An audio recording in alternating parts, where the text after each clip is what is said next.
Okay, can I get everybody's attention here? Can everyone hear me okay? Thumbs up, we're good? Alrighty, so first things first, you guys are the first group coming in. Big tournament, 500 players, 64 schools. Let's get a big round of applause for making it out here. Come on. So gonna give you guys a quick rundown on format. Make sure everyone's on the same page.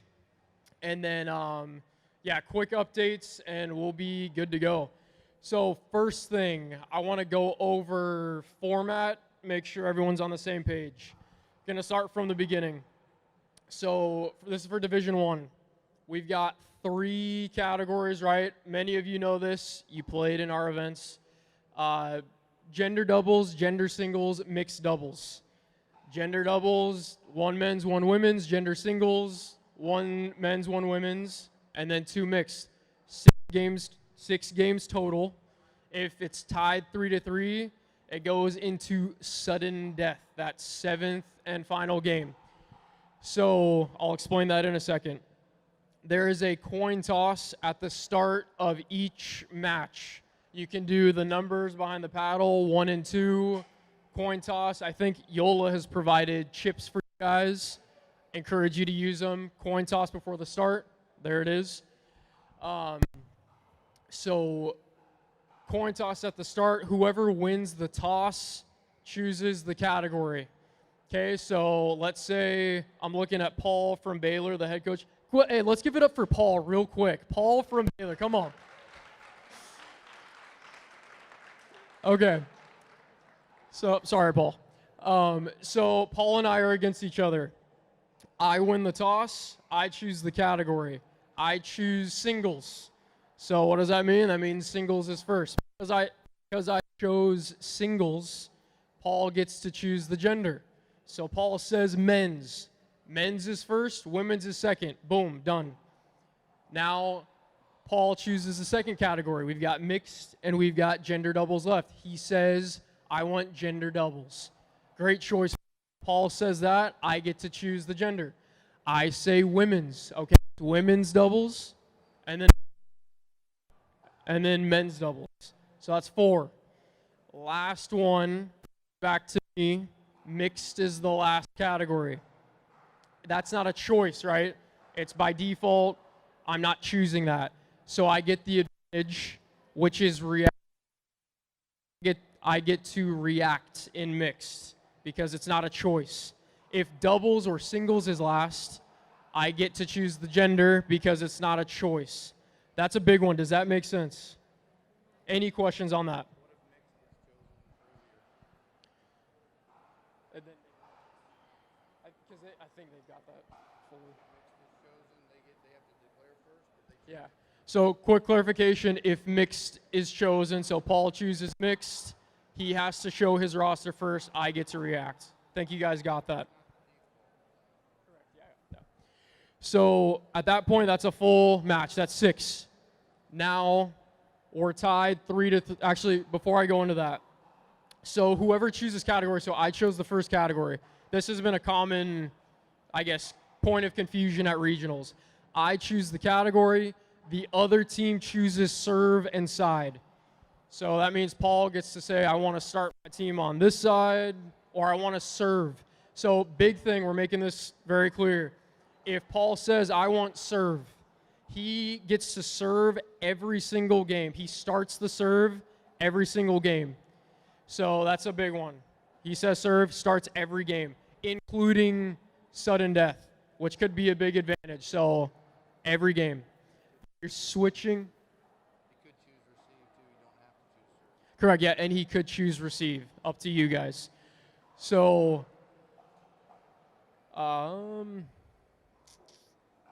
so then, okay, you're switching at 6. I know we're indoor. You're switching at 6 every game. So once you hit 6 points, you're switching.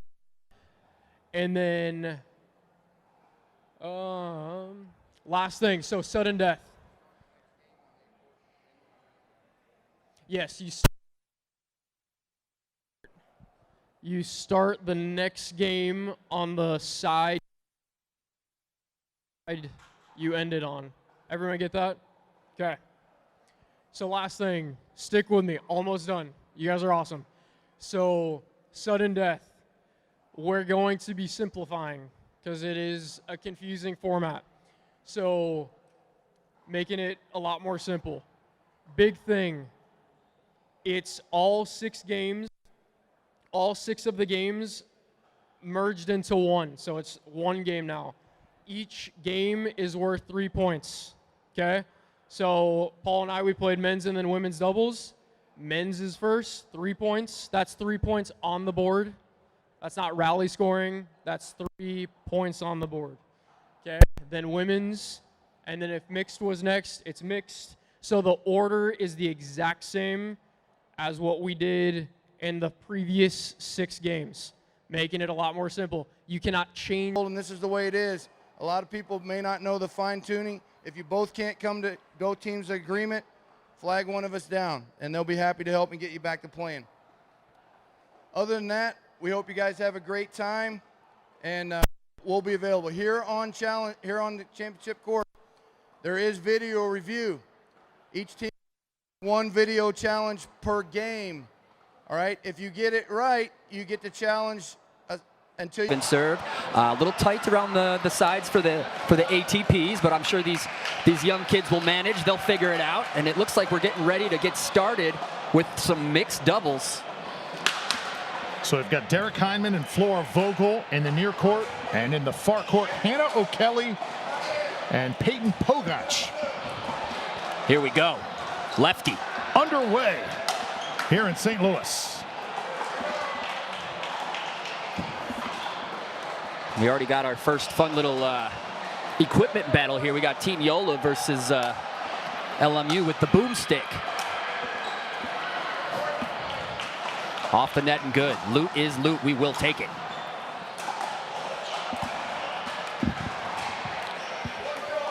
Now this is Hannah O'Kelly, 21-year-old out of Chattanooga, Tennessee. Ooh, ball on court. Unbelievable. That ball traveled over our bleachers section just as the point was developing. Classic pickleball. Yeah, and that court that it came from is a good 10 yards away from where we are. Oh, trouble. A little bit of net court here to start for Baylor. Yeah. 2-0-1. The Lions against the Bears. Ooh. Point. 3-0-1. 3-0 start here for Baylor.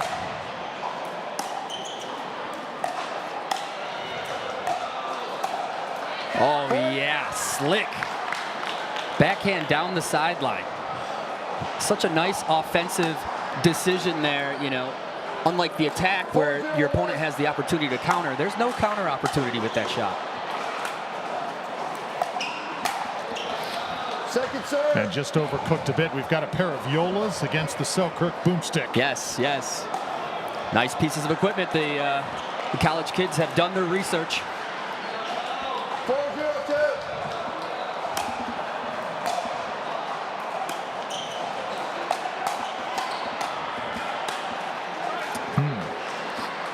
Little much. Side out. That ball might have been heading out.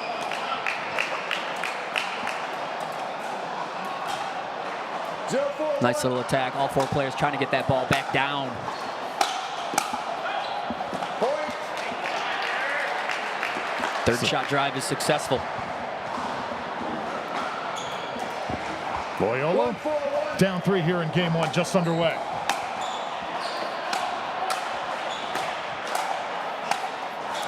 Second serve. Formats here a little bit different than your standard Major League Pickleball. I would say, Rob, we have mixed, of course, then gender coming up a little bit later. Play at least 4 matches in this best of 7. Yeah, the format touches all aspects of pickleball, forces the team to come together and step up on all fronts. And it's the coin toss that sets the ordering, who you want to send first. Best of 7, so if you win the first 4, that's match.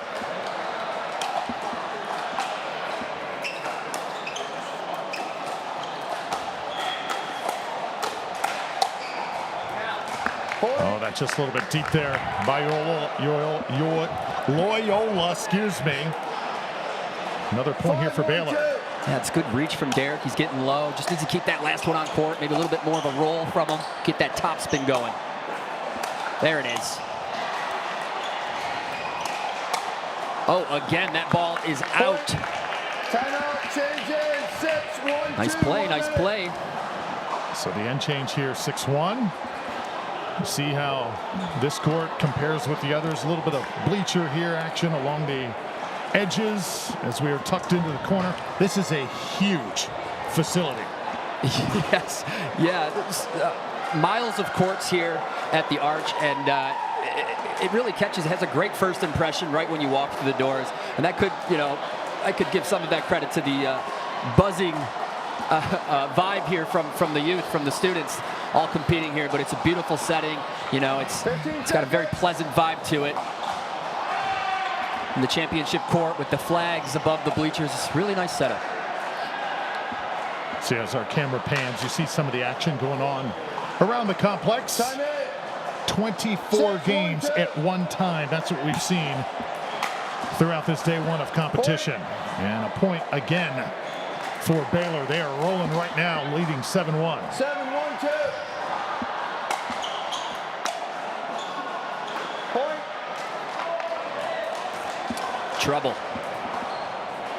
8-1-2.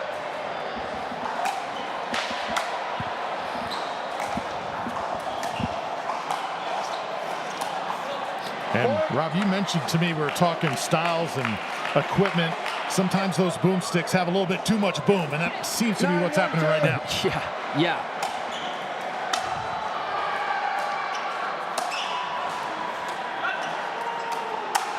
Oh, how about that?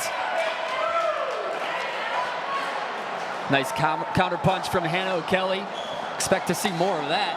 Seemed routine for her. 10-1-2.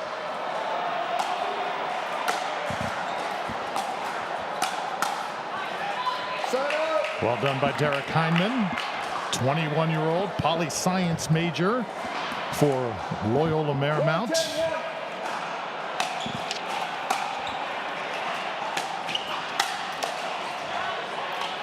As that ball goes just a little bit wide, second serve on the way now, and 10-1 out of the gates for the Baylor Bears.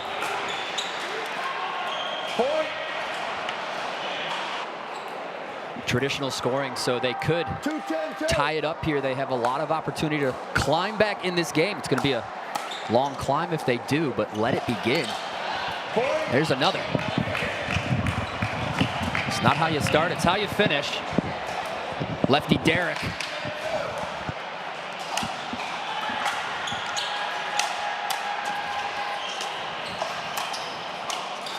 Tough. In this type of environment, Drew, you really don't want to strive for perfect. You want to strive for good, definitive, solid. Make that ball.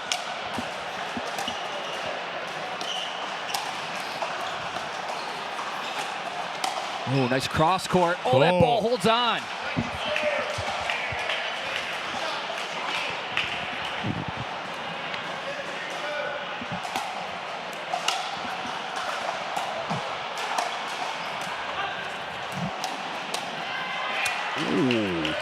How about this late run here for Loyola as they are rattling off some points here. Yeah, they steal another serve possession here. Huge for morale as this team event begins. Oh, tagged right there is O'Kelly. Even if they don't win this game, as we know how big morale and momentum is in pickleball, they've already done a thing or two to get it back in their team's direction.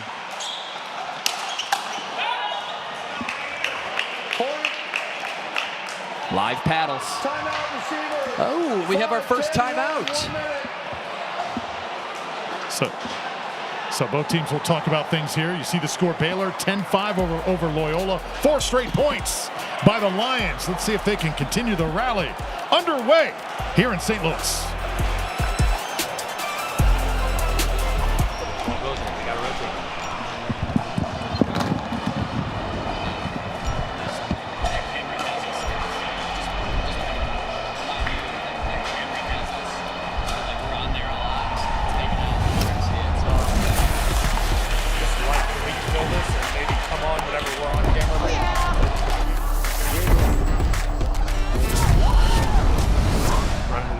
always.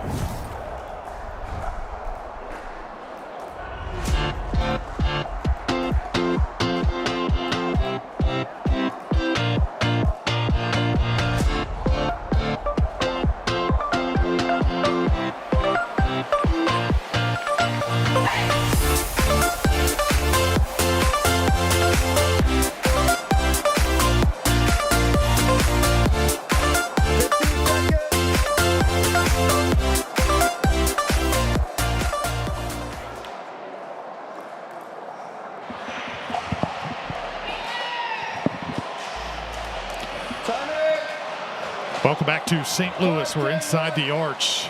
And how about Loyola Marymount? They are on a run, 4 points in a row coming out of the timeout. It continues here. Miss serve there, push to second serve. Good timeout to at least get that. Now keep in mind, each team does get one challenge per game, Rob. That has not been put into effect just yet, but that is something that each team keeps in mind here as they take the court. Oh. Off the net, and they hold on. Yeah, that previous ball, Drew, it potentially could have been out. Love to see the no call there.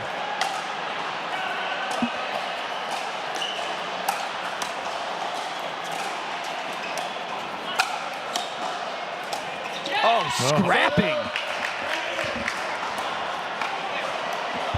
Starting off with a good one here. They are not done yet. How about this rally here? And they continue to stack.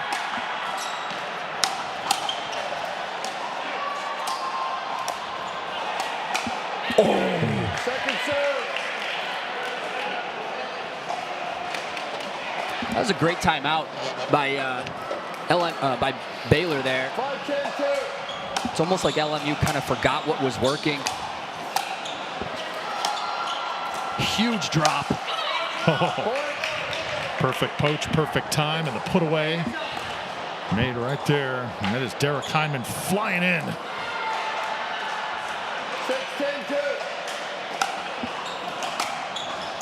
4-point game now.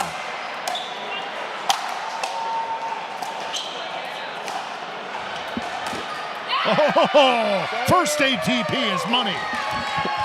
And there you go, folks. The dimensions of the court are plenty good here for O'Kelly.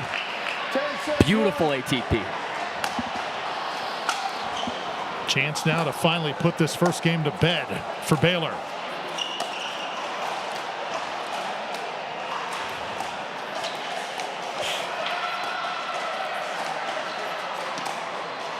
Oh, and a cross-court dink winner for game. Hannah O'Kelly, she was impressive in that first game. Her and her partner Peyton Pogach take it 11-6 the final in game one. Baylor a notch in the win column as we are off and running. The Bears are roaring as we head to game two here in St. Louis.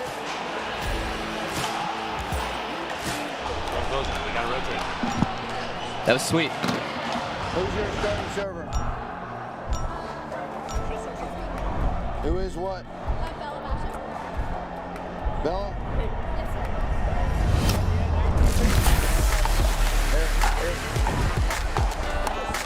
Oh yeah! Run it again? Always.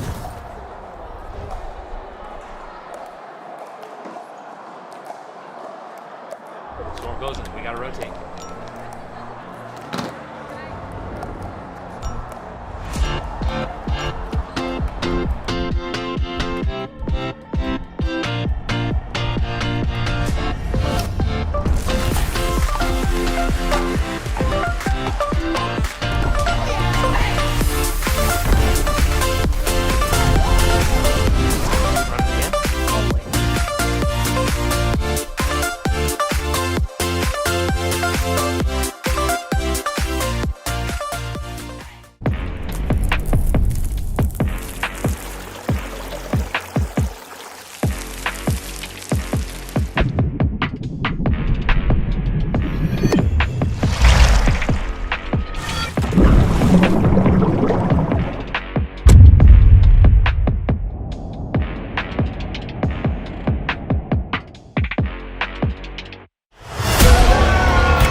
legends on this court, and their futures are bright.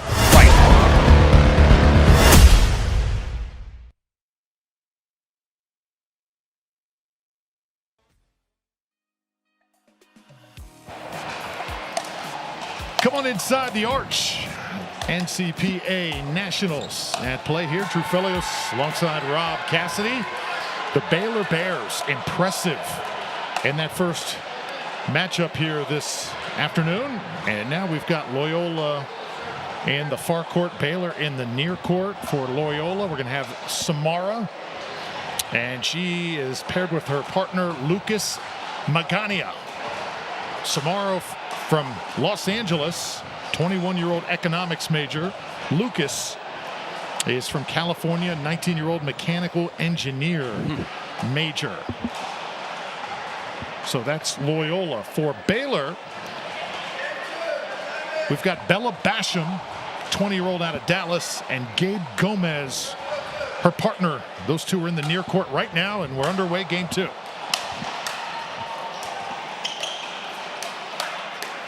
Nice quick hands by Gabe. Gabe comes out of Austin, Texas. No, Austin has got some pretty good pickleball roots there in the capital city. Oh, yeah.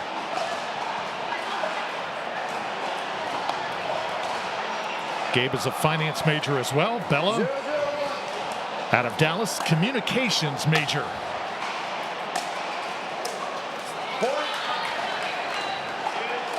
All of these players, none of them over 22 years old. It is not out of the ordinary, Rob, to see some players maybe 25, 26 years old. We will see that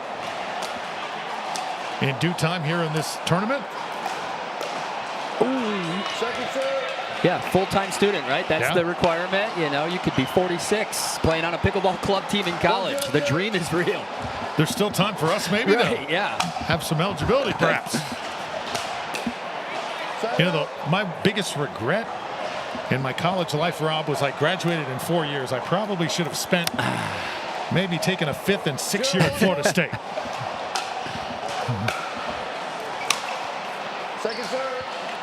Takes that slap shot as he approaches the net. A little bit of an unforced. Nice drop serve.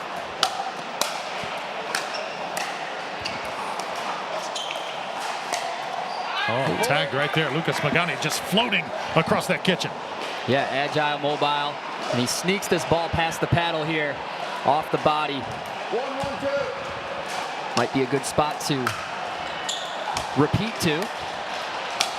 Whoa. Nice grab. Smart.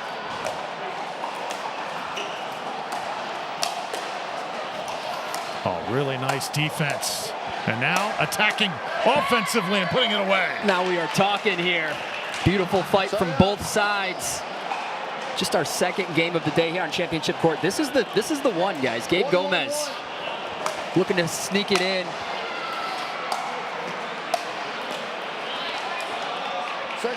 He's got a tall order. And you know who else has a tall order today? Our official here on Championship Court, Daniel Ward, Joplin, Missouri native, who has got this entire event under control. We'll be hearing from Daniel throughout this tournament. He has got a full grasp of the rules, every nook and cranny of college pickleball. He has got it ready and set to go here.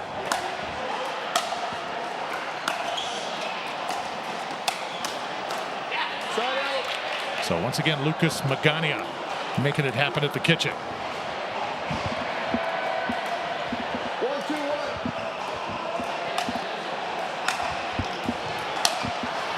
And that one way over hit. Yeah, that's a good eye by Gabe Gomez there.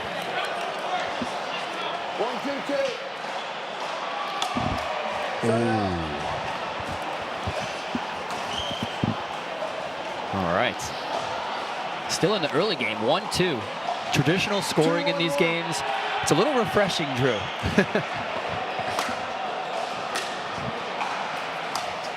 Second serve. So had a lot of points here these first 10 minutes, but just 2-1 on the scoreboard. So both of these teams kind of canceling each other out here in these opening points. See if one team is able to get into a groove. Once again, Dink goes up against the net. Yeah, it's at every level of this game where you can see those momentums, the streaks of points.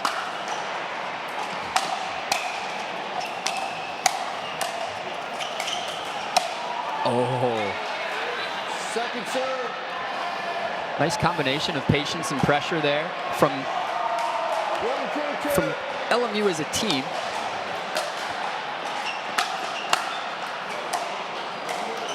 Side out. Tough miss. 2-1-1.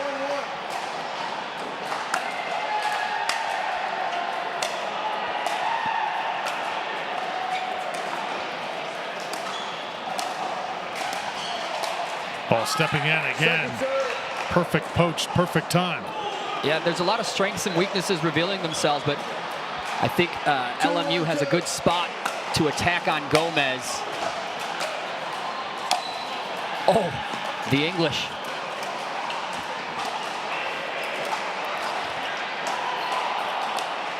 Bella Basham stuck her paddle out, did not make contact. And there's Loyola once again winning. I will say the way Bella's moving, consistently taking her time, utilizing her time well, I think that's something that's going to pay off in the long run of this game here. There's another good eye there. You got to give your opponents the opportunities to make the mistakes. Don't make their job easier.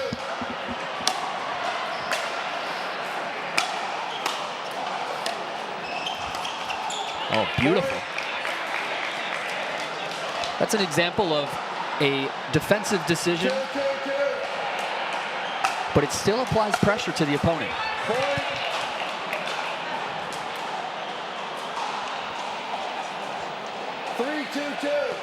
So 3-2 now the score in favor of Loyola. Keep in mind Baylor won the first game, so Loyola trying to even things up here. 2-3-1.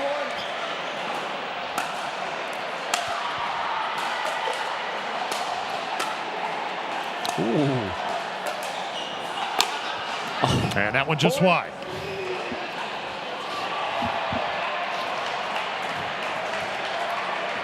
Nice point, way to hold on by Gomez.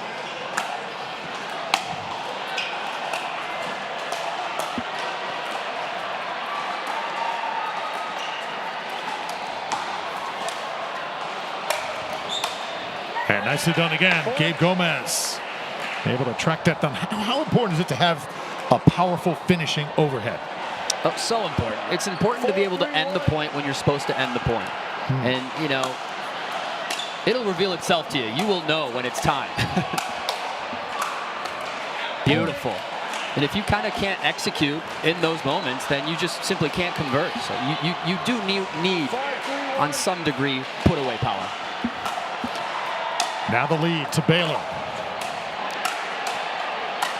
And Basham right now living up to her name, Bella Basham. That's a great pickleball name. The 20-year-old from Dallas with a point. And here it is again. Good form, strictly locked in, and carrying that momentum to the end change. Good stuff. So Loyola started it out with the momentum, but Baylor has come right back and looking to go up 2-0. We're in game 2. It's the Lions and the Bears from the Arch at the NCPA National Championship.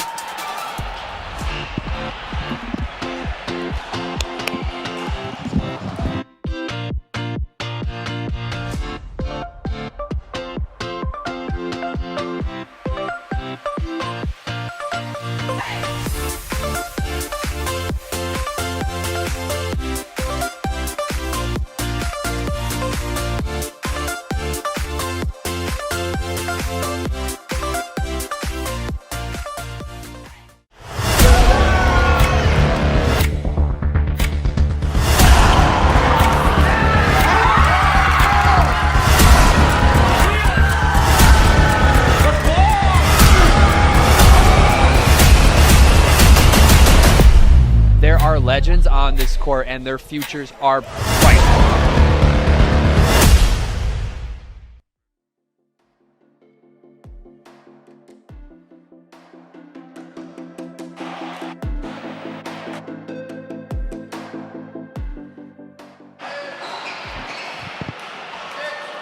So excited to have you with us on Pickle TV, and Bella Basham taking us to the break. She started out a little slow, but you saw her get her confidence, Rob, and she went into the break with consecutive points. Her and her partner, Gabe Gomez, right now playing really well. Yeah, Basham off and running again. You saw some replays there, and that's what it's going to take LMU to really find that spot on Gomez if they want to take this mixed here. They're running out of time. Big overhead by Samara. Her partner, Lucas Magania, the 19-year-old, lets that one sail right by his head. And now Loyola, second serve on the way. Now Loyola, the Lions have got to find themselves here. In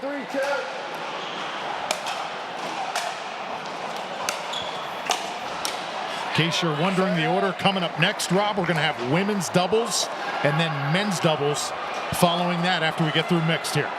Excellent. 3-7-1.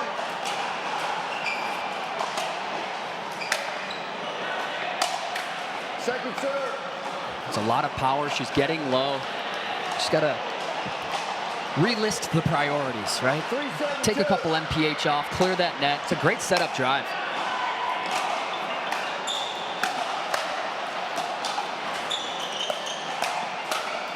Oh, she's been perfect position for it. Gomez finally able to finish, but was the toe on the line? Yes. Daniel Ward, our official. Let's take another look here. Yes.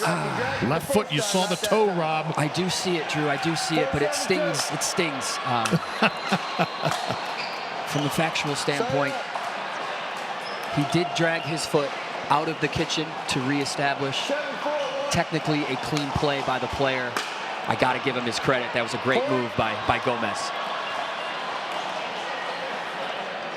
8-4-1.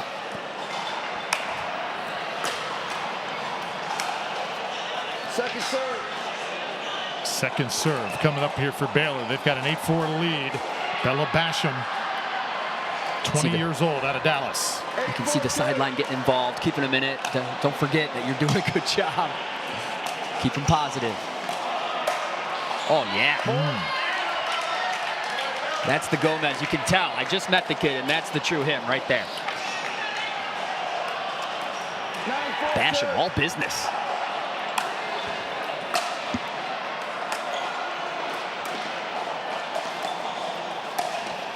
Hustle, recovery. Oh, tough. What a spot from Magana. 4-9-1. Do or die here.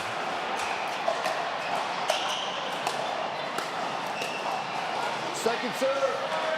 And this is it, Drew. We see the different strengths, the different styles. As Gomez, his hands might not be where Magana's are currently. However, he has the roll down, and he is getting some nice topspin on that ball.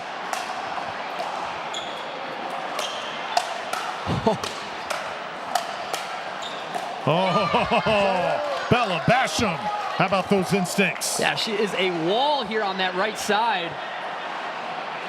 And you can see that kind of feathering off of the line a little bit just to give her that positioning. It's a great play, great court awareness. And that's just a few inches out. So now we've got game point for the Bears. Chance to go up 2-0. Here it is. Oh, it was right there on the paddle of Gabe Gomez. He knows it. Great time for a smile, too. That's a tough play. All the setup was there. They have a second serve. Let's see what they do with it.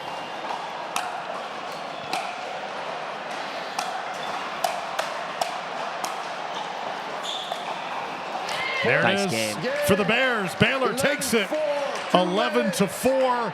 Loyola had a quicker start in this second game, but Baylor over the course, just too much defense, and the finishing touch was awesome as well. Yeah, and Bella Basham really kind of revealed herself as the X factor there, even in that last point. Opts for the drop, smart play, takes her time getting to the kitchen line. You know, not like she's slowly getting to the kitchen line, but appropriately getting to the kitchen line, able to make that reset. Nice play. See the look here inside the arch as we head to gender doubles at the NCPA Nationals. We'll be back to St. Louis in just a moment.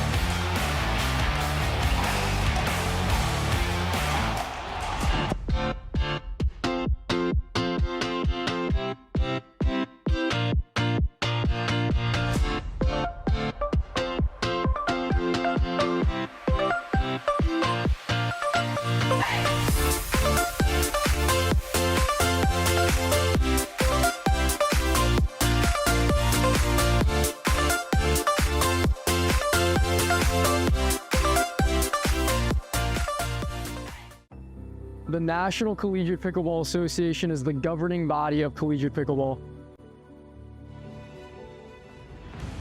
We were established in 2023, where we had only 30 universities involved. This year alone, we'll have over 120 colleges competing and over 3,000 athletes participating across the nation. Our nonprofit, the NCPA Foundation, is committed to driving the growth of collegiate and junior pickleball. Everything sound okay? And your support plays a key role.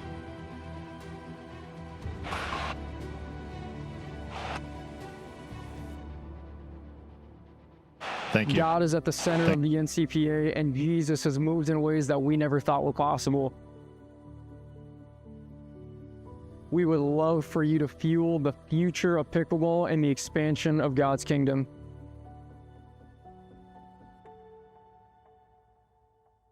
This is just the beginning.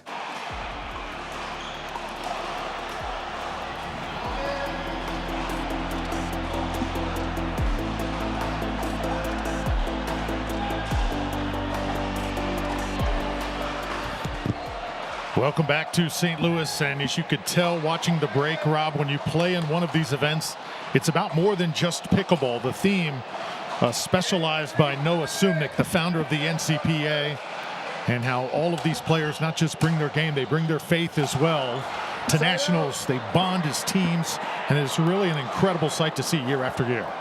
Yeah, and when you have that vision and focus at the top, it really trickles down, makes for a great event, great atmosphere, and a good competition.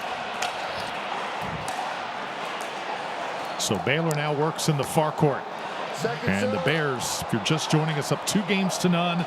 Got Bella Basham and Hannah O'Kelly right now serving for Baylor. And on the other side, Flora Vogel, and you've got Samara. Samara wearing the green hat, right side bottom of your screen for Loyola. I'm seeing a lot of third shot drives that are just on the cusp of being lethal.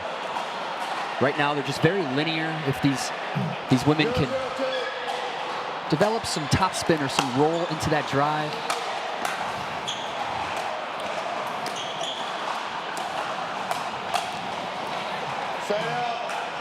People think the third shot drop is all ball path and the drive is all power, but truly, secretly, the drive is also very, very much so ball path as well. Should be the #1 priority. Oh.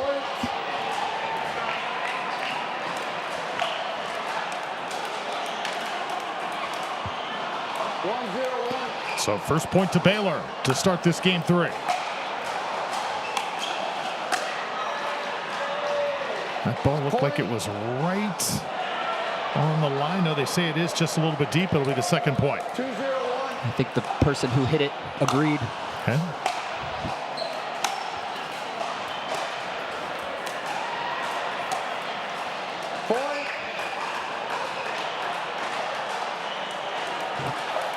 Basham seems to specialize or prefer that right side.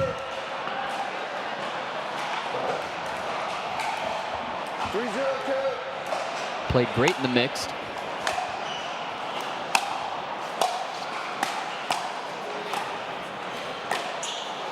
And that ball's going to sail out. So make it 4 in a row now for Baylor. Really like Hannah O'Kelly's game. Yes. Yep. It's a little tough. You don't want to make that shot too tricky for yourself or too special. That's when you increase risk, but you don't increase reward. And Rob, do you sense maybe confidence starting to drop just a little bit from this Loyola squad? They dropped their first 2 games, and they look like they've hit a wall here in game 3. Yeah, they came out with a good energy, but those unforced errors are really going to set them back a tick here. But just when they're finding their footing, those unforced errors, untimely. But I do think if they just double down on staying solid, staying positive, they can definitely, put up a fight in this women's doubles match.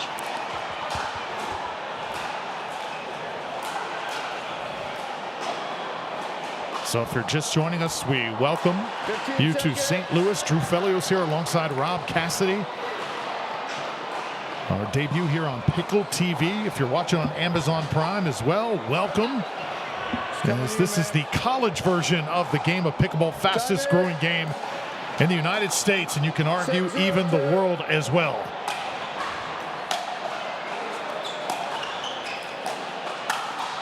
Oh, what a smash by Hannah O'Kelly, the 21-year-old out of Chattanooga, Tennessee. 100%.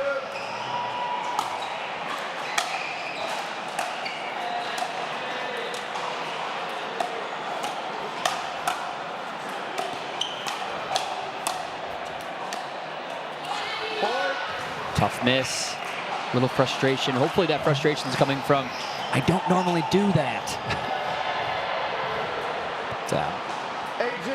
Baylor, very cognitive team. They're playing the game very well. Smart decisions, controlling the court. Another point by Hannah O'Kelly. Her and Bella Basham dominant here. And they are on the verge of a pickle. 2 more points away from that here in game 3. Oh, and then brutal. Get a little bit of net cord. And here we are, 10-0. Be ready for those net cords. It's a new adjustment that has to be made. And that is another reason why we ride that kitchen line. Not just for the net cord itself, but those shallow balls. You pull yourself away from the kitchen, you are so far away from that net. Another.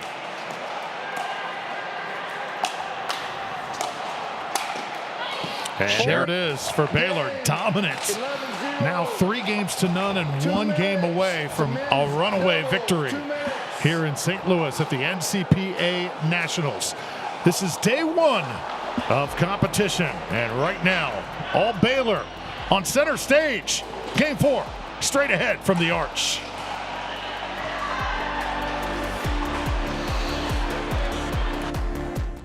The National Collegiate Pickleball Association is the governing body of collegiate pickleball.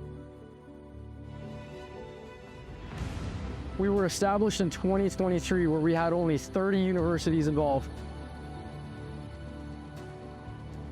This year alone, we'll have over 120 colleges competing and over 3,000 athletes participating across the nation.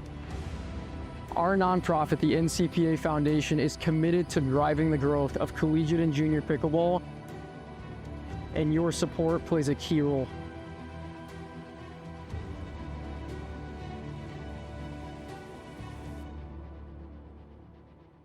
God is at the center of the NCPA, and Jesus has moved in ways that we never thought were possible. We would love for you to fuel the future of pickleball and the expansion of God's kingdom.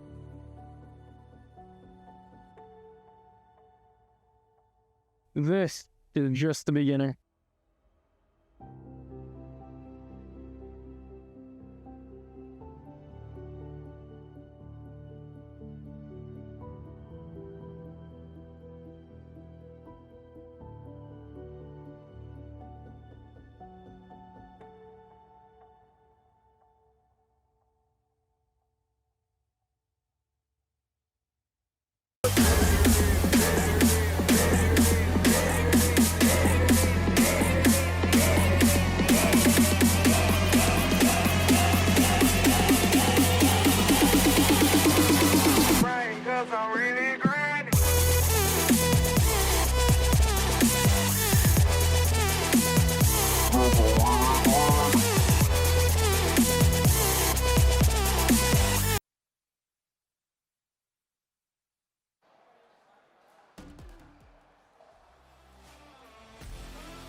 Here inside the arch, St. Louis, Missouri. Drew Felios alongside Rob Cassidy, the great Rob Cassidy. This is the NCPA Nationals, day 1 of competition. Got Baylor in the near court. Loyola Marymount in the far court. Right now, Baylor leads this thing 3-0. Loyola has got to turn the momentum. It is now or never.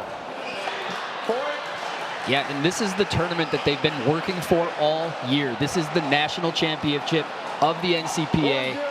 There's been the regionals, there's been the entire season, and now it comes down to this weekend. So thanks for joining us.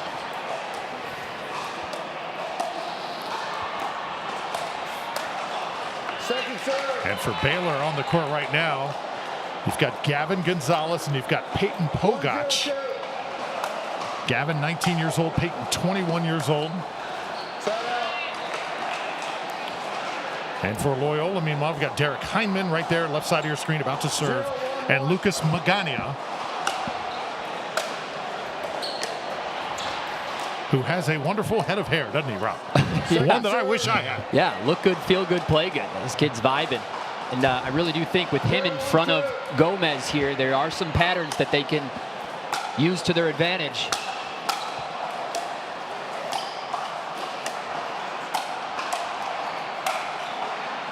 Tough miss. A little bit of a reach. I would recommend a little bit more of a bend in the knees. What you said, they're 19-21. Yes. Bend your knees a little more. That's so important in pickleball as far as footwork is concerned, right? Getting low. 100%. It's totally overlooked how important your feet are in your swing and your shot. How much more your shot is in your feet than just the paddle in your swing. Second serve.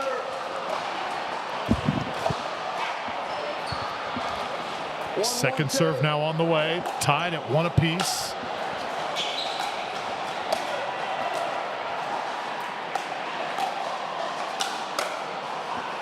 And that's a nice little flick right there by Derek Hyman.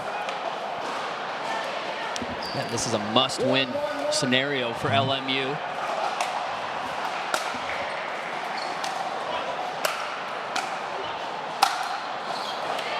Second serve.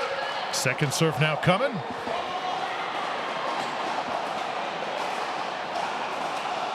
Really like the way Baylor has played in this match. Very efficient. They're not forcing anything. Just kind of sitting back. And I've learned, Rob, in playing this game that the more loose you play, the better you play sometimes, rather than having to feel like you've got to have every point be a put away, a winner. Right, right. That little element of patience, but also being ready for when that opportunity comes. Second serve. Seeking, hunting. Yes. A lot of times that's tough to preach to college athletes, but these athletes certainly get it. That's why they're here.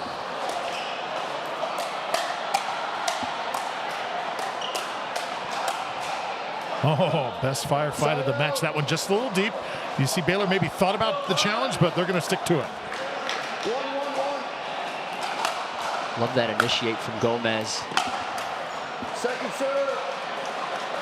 It's a good hands battle exchange. It's a little bit of a lower MPH than we might see at the elite level currently, but all four players striving to get that ball back down towards the court. Side out. That's how you win the hands battles. Once again, a little slow start on the scoring end, just like we had with the ladies. Oh. And that's when that third shot becomes so important, isn't it, Rob? That's the telltale shot. 100%. It's a great ball. He hung around for the volley, but it dropped just enough. Forced to play the bounce. That's what you want to do on a regular basis. Force your opponent to play the bounce. Deny the volley. Deny, deny, deny. 2-1-2. Peyton Pogach now serving. 2-1 lead for the Bears.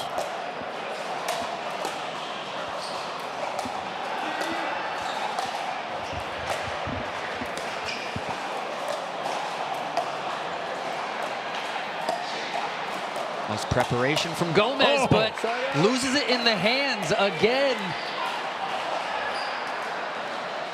1-2-1. The strengths are being revealed. There's that roll. Oh, what defense! Best point of the day thus far. Our first Ernie and our first Ernie defend on this point here of the men's doubles. Take another look. 2-2-1. Big play, big poach. Follows up his own drop. What defense! And his partner to finish it off. Best point of the day thus far. That's what it's going to take from LMU to get it done. Huge play. They are roaring now. Let's go. 3-2-1. So maybe that sequence pokes the lion, I guess you could say, Second serve. instead of the bear. Yeah.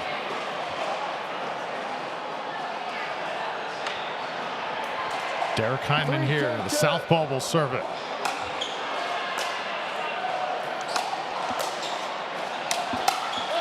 Ready for it, though. Peyton Pogach just returns that one to sender. Yeah, it's not a bad idea, but the execution there from Magana, initiating, attacking, and taking the net at the same time, it's going to handcuff himself.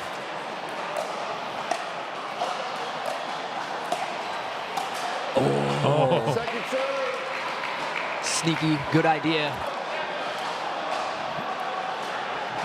Gomez has that beautiful cross-court two-hander. Lucas Agana just ready for it.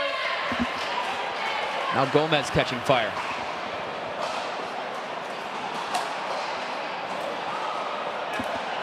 Compact. I'm curious to see what other sports Gomez is involved with. Perhaps Padel.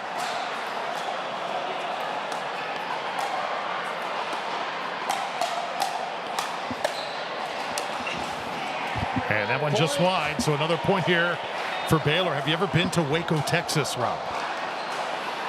Not outside driving through.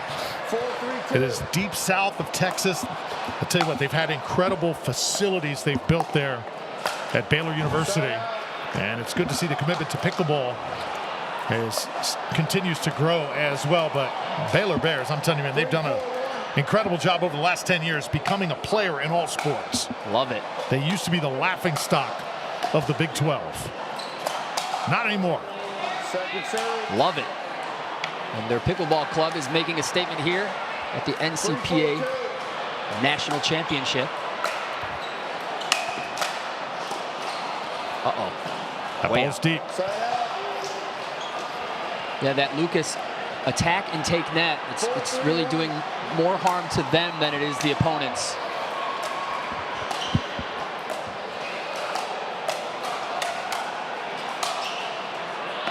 And finally the put away there by Lucas Magana. 4-3-2.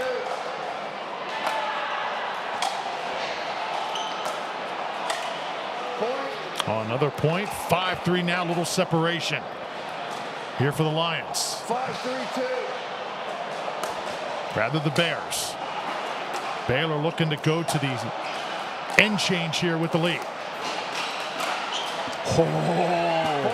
The Gomez off the bounce. We've seen it a couple times before, this time for a clean winner. 6-3. Let's switch ends. Baylor and Loyola. Here at the NCPA National Collegiate Pickleball Championship, day one of competition.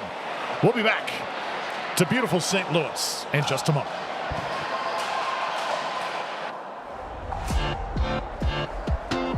Give the ball.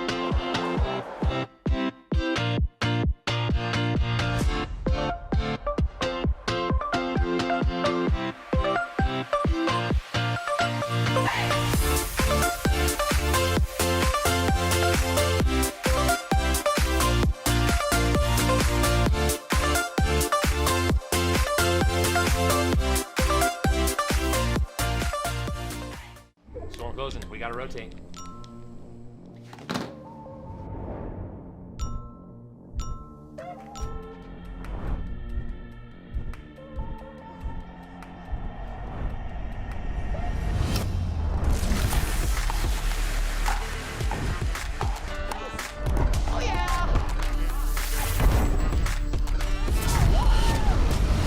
Run it again. Always.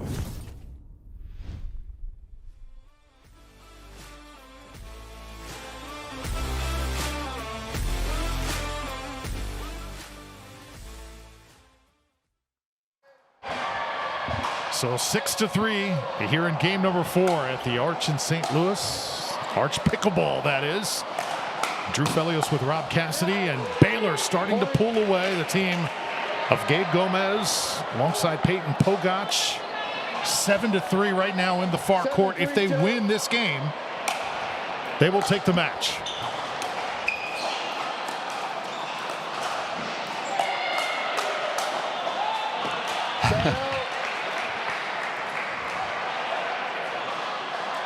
Nice battle. I like to say you got to deny the endorphins and just keep to the work. So easy to get excited when you're doing well and go for more. Ooh. Second serve.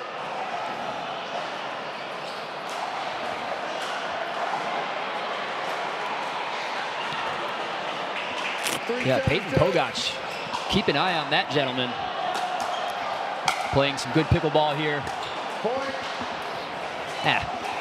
Probably it based on my compliments. 4-17. Derek Hyman to serve.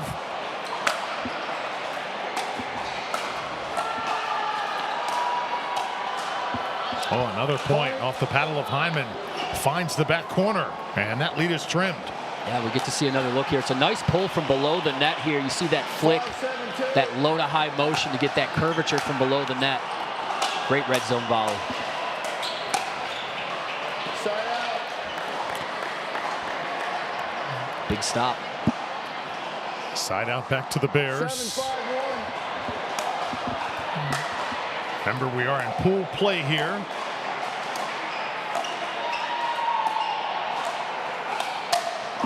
So in pool play, a chance to really get a feel for the competition. You're, of course, building your momentum and your resume for the seeding later on today, which we will have for you live for the next 2 days.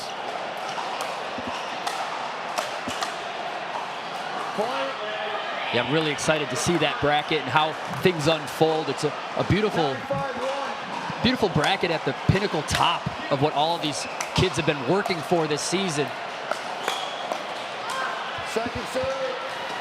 With all of the regionals and whatnot, the successes they had to do to earn their spot to be here. Division I.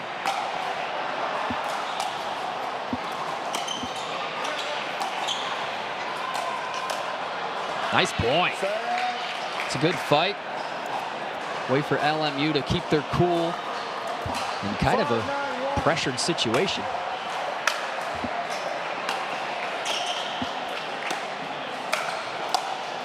Second serve. Gomez. 5-9-2.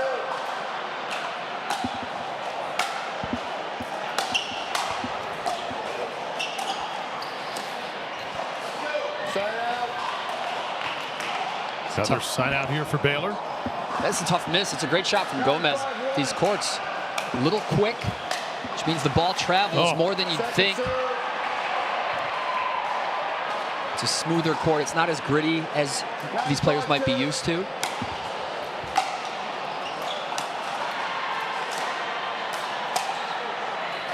That ball sails another point, and now a point away.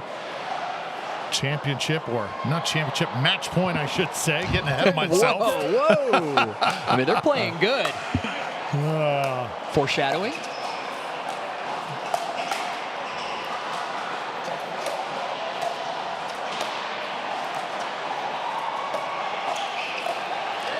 Tough ball. 11-5. So 11-5 the final, and you see right there, if you can spread that dink really wide, Rob. Sure. Little tight quarters here on these courts, that can make it really difficult on the team playing defense. Yeah, if you're fighting in the middle of the football field, you're going to do it a certain way. If you're in a back alley, tight quarters, there's, other things are going to work better, That's a great angled dink there, and he ran out of real estate. Match. First match in the books from St. Louis. The Baylor Bears show that they are here to play their best pickleball. Long way to go here from the Arch Pickleball Center in St. Louis, the NCPA National Championships.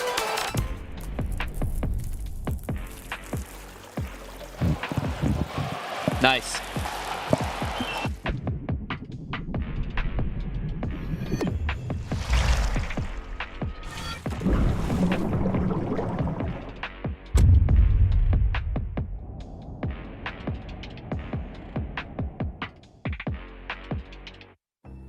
The National Collegiate Pickleball Association is the governing body of collegiate pickleball. We were established in 2023, where we had only 30 universities involved. This year alone, we'll have over 120 colleges competing and over 3,000 athletes participating across the nation. Our nonprofit, the NCPA Foundation, is committed to driving the growth of collegiate and junior pickleball, and your support plays a key role.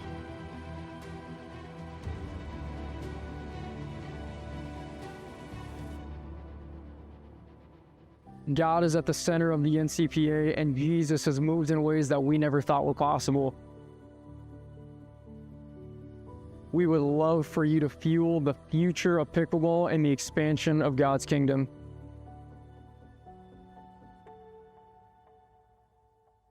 This is just the beginning.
Welcome back here. We are inside the booth through Felios. We're going to be talking to passerbys, guys that are just here scouting the event, involved in the event, and guys who just love pickleball. This is one of them, David Tabb, formerly of All Florida Pickleball, now kind of a different venture with open play. You travel all around the country, and you love to watch kids at this level and kind of teach them how to go about their business. Tell us more about what you do, David. Yeah, so this is incredible coming here watching a college event. I've been doing this for 10 years. I started All Florida Pickleball, and now it's evolved into a nationwide brand where we really try to put the spotlight on people that aren't getting that opportunity to be seen, and college pickleball is one of them. As one of my partners, he's standing over there, Martin Michelson, played college pickleball, and one of the things we realized is, like, this is absolutely amazing atmosphere, but these kids have never really been seen. So we started a podcast to start this season, and it has exploded. We're here at St. Louis watching this Nationals. We got 500 college kids. I would have never thought that there was 500 college kids playing pickleball, 10 years ago. Now seeing this is great. 64 teams throughout this venue, 24 games going on at one time. I've never seen anything like this under a roof, and I've been to some amazing pickleball events in the past. So, David, you've talked about over the past few years, you've always kind of given me a hint, and you've said, hey, Drew, this one player or this one, keep an eye out for this player. You have discovered a lot of these players before they have taken on college and pro careers. Who are maybe a couple names, ones that really have stood out to watch here? Well, so right now you have some true names in the sport, right? A Jaden Broderick, who plays for FAU right now, and then his teammate who actually just got drafted into a major league team, the Texas Rangers, just took Ava Cavatayo, both playing for FAU. And then you have some up-and-coming pros, so it's fun because we have seen players come from college into our pickleball pro leagues, right? The All Florida Pro League and places like that, coming through college, and then vice versa. They're, just outstanding citizens too. Yes. So one of the things about college pickleball that I learned doing this journey is how much of a club really is. So you got some clubs that are emerging, but other ones that are like 400 or 500 deep on their college campuses. So we love seeing that, and we just try to provide support because evolving humans, so they're learning how to be adults too. And so we try to offer as much support. We've got great resources for them, and we've learned and seen so many people that are willing to help drive this type of atmosphere. Yep, we've got one match in the books. Baylor victorious over Loyola Marymount. That match just went down. Right now we just have a couple players warming up. We'll see that as players will walk through and literally say, hey man, can we warm up? We need a spot, as they get set to take the court anywhere around this complex. But again, seen some unique environments in the game. This one really special at Arch Pickleball. Do you sense that the youngsters like the indoor game more than the outdoor game, or do you think outdoor still naturally where it's at for this sport? From what I've seen here is a lot of it is indoor. So these colleges have started to foster. Some started building outdoor courts, but a lot of times it's inside, or a facility will sponsor them and give them access to these inside, because you got to look at it. It's not like a season. They play all year round. So they are practicing. I mean, you got teams from IU. They don't get a chance to play all year like Florida does. So they definitely prefer inside. For tournaments of this scale, it matters because you don't have to deal with the elements. There's no opportunity for, the R word, rain, things like that. So it definitely is indoors. Also, too, one of the fun things about the sport is you're starting to watch these clubs build facilities that have community space.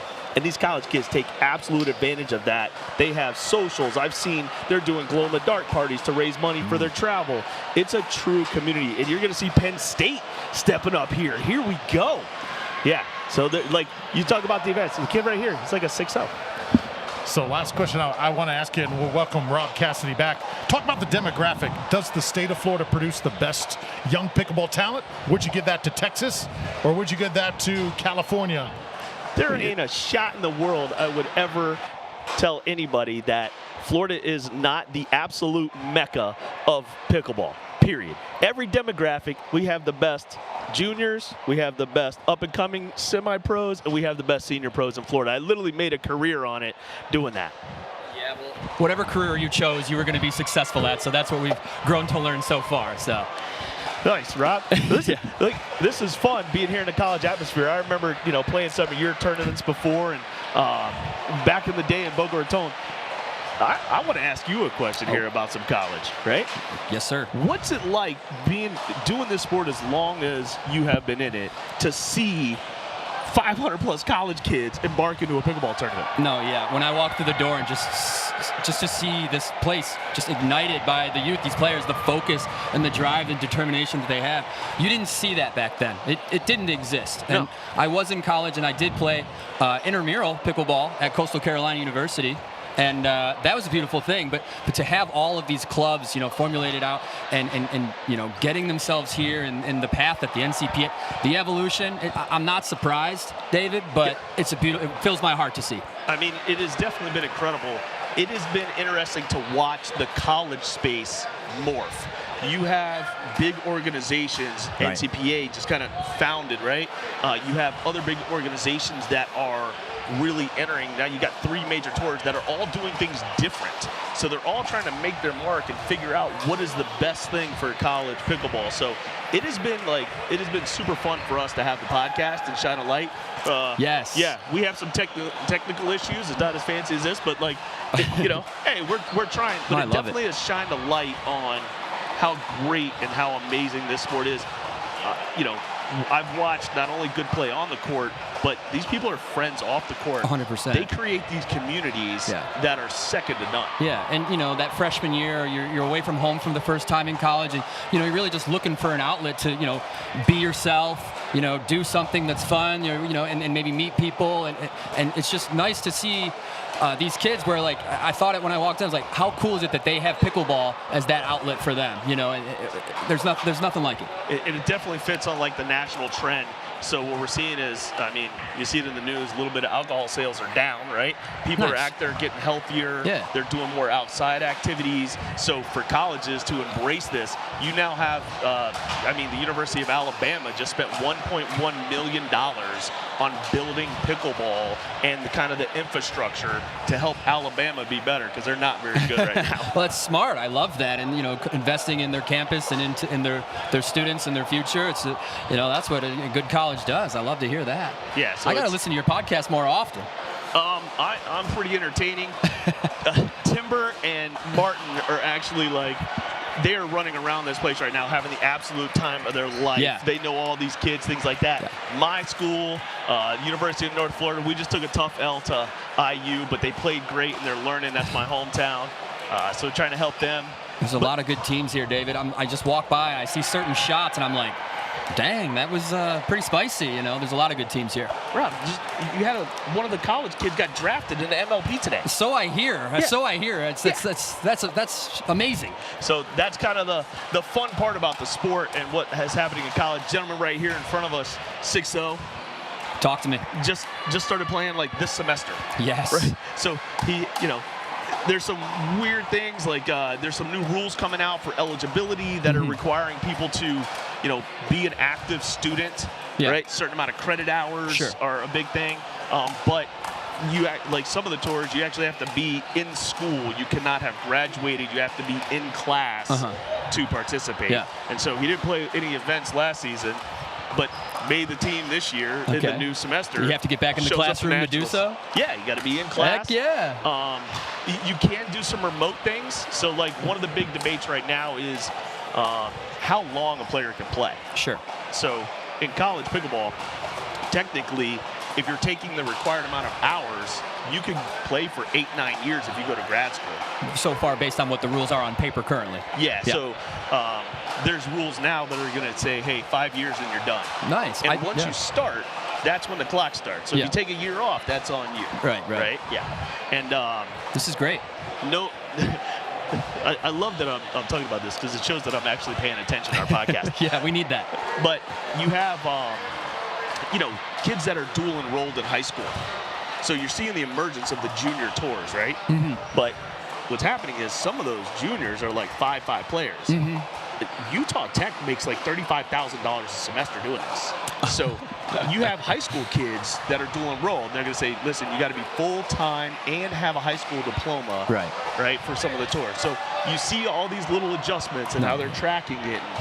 The rules and regulations, they're very important. I love to hear it. And, and they have to be a college student, right? An active college student. So I think these regulations are a great thing for the direction of the college pickleball. 100%. And it keeps the I love that all the tours and everybody working it are trying to keep the spirit of pickleball involved in the college game. Yeah. So they're not trying to take it and just turn it into money grabs, things like that. Right. I will tell you, I've had conversations with Noah, other tours. They 100% all agree that they care immensely for the kids. Yeah, and those types of decisions, can either A, pay dividends later, or you can see it creep in the culture of their league or whatnot later down the road. So it's a beautiful thing. And you were there last year in Las Vegas, in spirit. Yeah. I have watched you on the on Pickle TV. Shout out to Ray and those guys. Yes. Right? I have watched that broadcast several times. Very good. But the atmosphere last year and this year, like, it's carrying over. Like, you can feel it, that it's true pickleball culture at its finest. And like we said, these kids are ready to pick that torch up and carry it forward. I'm excited. I hope that you guys get a tiebreaker on this court. Yeah. You will see these players go nuts. Yeah, absolutely insane. Nice. Well, David Tapp, thank you so much for joining us, man. It's always nice to hear you talk about the game of pickleball. It's always a pleasure. Good seeing you again, Rob. Thank you, guys. I'm sorry. I got you guys up 3 games to 1. We're going game 5.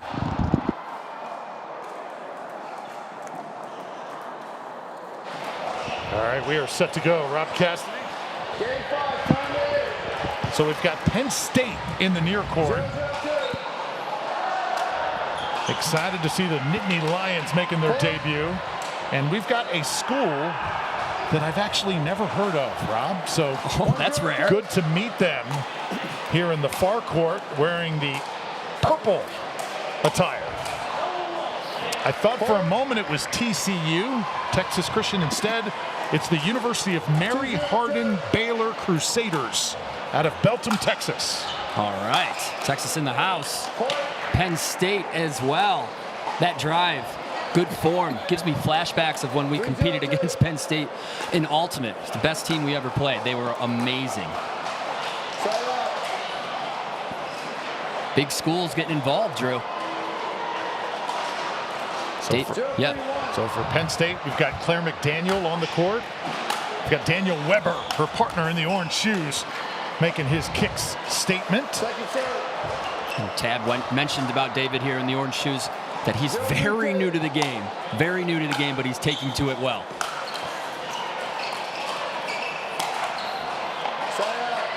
I see no signs of him being new to the game. And for UMBH receiving here, he's got Sam Rom, 20-year-old. Sam wearing that backwards light blue hat. How about this rally as this ball goes awry and Sam plays it well. His partner is Jolyn Ha, the 21-year-old, left side of your screen right there. Jolyn is a nursing student at UMHB, and she is certainly one to watch. I love that. All walks of life, all disciplines, all different studies coming here together, have a good time. It's a good old-fashioned pickleball competition. She's got a nice forehand cross court. Oh! Outlasts her. Penn State.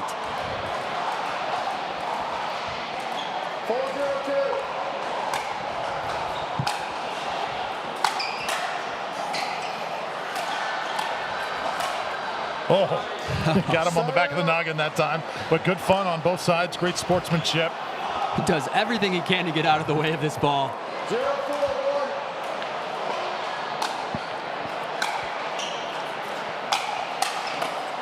Ooh.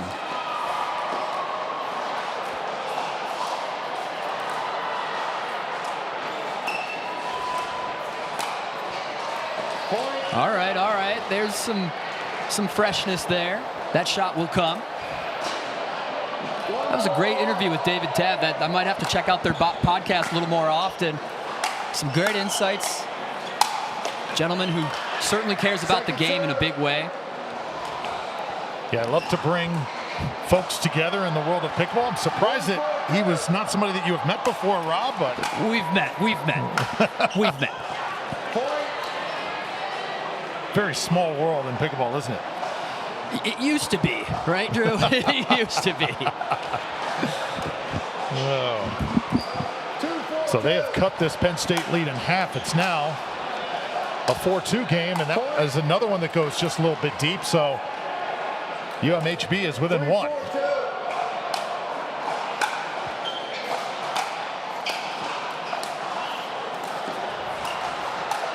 Oh, yeah. So question for you, being you're the pro guy and I'm the guy still learning this game. Your standard return, especially on a real sharp serve with a lot of bite, do you kind of go with that underhanded return and get under the ball, or do you try and swing it like a drive?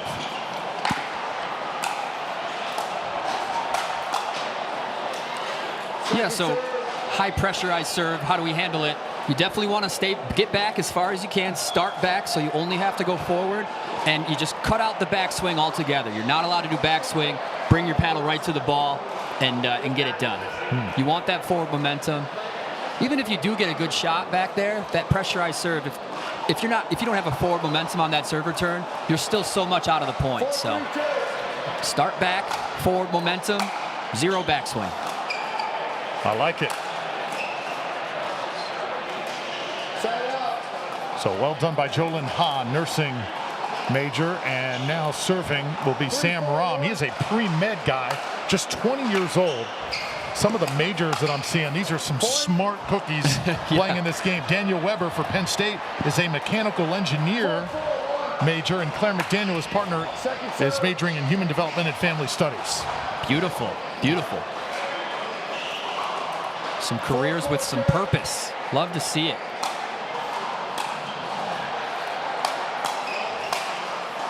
Oh man, tough miss. But Sam, you're starting to see it on that Sam Rom. A med student, he's got the ankle brace on, he's got the KT tape, he knows his stuff. He's coming prepared. Missed wall up there. Can't forget how important body weight is. You want your body weight heading where you're putting the ball. Nice example there.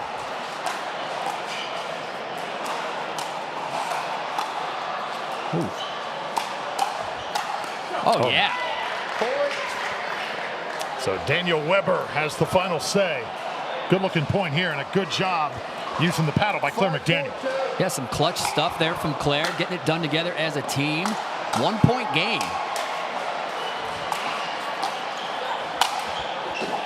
Oh, yeah. And for the viewers at home, she said go. She gave him the green light on that. Nothing like a little physical communication. Penn State roaring. 6-4 for the Nittany Lions. Game number 1 as they're taking on a team looking to take center stage in pickleball. UNHB, the biggest stage perhaps they've ever been on, representing their school. The Crusaders have come to St. Louis to play.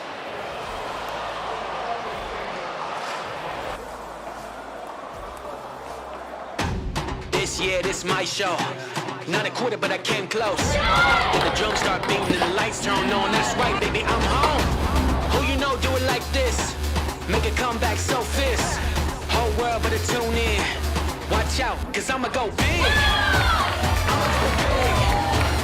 I'ma go big. Look what I did. I'ma go big. I'ma go big. I'ma go big. I'ma go big.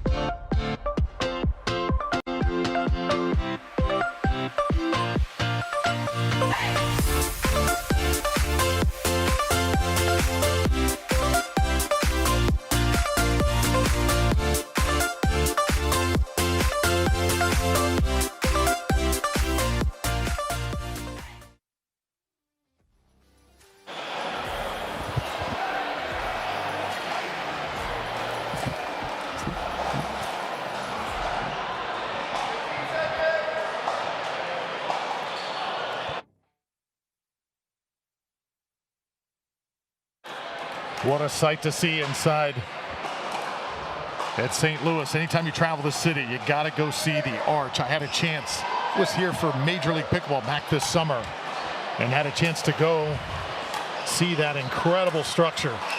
So impressive when you see it in person. As Penn State leads 6-4. We saw right there, Rob, a let serve. And here at NCPA, we play those let serves here throughout these championships. Yes.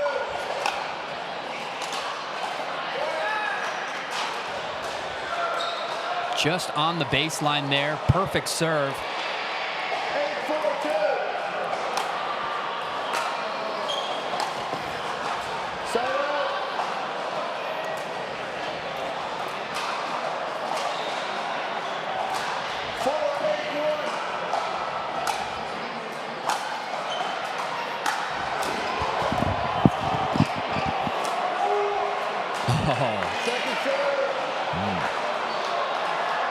Ball was out. Just wide.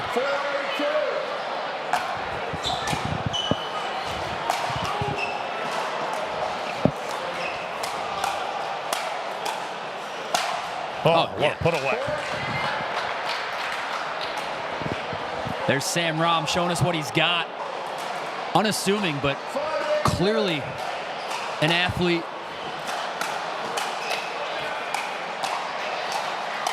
How about the defense right there by Rom? Yeah, not bad. The hands are good. He moves well. He wasn't necessarily acquiring a stability in his body on those resets. Might be why he didn't pull them off. But here we go. Nice little return. Of course, these are players that have not been playing this game very long. Rob, I love your breakdown of the players and knowing the intangibles of what it takes to one day get paid to do this. I know a lot of these players dream of that. Yeah, absolutely. And like David Tabb mentioned, even these club teams might be pulling a check when they put the vision in the right direction and get it done. But yeah, that's one of the exciting things I had on my mind coming to this tournament, was just to see where these kids are at in their journey, what they're good at already and what they need to work on, what they're bringing to the table to get to that championship.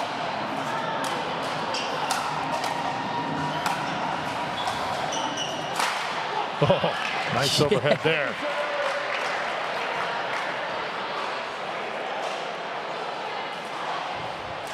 So again, Daniel Weber, mechanical engineer of the future out of Allentown, Pennsylvania. You look at these Penn State players, 3 of them are from Allentown, so that must be a new small-town hotbed for the game of pickleball.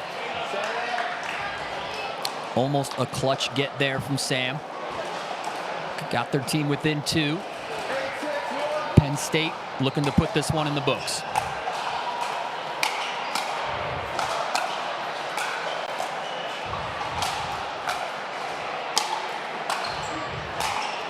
Oh, pinpoint shot right there for Claire McDaniel. Great point. Was that ball in? Tough to tell, all so fast. We haven't seen our challenge utilized yet. This is pool play. Teams need to learn what tools they have at their disposal. Smart shots here from Rom. Keeping them back. Yes, he pulls it off. Sam Rom is really good. Really like what he is bringing to the court right now. There's a lot of clay there. You can see that he can be sculpted into a great player.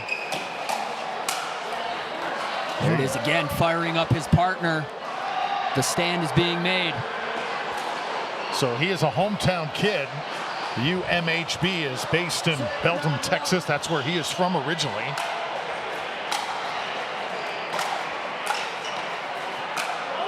That's going to be ripped away out.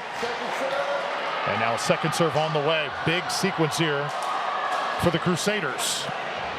That ball, that out ball was taken off of his back foot. Again, the lack of stability is what usually causes his error.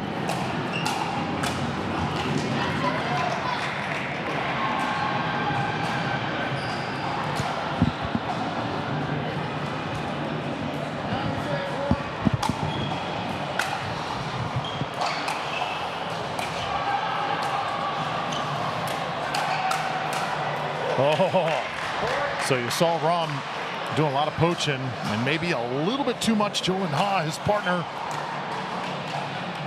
Yeah, Jolyn there with the initiate. You know, that was the fuse to the bomb there. Off the bounce initiate can be tricky. Oh, game point. You saw Daniel Weber sensing it. A little too aggressive. That's good pressure from UMHB. Forcing the matter here.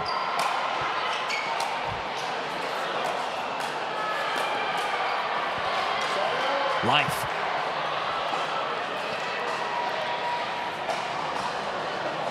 So now it'll be Jolyn Ha, 21-year-old, and both teams will put the paddles down here, take a deep breath.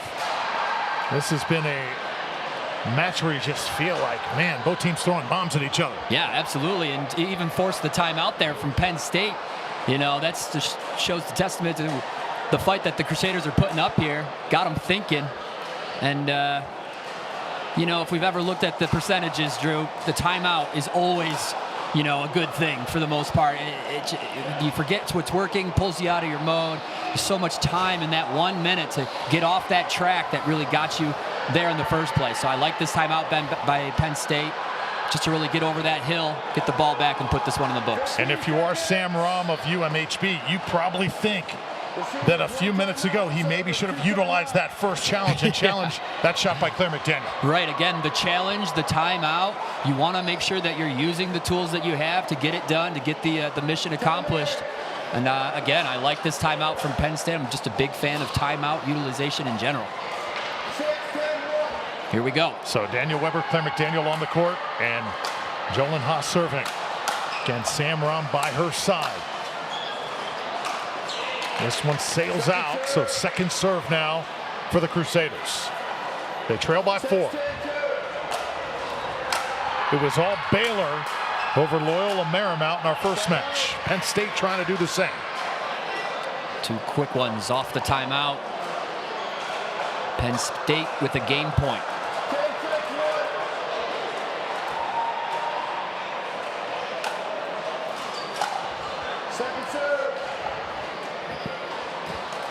Aaron served that time.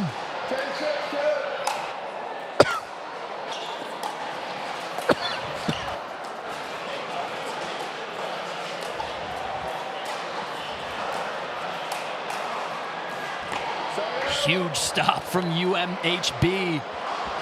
Woo. Life.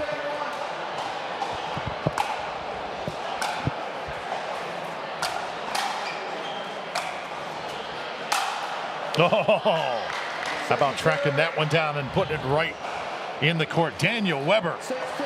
Yeah, Sam looks for the lob defense here. I really like that decision, but the overhead from Weber, too good.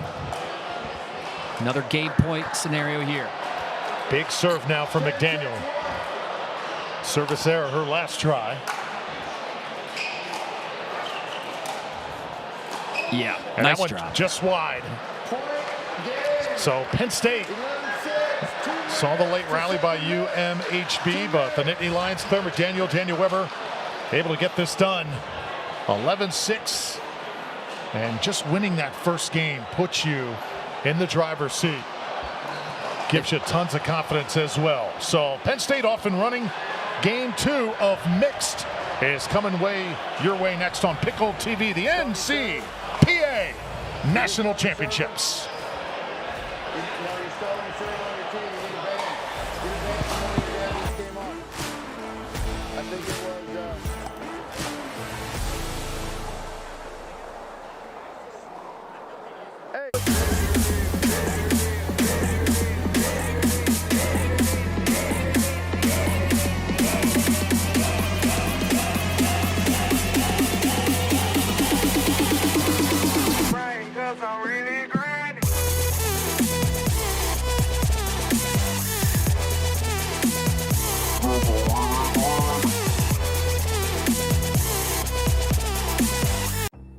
The National Collegiate Pickleball Association is the governing body of collegiate pickleball. We were established in 2023, where we had only 30 universities involved. This year alone, we'll have over 120 colleges competing and over 3,000 athletes participating across the nation. Our nonprofit, the NCPA Foundation, is committed to driving the growth of collegiate and junior pickleball, and your support plays a key role.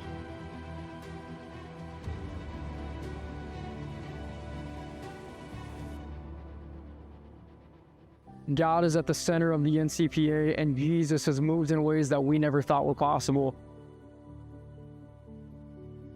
We would love for you to fuel the future of pickleball and the expansion of God's kingdom. Oh, that's what I was going to say. This is just the beginning.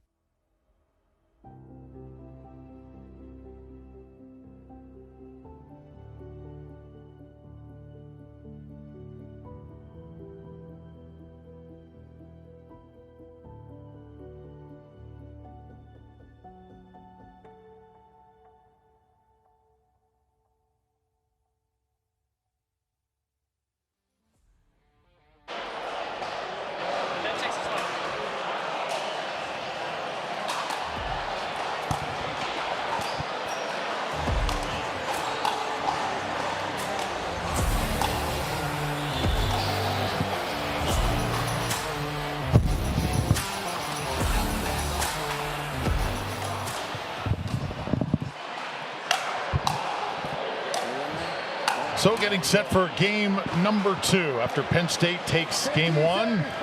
Drew Felios here with Rob Cassidy. See the players on the court right now. Theodore D'Souza. Theodore representing Penn State, 21-year-old. And he will be paired with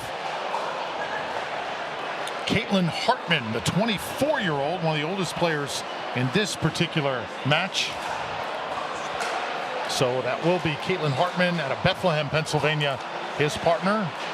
And for UMBH, You guys got to fix the names on the scoreboard.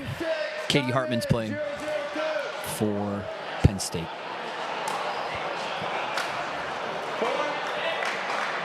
Should be Katie Hartman for Penn State. Theodore D'Souza and Katie Hartman.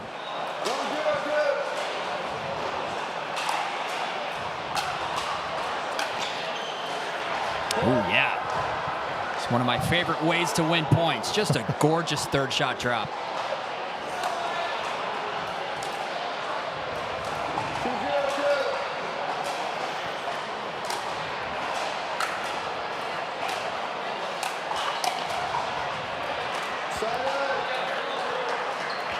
So UMHB here with Lori Bryant right there, the 21-year-old. She is a marketing and management major out of Allen, Texas. Gonna have to really try and get to this one. Good recovery, but hits it into the net. Oh man, everything but the punctuation. What a great point, great hustle. Got a pretty evenly matched teams here on championship court right now. Wow.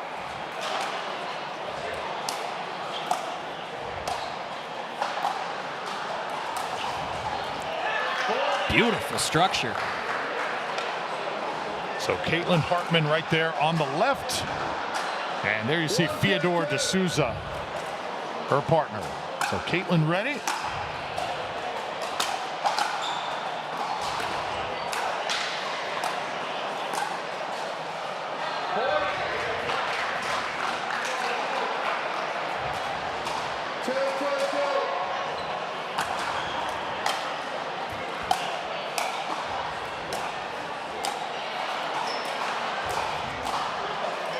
Nice pickup. Tell you what, these dinks, and you're seeing the players starting to figure out just a little bit, Rob, if you send that dink wide enough and parallel enough to that net, it's going to be a point. Right. Sometimes that angled shot, their only option is the ATP, and that wall takes it away. They got to seek elsewhere. Bring the ball back over the net. Hartman.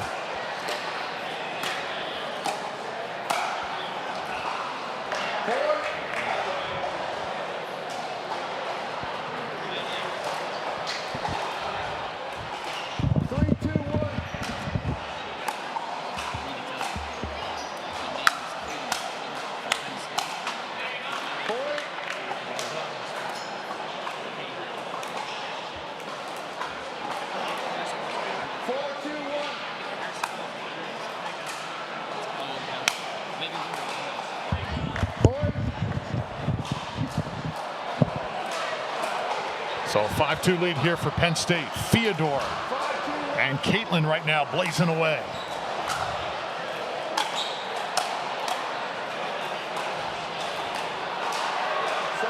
That ball shanks off the paddle. Second serve now coming from Fyodor D'Souza. He is an enterprise technology major. Yes. Rob? Yes. Sounds something a little bit above my pay grade. Yeah, enterprise technology, that's, you know, top notch. Space travel, they made a whole series about enterprise technology.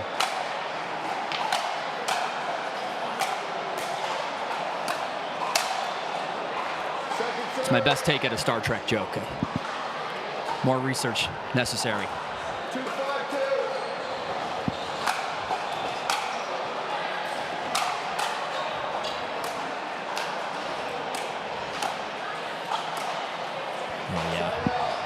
Tough one there from Lori Bryant.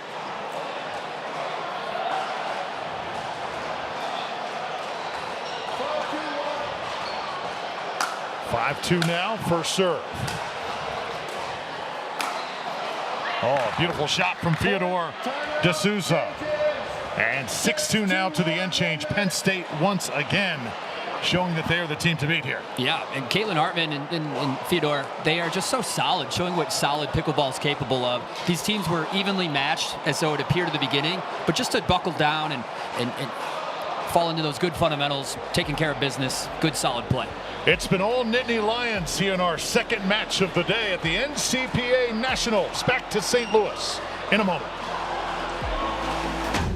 This year, this my show. Not a quarter, but I came close. Then the drums start beating and the lights turn on. That's right, baby, I'm home. Who you know do it like this?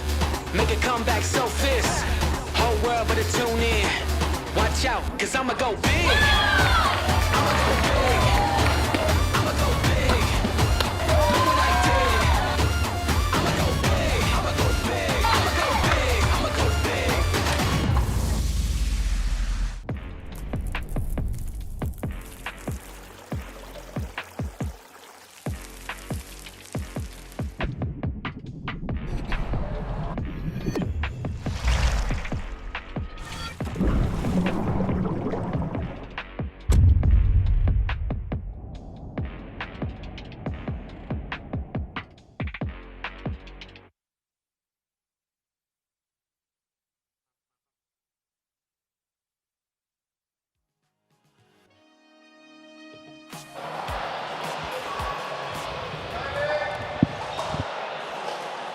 National Championship Pickleball at the college level here in St. Louis. Drew Felios, Rob Cassidy, and our phenomenal crew bringing you the NCPA Nationals.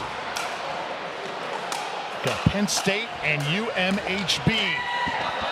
The Crusaders on center stage trying to make a mark. And, you know, there's those times you're going to look back in your school sport history and say, remember when we had the chance, we were on championship court at Nationals, and UMHB can kind of sense that this is their moment for them right here, right now.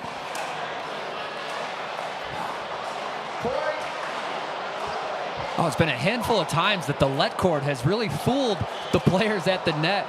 Got to be able to change direction and readjust that body weight quicker than that. Get into that kitchen.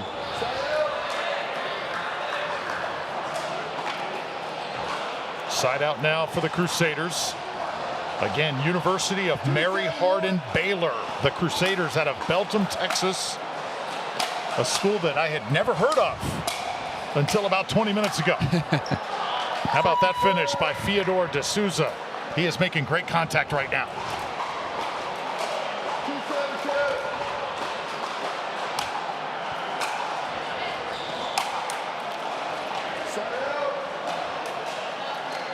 Tough miss. I'd love to see those ones missed high as opposed to low. But I get it, though. I get it. That's good form. Alex Saltzman.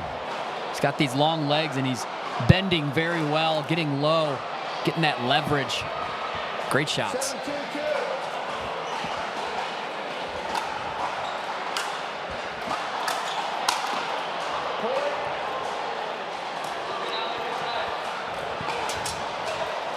Eight to 2 now in favor of Caitlin Hartman and Penn State.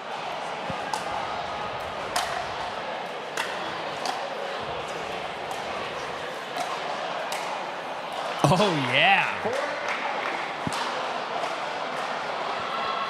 Nice distribution here. Another look with this little bit of an inside out to the sideline, Georgia Johnson style. You can't counter that. Speaking of Georgia, how do you like the news of her going to the fives earlier today in the MLP draft? If that means Georgia Johnson's playing with Annalie Waters, that's something that I'd press play on the TV to watch that. That sounds fantastic. Game point. Oh, that one goes off the paddle of Hartman and into the stands, but still, Penn State right now sitting pretty on game point. UMHB still with lots of work to do with Lori Bryan here. And the fun part about this tournament is the next Annalie Waters could be in the building right now.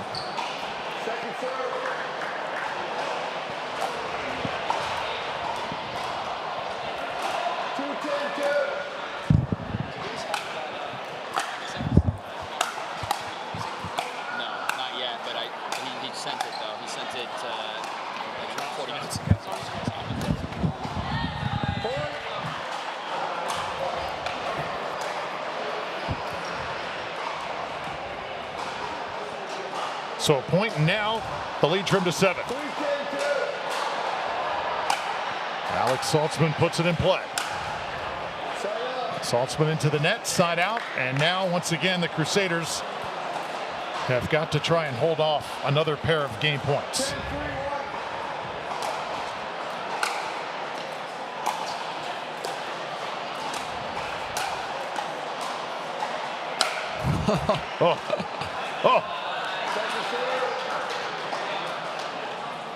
Lori Bryan opts for the two-handed backhand. Beautiful angle.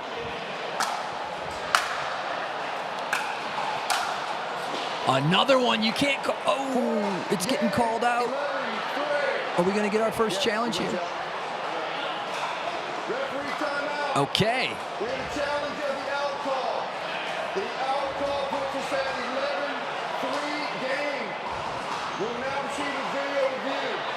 So our first challenge of the day, remember you get one of these per game, and our official Daniel Ward, our head official, will come over here, kind of huddle up around the booth, and we'll get one more look at this. This ball was very sharply hit. Yeah.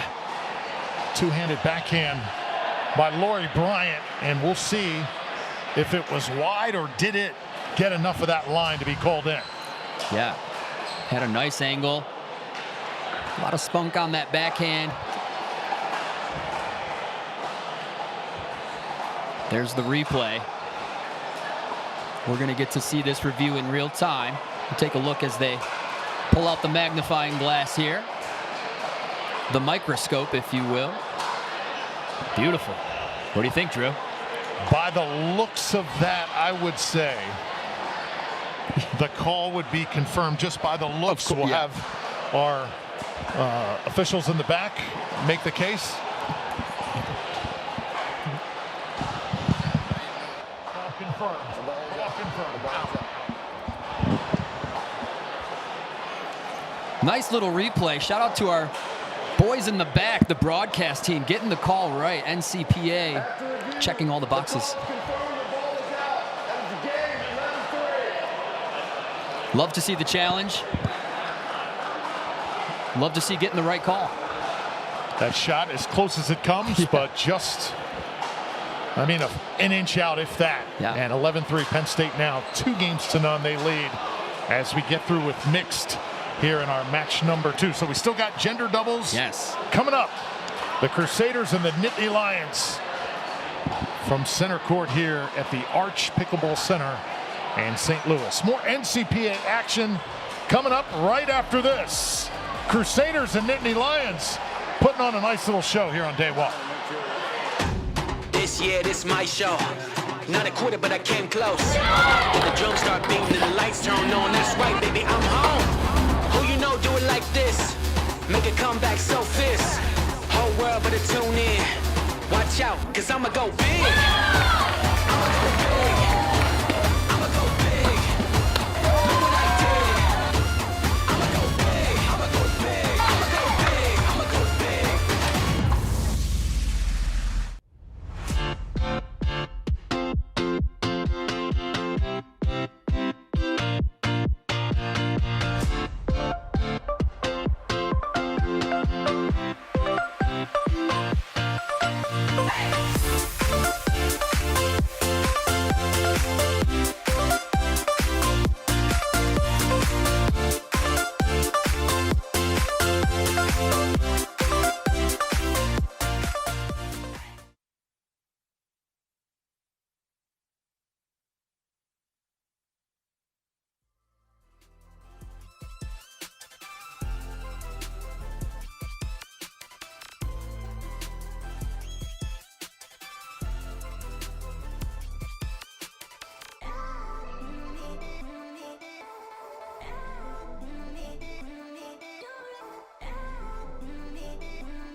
Welcome back to the Arch Pickleball Center here in St. Louis. Blank court's good time to show us.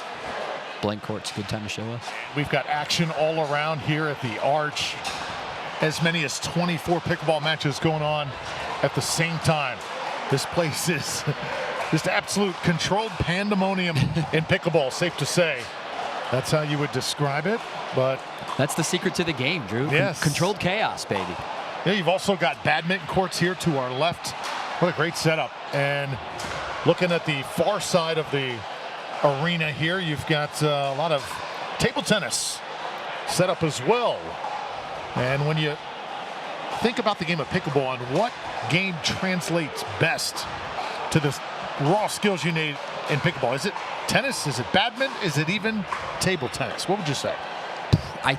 Well, I think, one, more research is necessary. There's been a handful of incredible ex-pro badminton players. Yeah. Shout out to Talia Saunders, my Australian sister, and Hendry Winardo, one of my early partners in the game. An amazing badminton player who was able to do things on the court that no one else was capable of. And it was scary what he could do to the pro players on the scene at that time, even at the national level.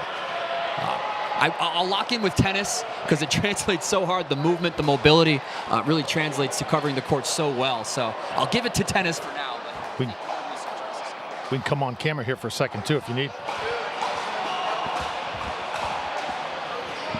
And then the doubles, the ping pong has a, we need that research as well. When is the ex-ping pong player going to come over and start to dominate pickleball? Yes. I saw some of the table tennis players drilling yesterday when I came here. Man, those were really intense. Shot after shot. I love that. And practicing technique and making sure that elbow was not up too much. I mean, really, really cool stuff. Nice. Drew's out there writing things down, watching the ping pong players drill. I like it. Oh, yeah. Oh, yeah. Inspiration from all places.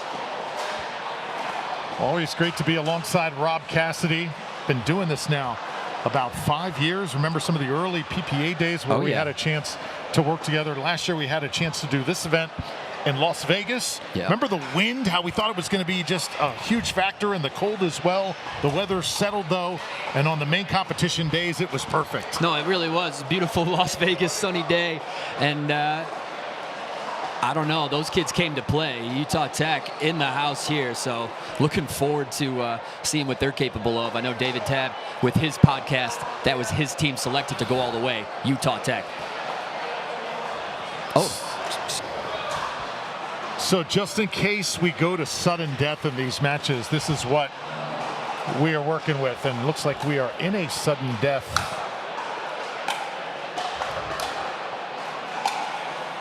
The match is tied after 6 games. We play a 7th to 11, win by 2. Team with the better point differential chooses the first category of the first 6 points. Each mini game worth 3. Only players from the first 6 games can compete. Yep, and that's what will happen if the game score at the end of the first 6 games is 3 apiece. Need that tiebreaker, and it's a little bit of a microcosm of a match as they'll category. We're in sudden death. Penn State was winning 2-0. How are we in sudden death?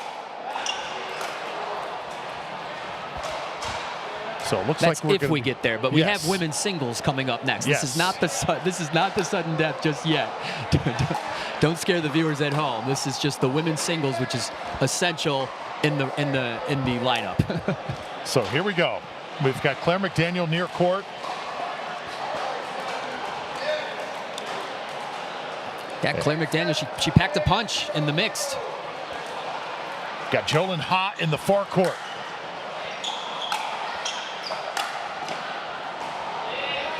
This ball sails. McDaniel with the first point.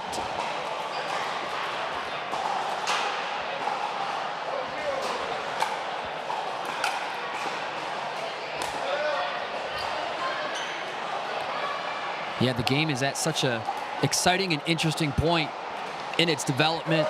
As you mentioned, my brain's stewing over which sport translates the best or helps the most. And we're going to find out, Drew, in the coming years as Asia explodes on the scene with their commitment to the game and amount of involvement and participation in the Asian countries right now. It's massive. So Jolyn Ha into the net. We're tied at 1. Claire McDaniel will serve it.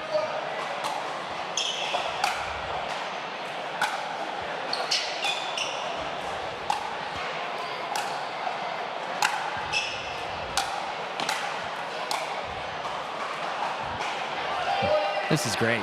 This is exactly what I looked like when I played singles intramural pickleball in college in 2009. So we play 3 points, Rob, and then we switch. We are doing competitors. we're doing our sudden death.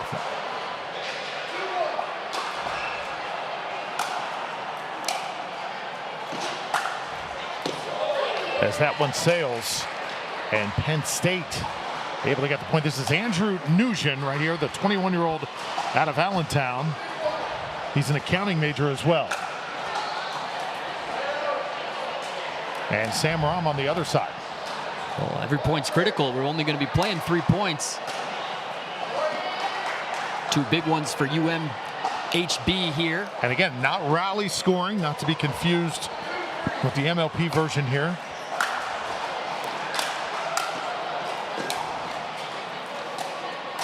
Oh, good adjustment by Andrew, but just too much open court left. Nice footwork from Sam there. Slams on the brakes and keeps himself out of that kitchen. And now it switches categories as women's doubles takes the court in this sudden death match. Fast and furious here.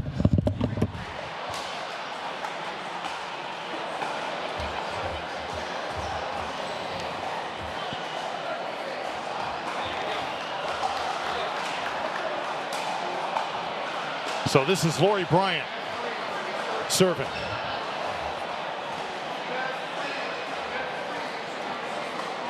Her partner, Jolyn Ha.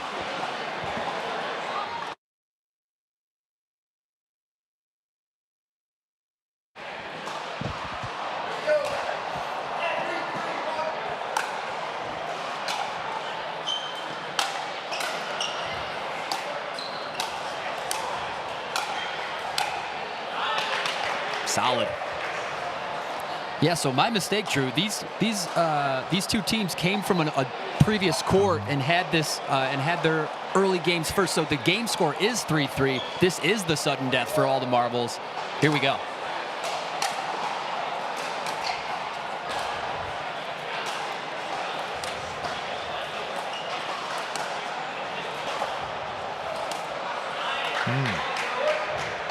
Grindy. No.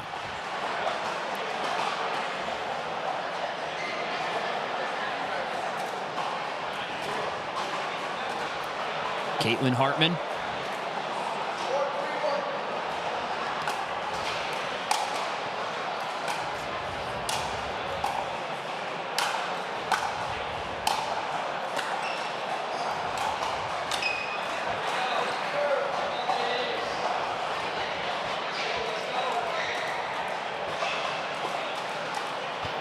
So now Claire McDaniel, 1 point lead.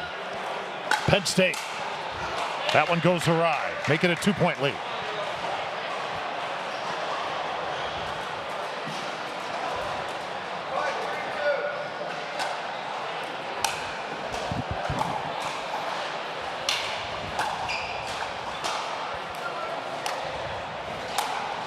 Get to the kitchen.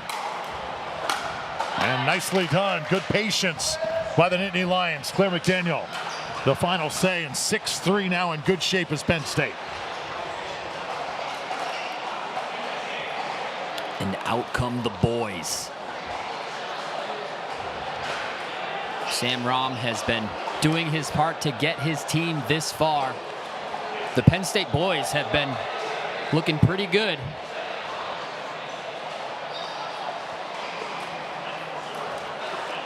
Theodore D'Souza, Penn State. There you see Sam Rom right there. Alex Saltzman on your screen. Saltzman on the left. And Daniel Weber. So I do like what the NCPA did with this sudden death here. You have traditional scoring, you keep to that traditional scoring, but you also do your little bit of your innovation. You do want to explore and experiment, and this is a unique sudden death format that involves the entire team.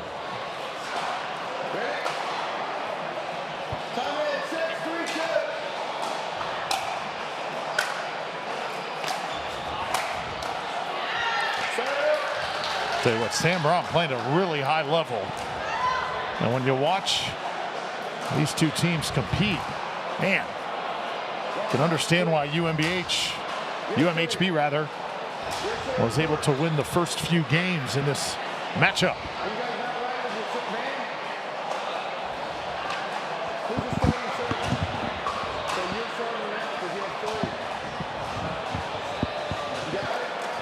Official Daniel Ward.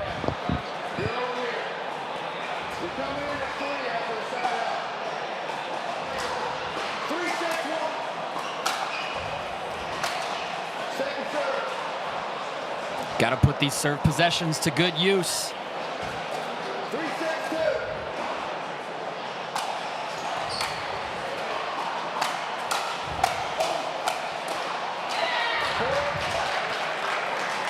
Big point. The rest of the teammates got to stay close. They'll be on court soon.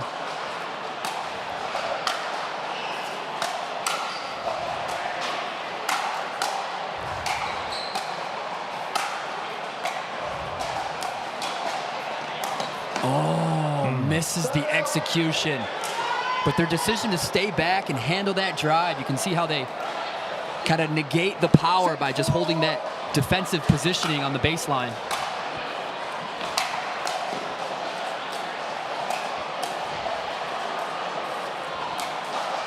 Oh, yeah. Snuck that over, got that back line. It's another point, 7-4 now. And we get to see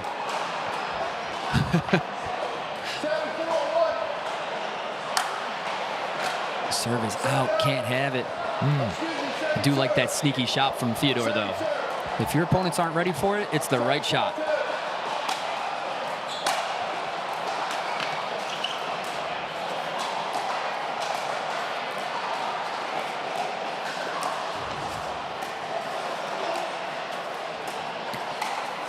There it is again. Got a little net cord that time.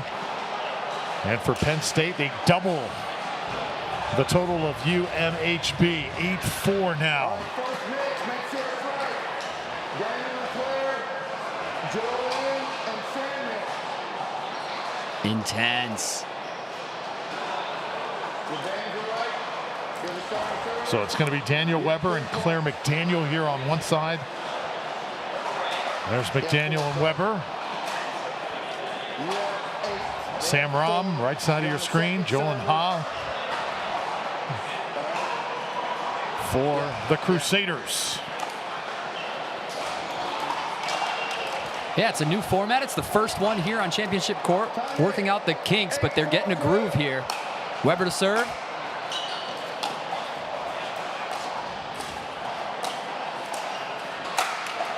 Oh.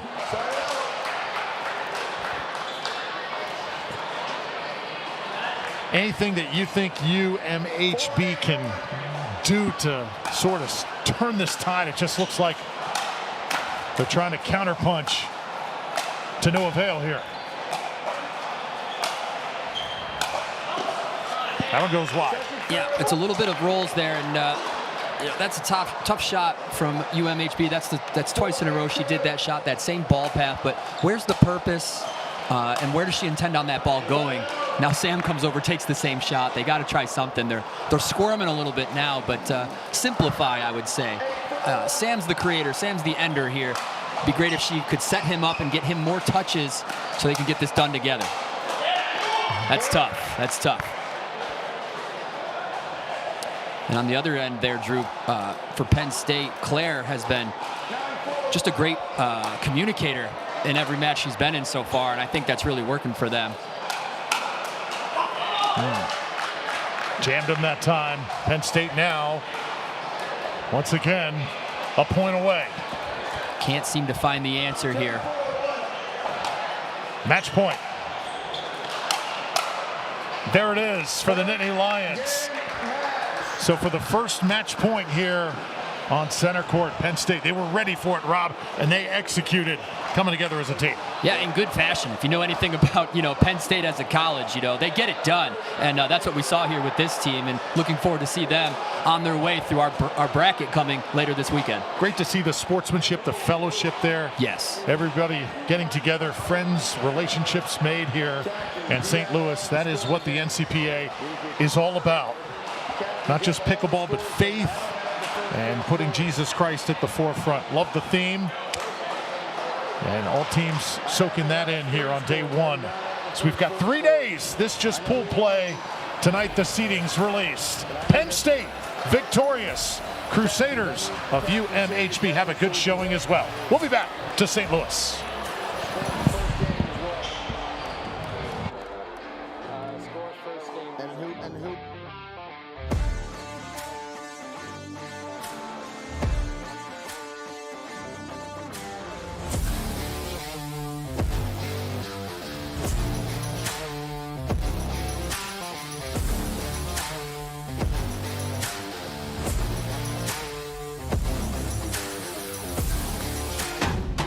Yeah, this my show. Not a quitter, but I came close. Then the drums start beating and the lights turn on. That's right, baby, I'm home. Who you know do it like this? Make a comeback so fierce. Whole world better tune in. Watch out, cause I'ma go big. I'ma go big. I'ma go big. Look what I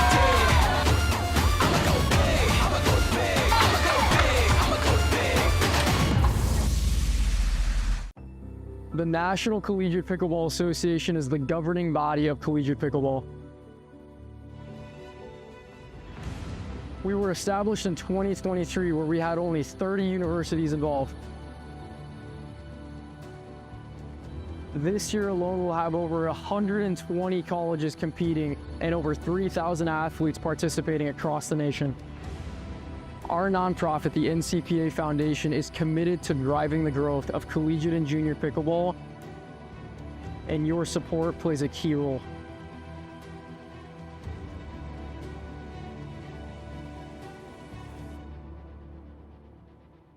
God is at the center of the NCPA, and Jesus has moved in ways that we never thought were possible. We would love for you to fuel the future of pickleball and the expansion of God's kingdom.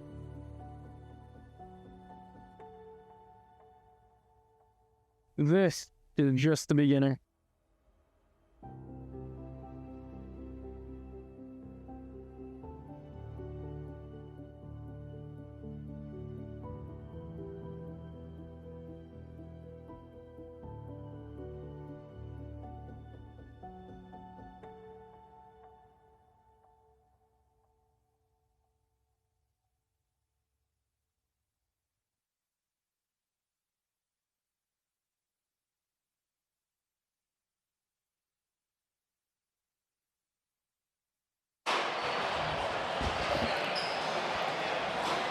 Welcome back to St. Louis, Missouri, the Arch Pickleball Center.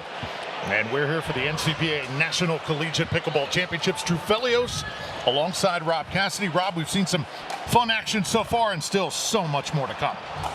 Yeah, we're just kind of getting the appetite going here. There's been some really good matches and some players really standing out, but you know there's some beasts of teams out there, and it is going down, and everybody's just refining their game here in pool play. So it's going to be a beautiful thing moving forward to that set-in-stone bracket that we have coming up later today, earned through pool play. And our video department, our crew doing just a phenomenal job of gathering the sights and sounds of this great event as it continues on to the road to the championship on Sunday here in St. Louis. So let's sit back, enjoy some of the best pickleball that we've seen so far today. And there has been tons of it. You guys gonna send it to the video that you told us about?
Are we back?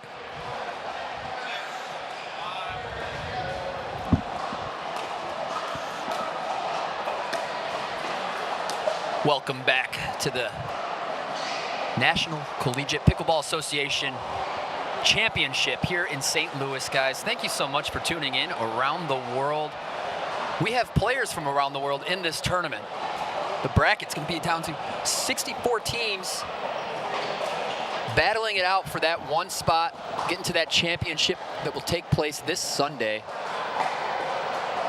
Good vibes all around so far as our players make their way for our next match on championship court. We've already had our first sudden death. Unique format.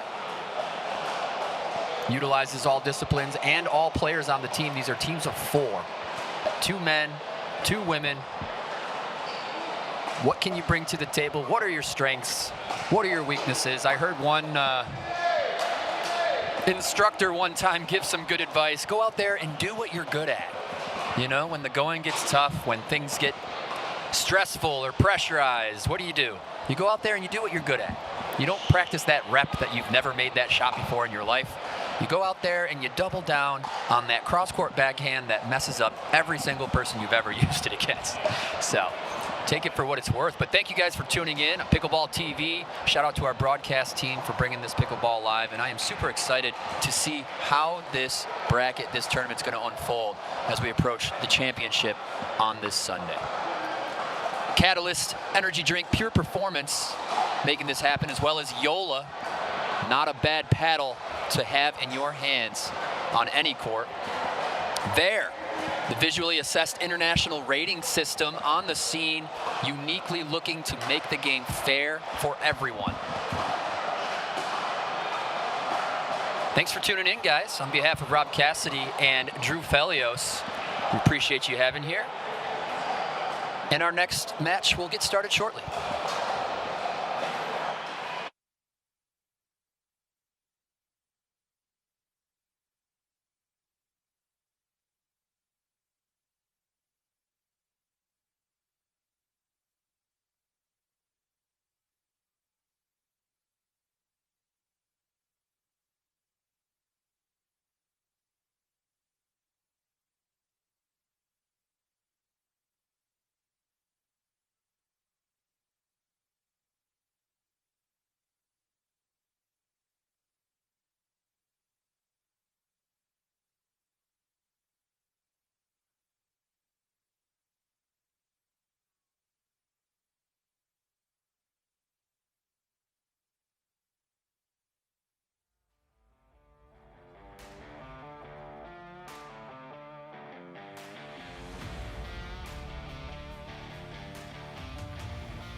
So we're just about set to go here from the Arch Pickleball Center in St. Louis. Drew Felios, Rob Cassidy.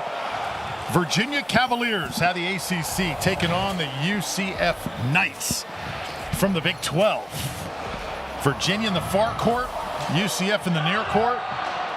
And the women will take center stage first, women's doubles. Just about set to go. Let's go. Third match of the day. For Virginia, you've got Vivian No, who is about to serve, 21-year-old foreign affairs major.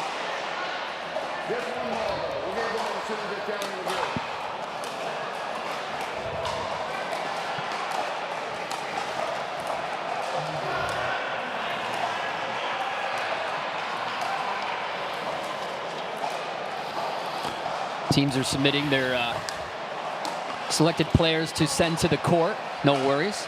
Also seeing some sponsorships out here, Drew. I see Engage on the back of the Knights jerseys and that beautiful Engage paddle in both of their hands, that new model. Curious to see what that paddle feels like. I think that might be their variation of foam. They've been leading the way in pickleball paddle technology for years. And then, of course, this new, unique-looking head paddle that I've never seen before for UVA.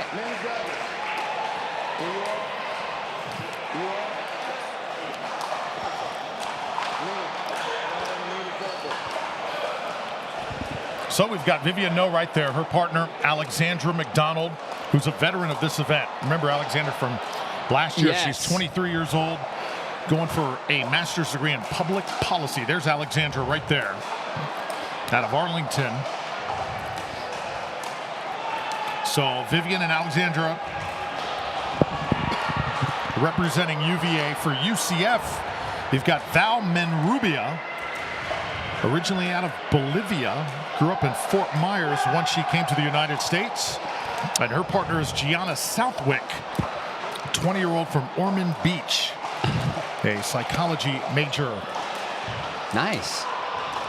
With her back to us right there. So Val and Gianna for UCF, Vivian and Alexandra for UVA. Cavaliers will put it in the air and get this match going. Game one. Enjoy.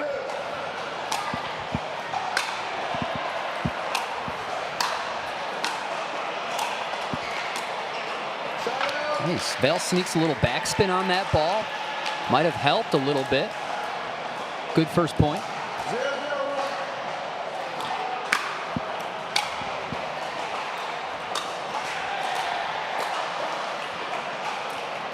Oh, she's got to get the touch off. She does.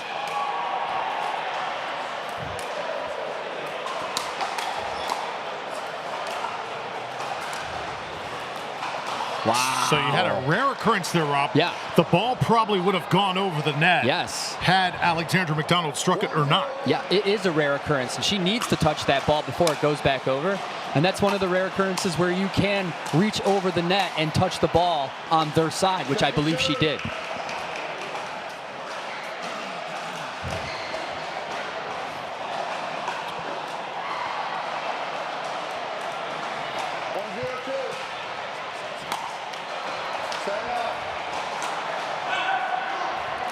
Side out. I'm seeing smiles, which is a good sign, but I'm going to want to see some players lock in a little bit if they want to get it done.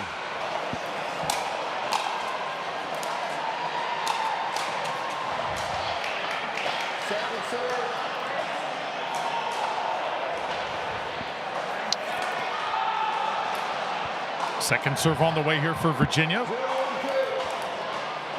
Val gives the sign to switch.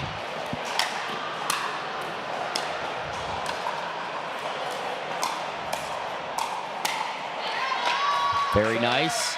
Gianna, that lefty, so naturally a right side specialist. So now Val Menrubia.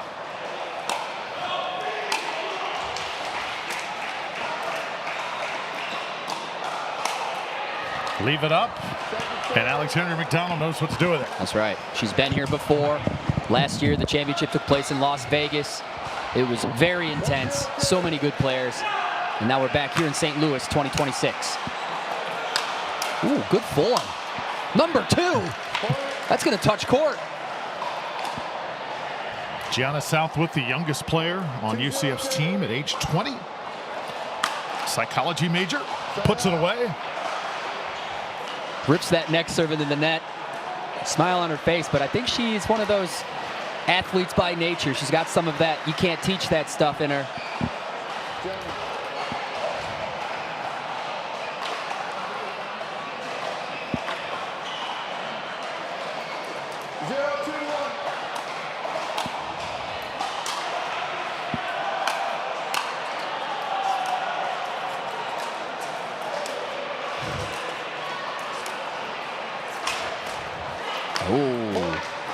First point for Virginia. Alexandra wants more.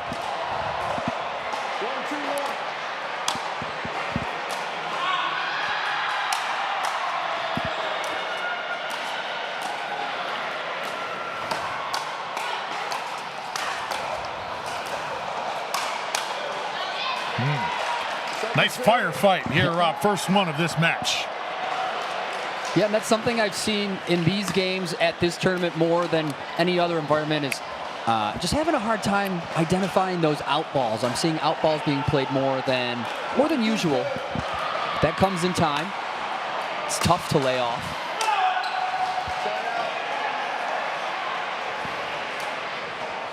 This lefty, Gianna,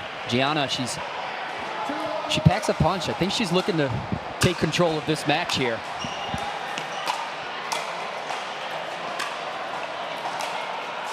Oh. Oftentimes you have the left sider being the greater force out there, the put away power, but with the lefty in the works, can make for a different dynamic. Gianna could be the power player.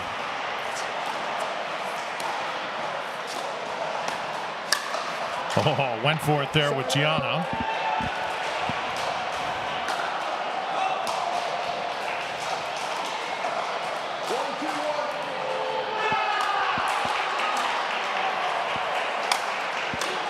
Off the net cord, finds a spot. We're still playing. Wow.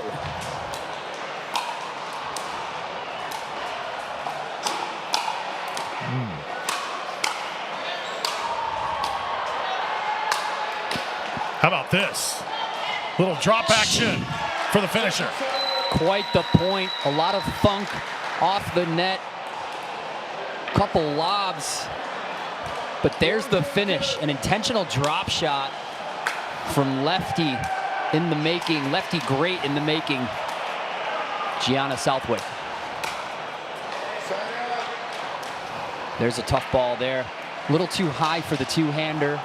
The first thing I learned about the two-hander, Drew, was you have to know when to disconnect. It's the only thing I know about the two-hander.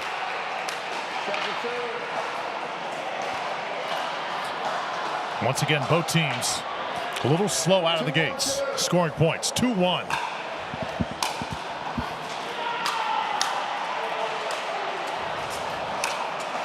That one's going to sail on McDonald. So it's another point here for UCF, and now they lead by 2. That's a lot of slice from Gianna, and the ball landed right where she wanted it to. With these courts the way they are, they're a little slick. Something she can really utilize moving forward through the bracket when those big matches come tomorrow and Sunday. So now it's McDonald for the Cavaliers. That one sails. So one thing about the indoor game, too, there's no elements you got to worry about, Rob, outside of this noise, which is coming from all courts. Yeah.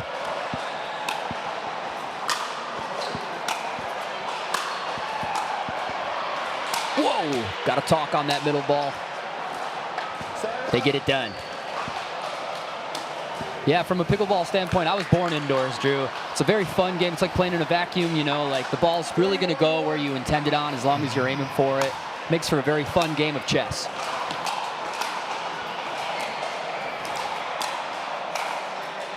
Left it up just a little bit. McDonald makes her pay.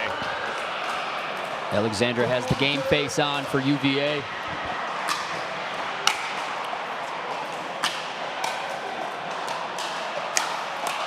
Oh, yeah.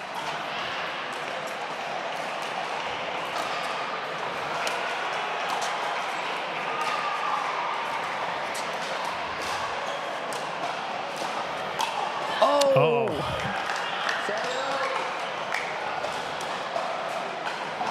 That flick.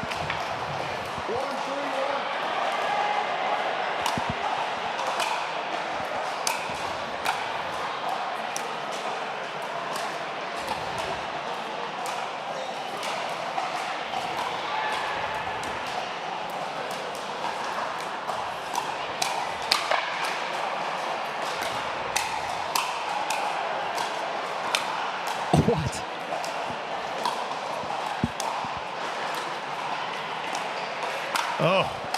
Oh, my goodness. They worked so hard for that point, Rob, did Virginia. So many chapters. Well done by both sides. Quite the exchange. Still second serve on the way. Virginia limited offensively here in the opening moments of this match. Trying to find their groove.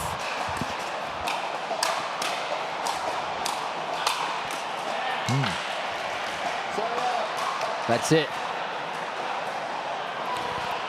And if there's something we haven't seen at every level in this game, Drew, there's different body types that can succeed in this game. You have the Deckel Bars, the Ben Johns, yes, the Hayden Patriquins, the Gabe Tardios. Oh, nothing going right now for the Cavaliers. 4-1. But what I would say is that Gianna Southwick is really kind of utilizing that Hayden Patriquin style. She packs a punch. She's everywhere and nowhere. That one off the court. 5-1 now. You know who Southwick kind of reminds me of? Even though she's left-handed, a little bit of Elise Jones in her feistiness. Nice. Yeah, a little bit more of a refined Elise Jones, Yeah. right? She's got that balance. We know Elise Jones is a fighter, a scrapper. I agree. You see that in Southwick as well. Southwick has this gracefulness to her. It's an elegant movement, which, again, circles back to how Hayden Patriquin moves on that court. And Big H having himself quite a 2026 so far. Just recently victorious with Anna Bright by his side over Ben Johns. Yep. And Annalie Waters in Mesa, Yeah. Arizona. That sent some shockwaves, and a lot of folks in the pickleball world want to put the crown on him right now. They really do. I don't know if he's ready for that quite just yet, but he certainly has all the tools and skills. Yeah, absolutely. I mean, he's capable of wearing that crown, but it's way too soon. It could be true. Could be true. Just too soon to say. Even if it was true, too soon to say. But shout out to Hayden Patriquin for playing his best ball. And the way that kid's grown up and in the direction that he's brought himself and his pickleball, love to see it in a kid like that. So 5-1. Remember, we switched sides first to 6. UCF trying to extend their lead here. Val Menruvia played well. Bottom left of your screen.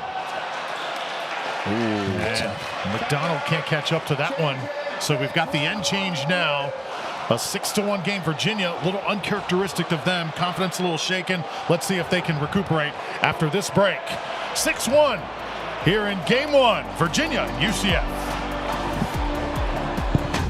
This year, this my show.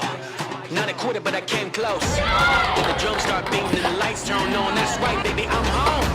Who you know do it like this? Make a comeback so fierce. Whole world better tune in. Watch out, cause I'ma go big. I'ma go big. I'ma go big. Look what I did. I'ma go big. I'ma go big. I'ma go big. I'ma go big.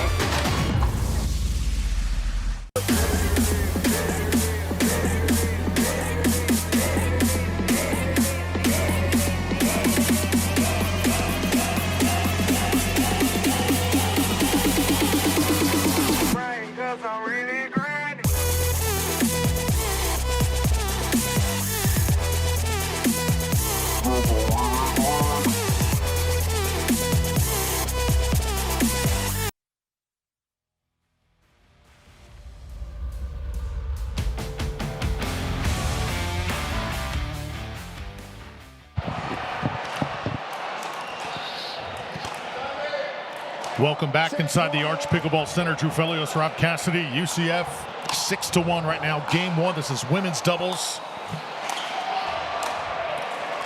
Virginia, a team that is here year after year. They've made their name in NCPA play. Gianna Southwick right there packing a mean punch here in this first game with that southpaw feisty style.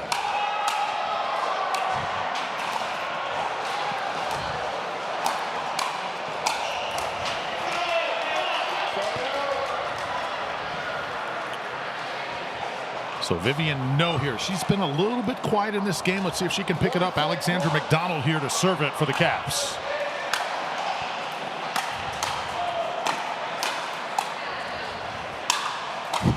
Wow. That's quite an overhead, isn't it? Very nice work from Southwick. Yeah, if this game can keep going and UVA just kind of forgets about what's on the line, forgets the pressure, starts to play their game a little bit more. Loosen up. Sometimes you're just out there, Rob, and the game's going so fast, you're just trying to kind of get your footing. Yeah. It looked like McDonald was doing that before the break. Right. But they're catching up here. They got the best of them on that last one.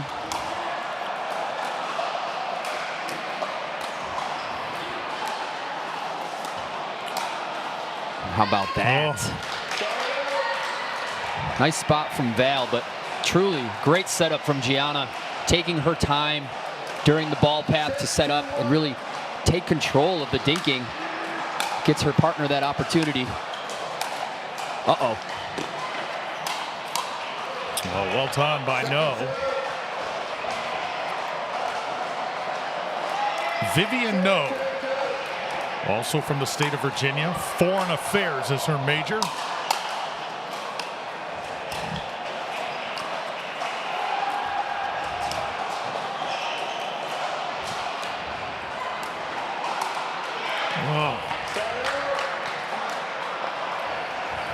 Just catching some of the teammates' facial expressions on the sideline here. Just all in. The anxiety, grimacing. They're pulling teeth.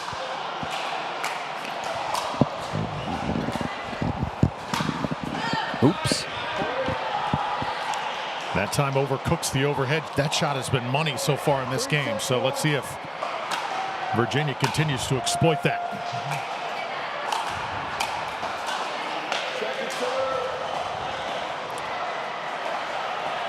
Only 3-point difference here.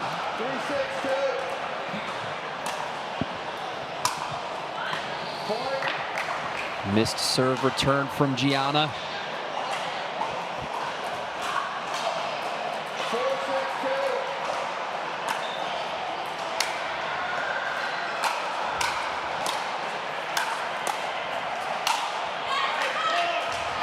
And now timeout can be called. UCF feels it's slipping away just a bit. They have not scored since we returned from the break. And Virginia, 4 straight points from the Cavaliers to jump right back in it. Yeah, some unforced errors there. Started with Gianna's missed serve return and a little bit compounding, but I love to see this timeout. It's really fun to watch these teams compete too. Gianna and Val. Normally you have the left sider being that enforcer with the right side being kind of that solid rock as you typically see out there, but the roles are a little bit reversed. Val needs to be that controlled, keep it going player, shut things down, and let Gianna cook, if you will, as they say these days. Let her cook. See the two teams discussing strategy here. It's all about making adjustments because when you come to this event, there's going to be other teams that can play as well, but who can make the right adjustments in game, I think. It's really fun when you reach that level, Drew, where it's a game of adjustments. Yeah. You know, you're doing something that's working, and they have to, you know, change something in their game, and now it's back on you. Now you have to make an adjustment to their change, and there's that back and forth. I've had some wonderful battles with Tyler Loon, which is just all about what decisions you're making, what setup you're bringing to the table, and it goes back and forth with the adjustments, so you're absolutely right.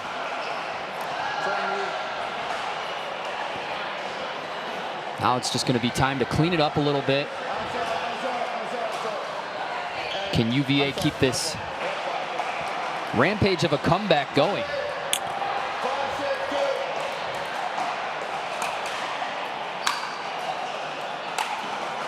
No hits it into the net, and that'll be a side out, so good timeout for UCF.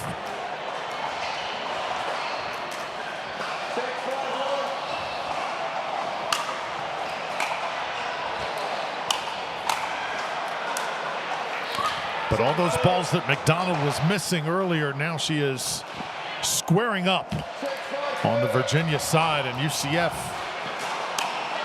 all that momentum they had has come to a halt here. See where they can find an opening, because right now McDonald is cooking. You want to be that solid, consistent player, but you don't want to be in survival mode. You don't want to be,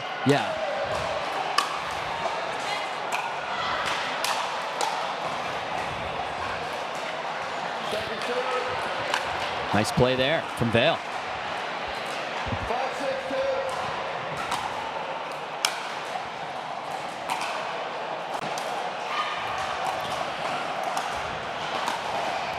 Oh, right down the middle. And just like that, UVA is fired up. Take a look at McDonald here. Yep, gets that roar out, amps her team up, making a break for 11.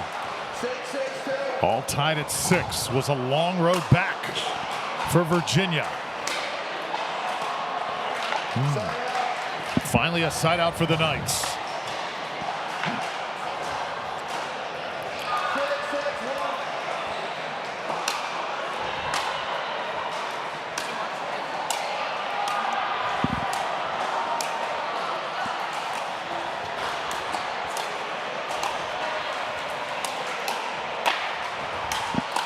Oh.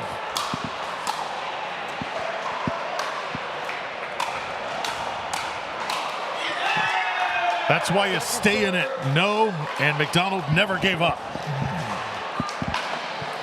Whole match in a single point there.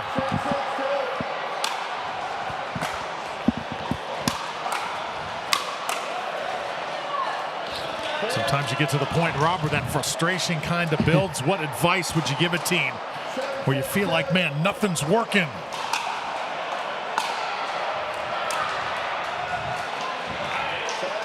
Just go do what you're good at. Yeah. Go out there, do what you're good at, and throw it all in your feet. Throw the effort into your feet. That's a big Rafa Nadal advice. Yes.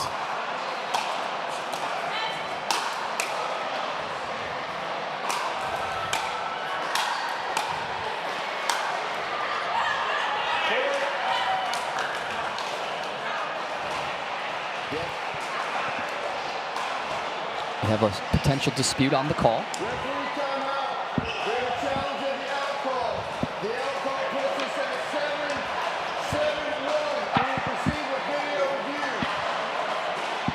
So the call was made that it was out. That would give Virginia a tie here. And for the first time, UCF wants to have one more look. Gianna Southwick. Yeah, I'm glad they were able to pull that challenge card here. Take a look. There's the first one from Vail. Nice form. Coming in hot. Ooh. Yeah, that's tricky on the first. So we've had one replay that was withheld. This one could very well be overturned here. See where that ball hits as we get it on the slow-mo. And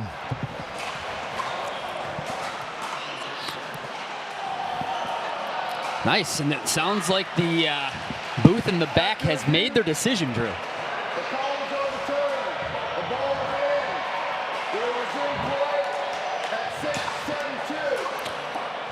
so Daniel Ward, our head official here for this event, making that call.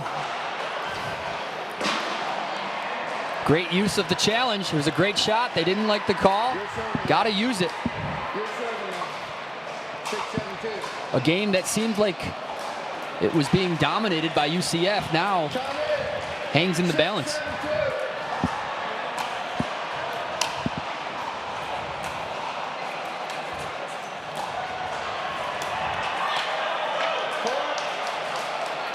UVA solving the puzzle. It's okay. We'll fix it now. Fix it now. You should be back there, Val. So Gianna and Val having a little discussion here. We'll get in position. We're tied at 7.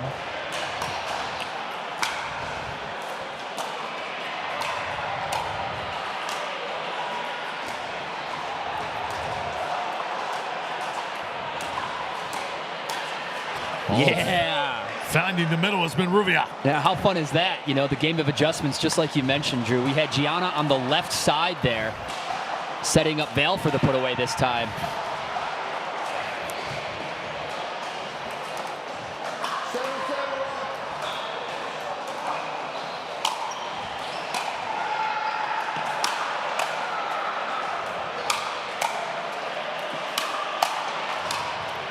Oh, McDonald really wound up for that.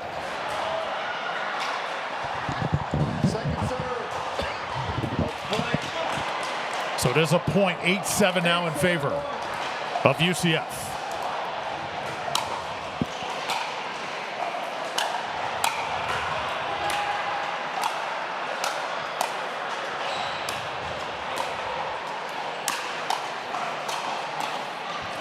That one goes awry. 2 in a row. Look at this. Val looks so much more comfortable on the right side. And then for Gianna to be just so utilizable to give that to her, be able to give her that right side.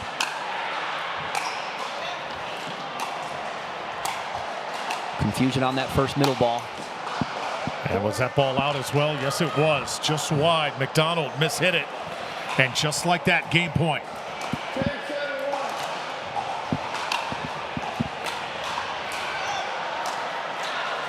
That slice is so good. Mari Humbergish. Oh, really is. Baby. Good recovery from McDonald, but you mentioned the slice. That was pretty, right? Yeah. Yes, yes. It's like she's been doing it her whole life. That ball flutters in the air, just has a different trajectory to it. Very much so. Different spin, different bounce off the ground. Here we go.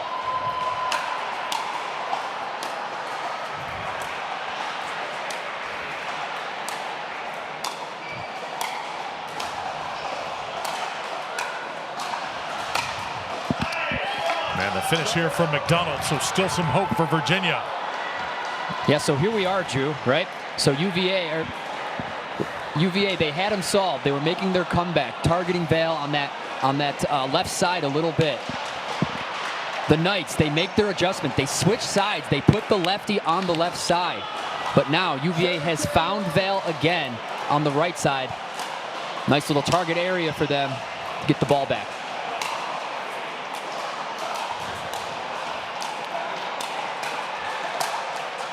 And tag that time. McDonald, when she really wants to strike that ball, look out. So as we see this game of adjustments unfold, I would say the last one that the Knights could make here is show different looks, which they just did there. Gianna back on the right. Now you got them guessing. Where is she? Is she over here? Is she over there? It kind of messes with their target areas and causes those unforced errors. Love it. Second serve now. And maybe the final chance to score points for Virginia.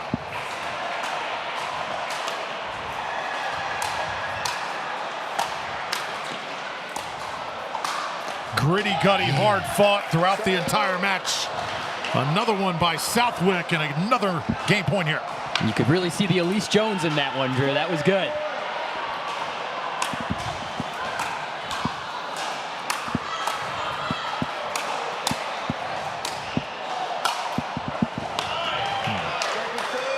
Tries her best, but they find Val on the left. It's coming down to it.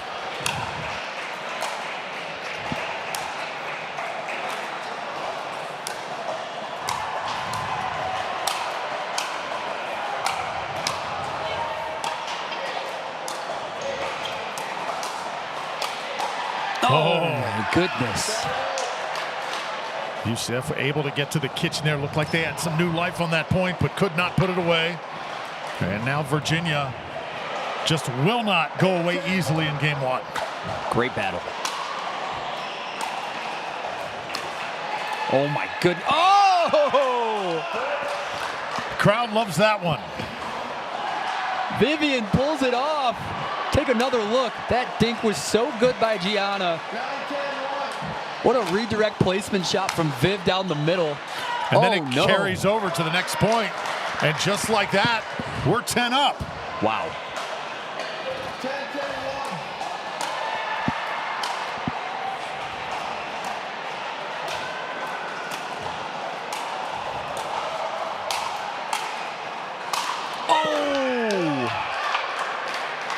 I think a timeout has already been taken. I don't think they can take another timeout. It's always fun to learn that the hard way. Yep. Tough stuff, guys. She doesn't get to touch the ball too often. Tries to make it count. Game point for UVA.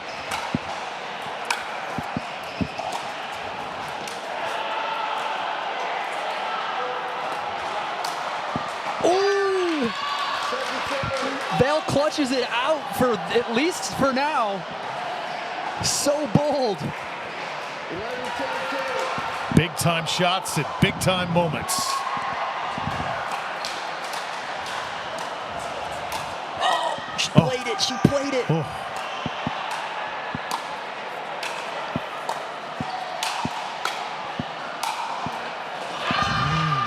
Yes, there was the one shot that was floating. Vivian No decided to hit it. Looked like it probably would have sailed out. Now UCF will have a chance to stay in it. That'll make the hair on the back of your neck stand up. Got some coaching from the sideline recommending the stack. Oh, and a missed drive. I refer to it as the illogical stack just because on paper doesn't make sense to have the lefty on the left, but shout out to Jamie Haas leading the way as a left side lefty.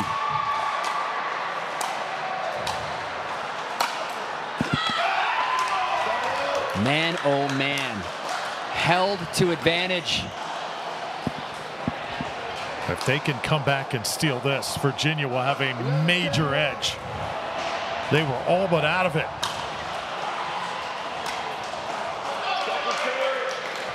There's one hold.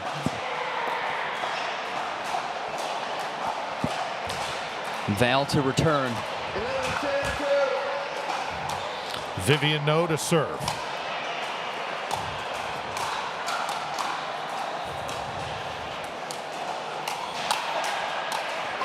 Another firefight. Why not?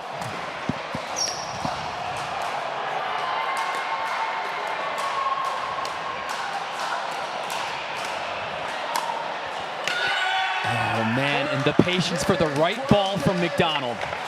Alexandra McDonald, boy, she held steady late in that game, able to extend it 12-10 in game one. The team of Alexandra McDonald and Vivian No get it done over UCF to go a game up.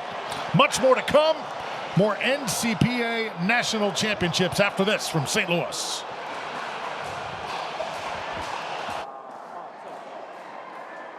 Hey guys, if you use your video challenge, you can still appeal to me afterwards. Until you use your video, you can't appeal to me. And I like that. Like, if we were successful, we could have challenged. No more. Storm closing. We got to rotate.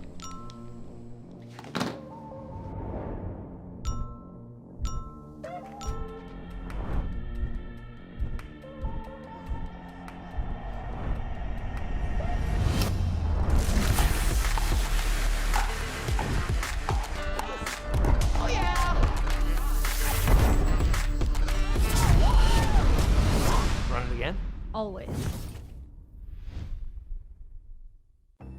The National Collegiate Pickleball Association is the governing body of collegiate pickleball. We were established in 2023 where we had only 30 universities involved. How you guys doing back there? Good. This year alone, we'll have over 120 colleges competing and over 3,000 athletes participating across the nation. Our nonprofit, the NCPA Foundation, is committed to driving the growth of collegiate and junior pickleball, and your support plays a key role.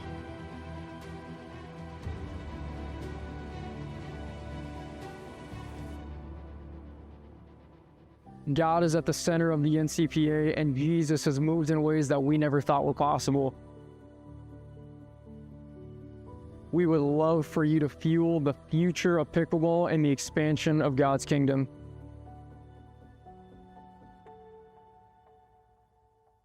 This is just the beginning.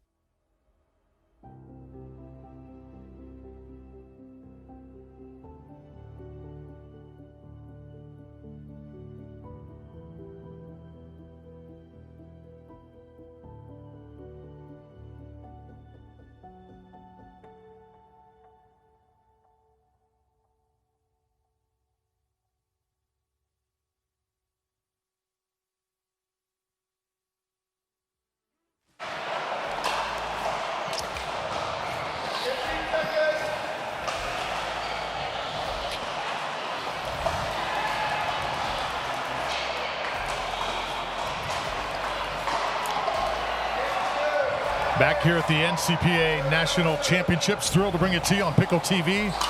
Drew Velios with Rob Cassidy. So now we got Virginia in the near court, UCF in the far court. And we'll introduce these players to you as we have the opportunity here. This is Ben Breitz, the 21-year-old, serving for the Knights.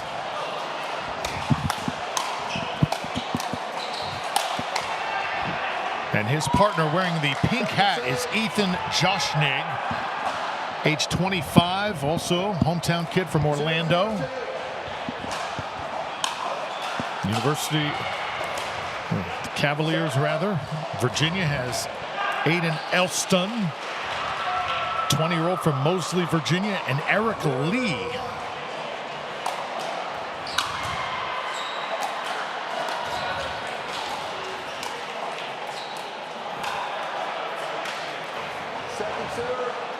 Nice sneaky shot.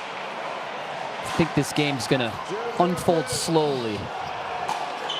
Both sides are going to settle in. Seeing some solid pickleball from both sides already. Oh, that's nasty. Eric Lee in the house. Eric Lee making his presence felt. Aiden Elston right next to him out of Moseley, Virginia. Eric Lee from Hardin, Virginia. Seems like all the Virginia players come from the state of Virginia.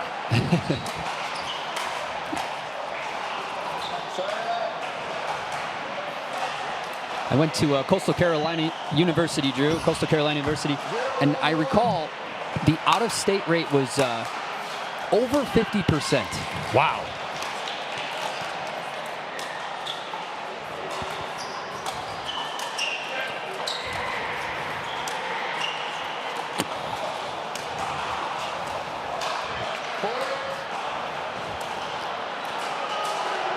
I asked Coastal Carolina to let me borrow one of their wooden paddles because I was playing a tournament in New York, and they eventually let me keep it. Still got it. Ooh. That is quite a drive right there by Ethan Joshnig as Ben Breitz serving it now.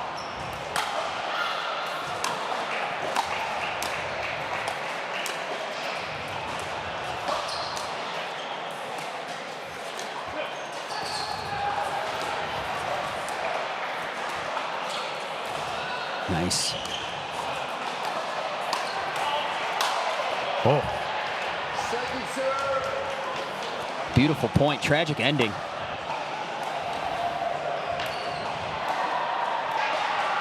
These boys are playing good. We get to start getting a little nitpicky with you know, what they should and shouldn't be doing out there. Great play here. That's a great reach.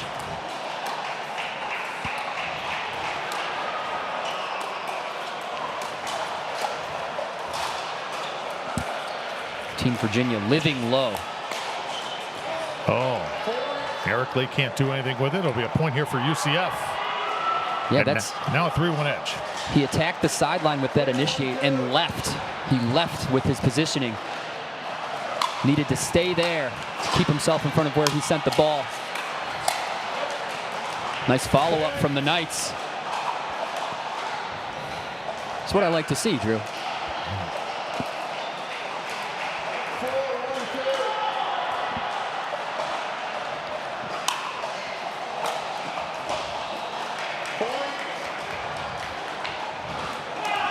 So right now the Knights very much in stride.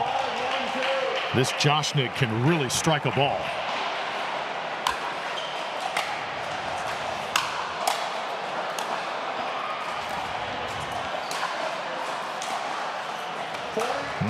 And now 6-1 just like that. Yeah. But hey, that's the same score that the women were trailing. That's true. For Virginia, and eventually they came back and won it. So 6-1, UCF again the edge. Can they take this game and put it in their win column? We'll find out next from St. Louis. This year, this my show. Not a quitter, but I came close. Then the drums start beating and the lights turn on. That's right, baby, I'm home. Who you know do it like this? Make a comeback so fierce. Whole world better tune in. Watch out, cause I'ma go big. I'ma go big. I'ma go big. Look what I did. I'ma go big. I'ma go big. I'ma go big. I'ma go big.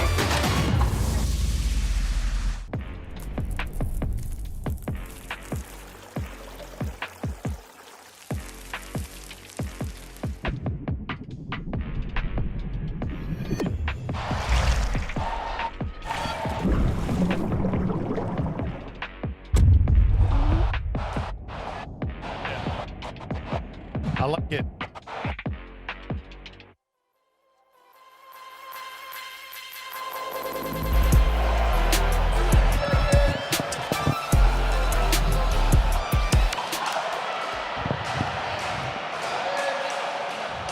So fast start for UCF, the Knights, with Ben Breitz and Ethan Joshnik on the court. Lead 6-1. Big swing by Joshnik. It'll be a side out for the Cavaliers. Remember, Virginia's ladies were down by this same score. Came back and found a way to take game one. So the men trying to put that on repeat here.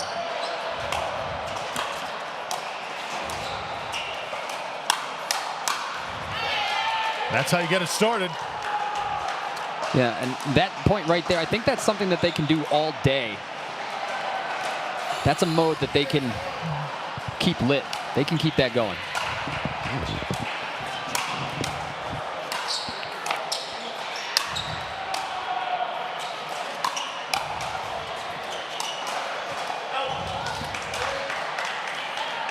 Not a bad try. Ball just sails out. Lead trimmed to 3. Eric Lee, chemistry major out of Hardin, Virginia. Not an easy major.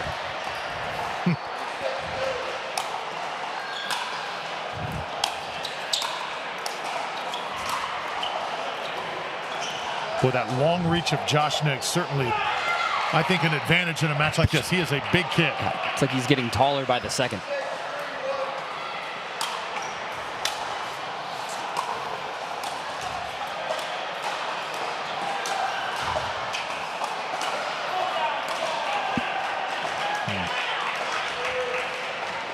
Got to minimize the self-harm.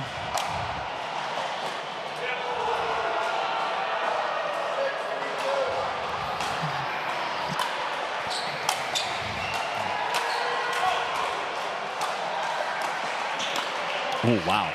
Same shot, good eye by Virginia, laying off it. It seems so juicy for him, like he can't lay off it. Got to resist.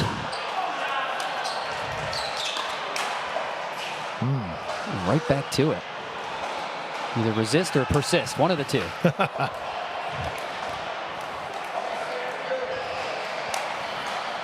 Yikes.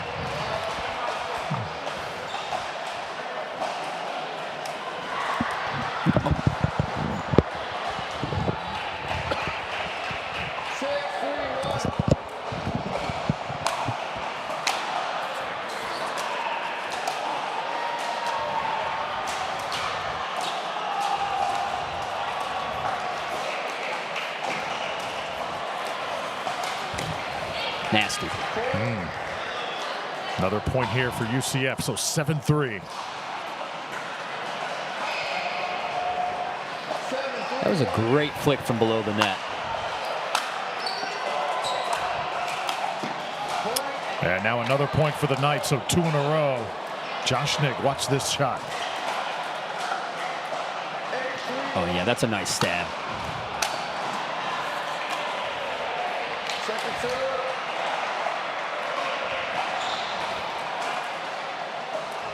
8-3-2.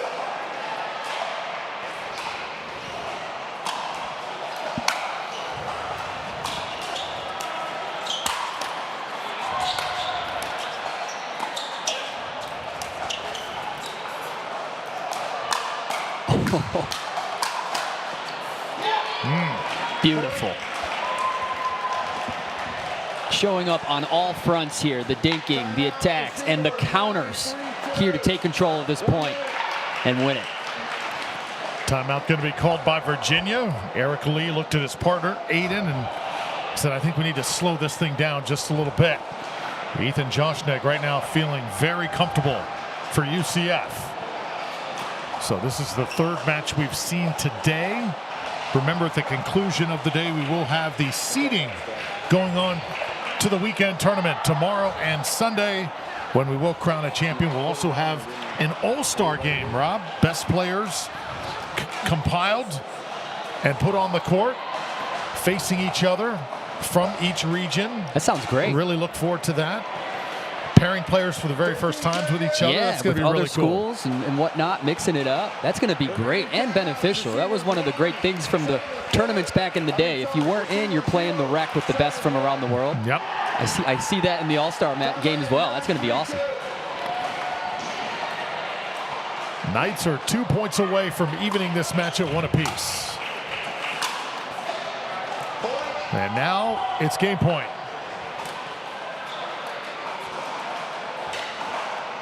Ethan Joshnek, 25 years old, oldest player in this match here amongst the 8 players.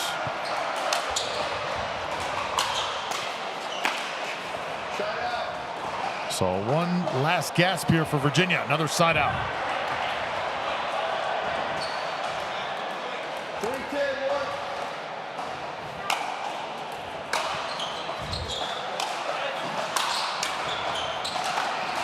Oh.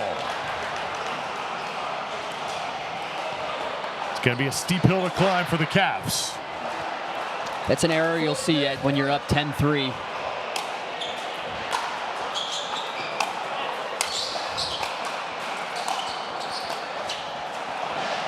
I was just thinking, top of my head, name me 4 colleges in the state of Virginia. Well, of course, there's UVA. Yes. Good. Virginia Tech. Virginia Tech. There you go, Rob. You're on a roll. You're on a roll. University of Virginia.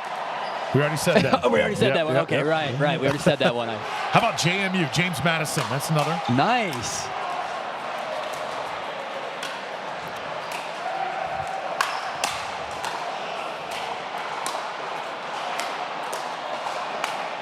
Oh, well played on both sides here. UCF. On the defensive, and the Cavaliers able to score. Eric Lee showing off his stuff once again. Take a look at this two-hander. Gets that ball there quick. So another game point here for the Knights. And up against the net, there it is. The UCF 11-4 over Virginia. So we are tied at 1. I was thinking Virginia Tech, Virginia, you're right, Old Dominion, JMU, Virginia Commonwealth, that's another. No doubt. I'm telling you, Virginia, a very fertile state when it comes to athletics. Is there a Nova? A Nova, Northern Virginia? I don't think so. Okay. But we'll look it up during the break. One game apiece, and we'll come back to St. Louis after this. It's a stopwatch. It's like it's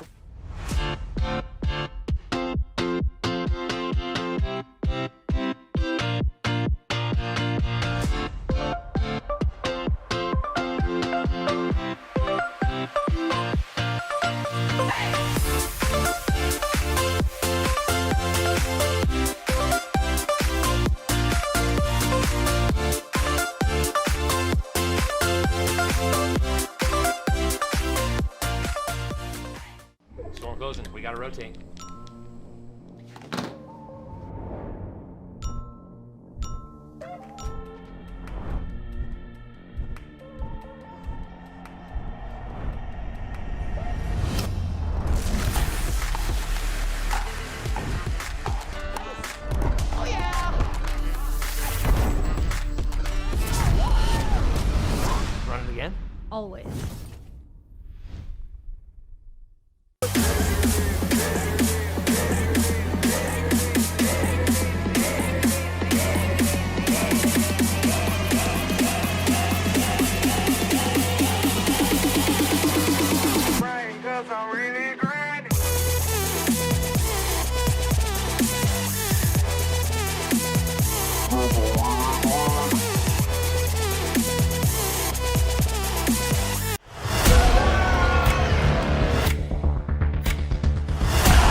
legends on this court, and their futures are bright.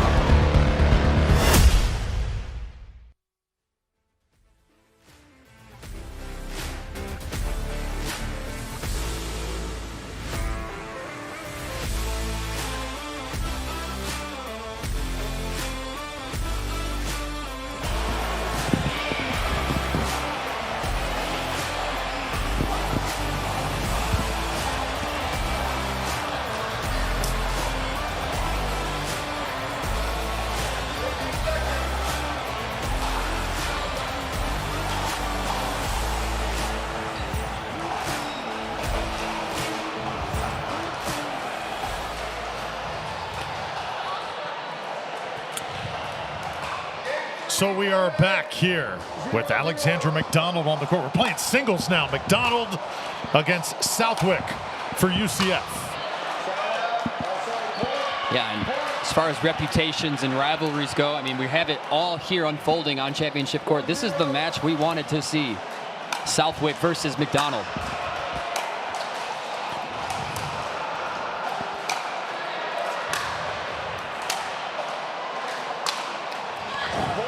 And Alexandra McDonald, not just a great pickleball player, but an outstanding tennis player from what we understand. Rob, she's won championships in tennis as well.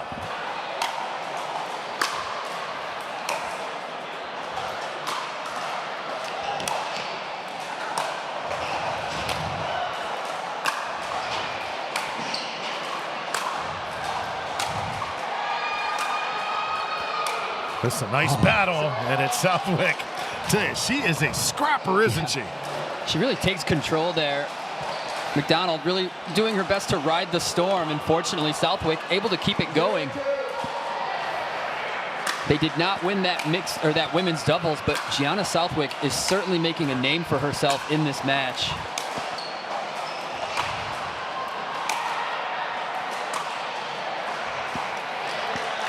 There's the first miss with the slice.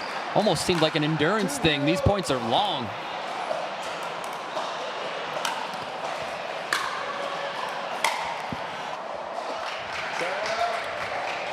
Another side out now. Gianna Southwick to serve. And there's the three players in one that she embodies. It's Hayden Patriquin, Elise Jones, and Mari Humberg with that slice. What a combination to be. Gianna Southwick, up and coming lefty, great. Just scored her first point.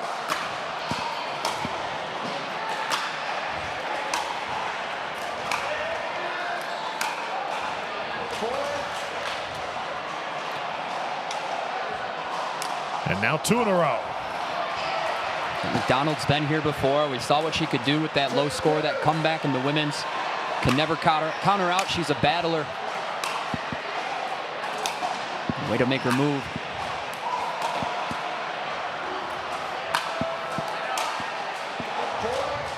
Really good stuff from Gianna. Well, pickleball is such a game of runs, isn't it? We've seen that throughout this match and the other matches today. The streaks and the runs that these teams go on. That'll be another side out here going the way of McDonald. Yeah, you're absolutely right, Drew. It's a game of streaks and momentum. And for me, on the side of when to call the timeout, I lean towards the side of calling timeouts early as opposed to too late. And that's something I've definitely learned the hard way over the course of my career.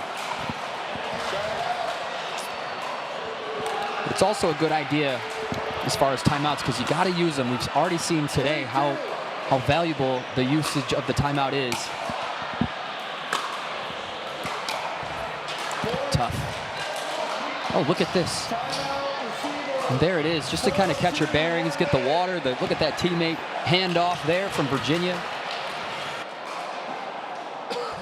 But it's good to have a rule in your head sometimes, so you don't have to like, should I be taking a timeout or whatnot? No, it's, hey, if they score 3 points, we're taking a timeout. If they score 3 points in a row, then we're going to take a timeout. Alexandra McDonald, one of those student athletes kind of beyond her years when you talk to her, so intelligent. Yeah. Getting a master's degree in public policy. Originally from Arlington. And that's just got to be a great feeling. You're in grad school, Rob. You're playing this great game. You're getting to travel with your team, representing your school. It's a good place you want to be in.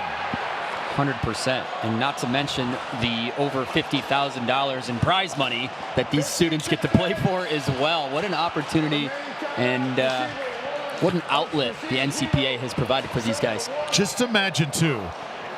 Imagine we were in the year 2016 rather than 2026. I mentioned that not just because I love social media, but how many of these players would immediately start a pro career then? But now, because the level has gone up in the past decade, it's only going to be possible for so many of them. You get my drift. Oh yeah, I mean, just walking around this facility, there's more athletes involved, there's more great minds involved in the business space of the sport, so 100%.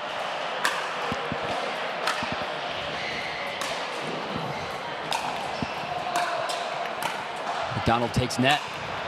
Can she use it?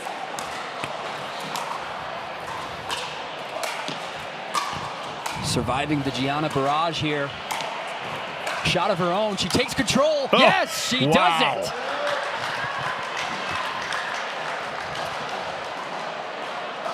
Great point. And off camera, Gianna giving some props to her opponent. Nice point. The sportsmanship is real. Only thing is, Rob, she's got to be exhausted right now. Oh, yeah, geez, both of them. Able to win the very next point, and this could be timeout time here for Southwick. She looks at her bench.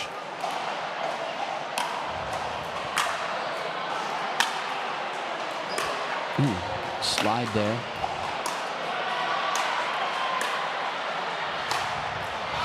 And the overhead is good.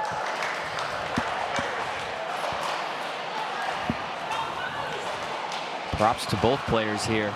Great battle.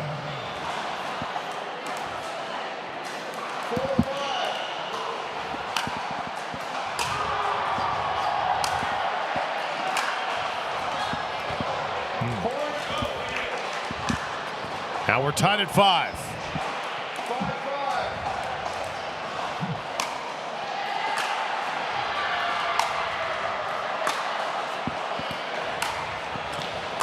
McDonald now feeling it, starting to really get behind those strokes.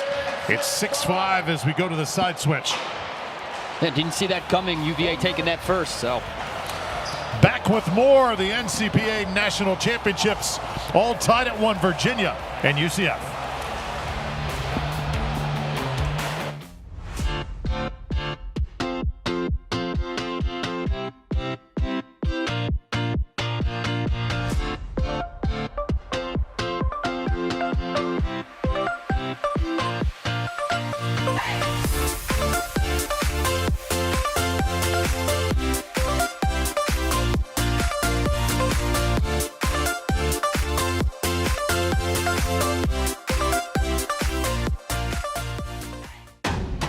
Yeah, this my show. Not a quarter, but I came close. Then the drums start beating and the lights turn on. That's right, baby, I'm home. Who you know do it like this? Make a comeback so fierce. Whole world better tune in. Watch out, cause I'ma go big. I'ma go big. I'ma go big. Look what I did. I'ma go big. I'ma go big. I'ma go big. I'ma go big.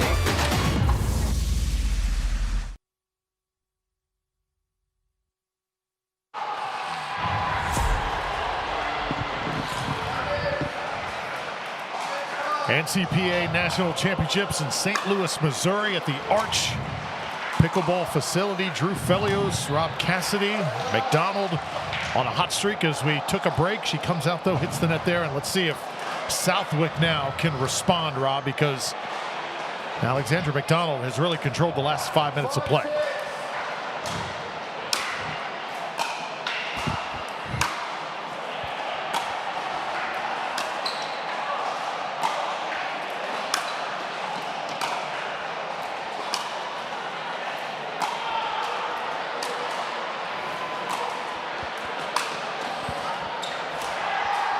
Open court, Southwick is there, not that time though. Awesome point. There's some games of pickleball you just don't want to end. That rally, I didn't want to end. Just great play by both sides. Ooh, tight. Let's double check. We're going to sneak that double check in. We can't take the challenge with us. It's almost where her team needs to kind of say, hey, let's challenge that. You can just tell, too, in the last point sticks in the head of the player that did not get the benefit of the doubt.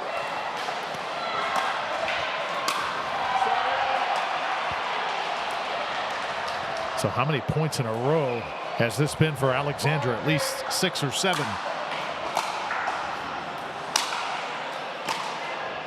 She going to take net? She is. Gets it done on the approach.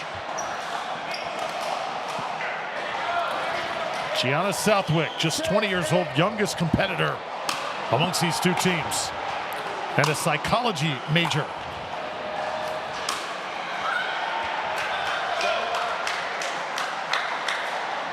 Tough ball.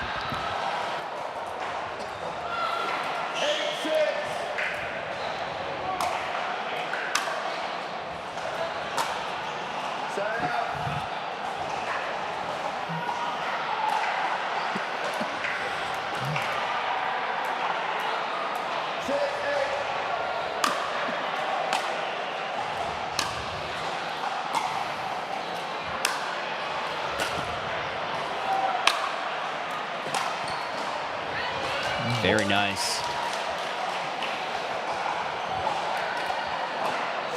Again, I'm referring to the Hayden Patriquin body type. She's not the biggest player, but she moves so well that she still gets to every single ball.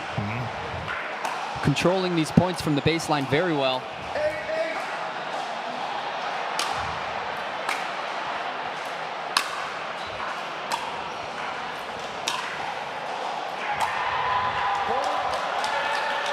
And the slice strikes again.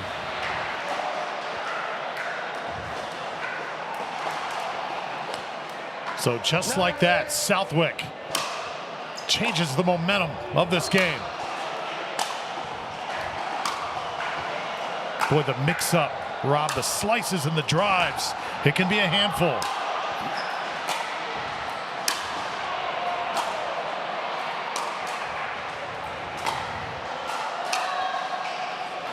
Oh, yeah. There it is. Something she's able to wield, and hopefully we get to see her use it through that bracket this weekend. Hope both these teams get to advance. Very entertaining. Nice rebuttal from McDonald. Saving a game point. Alexandra now. It's almost like she feels comfortable being down. She's come back every time she's been on the court. Oh, that no. one, too much on it. There was a little bit of a hesitated approach to the net. That forward weight sent the ball a little deep. Oh my goodness, how low did she just get to take that shot? No way! What a shot by Gianna Southwick. And UCF able to gain an advantage in this match, 2-1 now. Southwick takes it 11-8. Well played on both sides, Rob, but just a little bit more variation there for Gianna. And the Knights have a 2-1 lead. So when we come back, we'll have more singles, this time on the men's side. Good match here. Cavaliers and Knights from NCPA Nationals.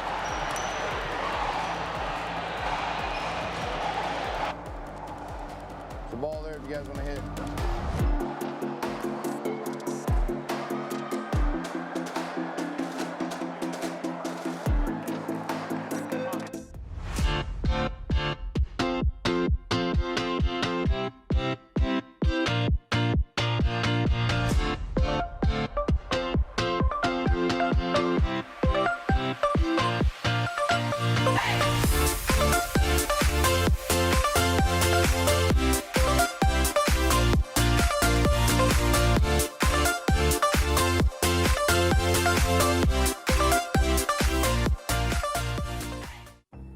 The National Collegiate Pickleball Association is the governing body of collegiate pickleball.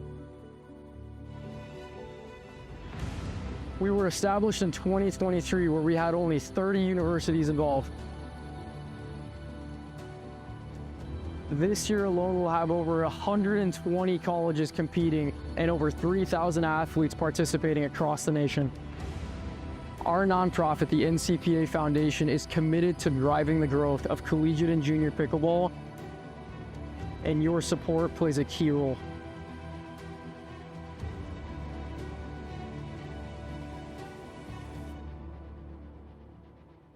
God is at the center of the NCPA, and Jesus has moved in ways that we never thought were possible. We would love for you to fuel the future of pickleball and the expansion of God's kingdom.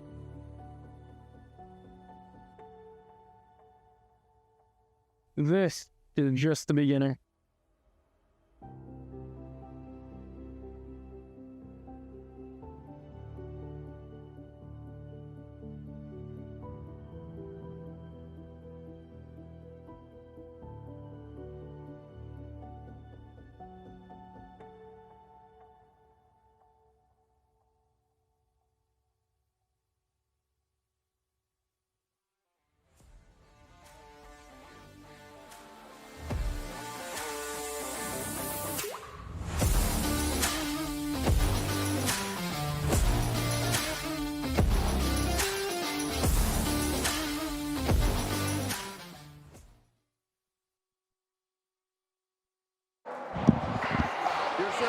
So we welcome you back here. No. Ball's in. Your serve. Let's go.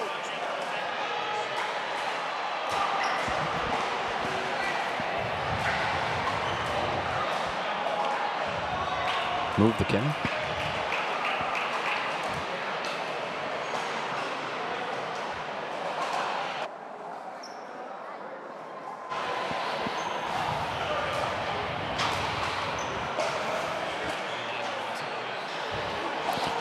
So UCF here has the 2-1 edge. Virginia will send Eric Lee out now to take on Ben Brees. Eric Lee, 23 years old. Ben, 21. Ben with a little bit of a reach edge. And Ben from Winter Park, Florida, is a Floridian through and through. And a hospitality major as well. That's a good place to be a hospitality major in Orlando, right? Yeah. All the beautiful hotels. Absolutely. Supply and demand.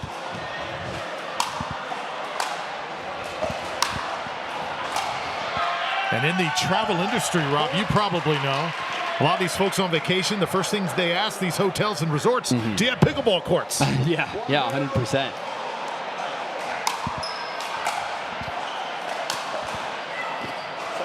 Just a little bit wide there, side out coming the way of Eric Lee. Numbers on Eric Lee.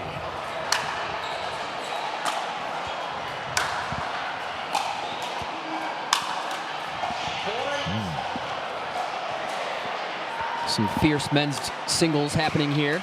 Excited to see what Eric Lee can do here. Really enjoyed how he moved on the doubles court, but that's a whole different world. Oh, interesting.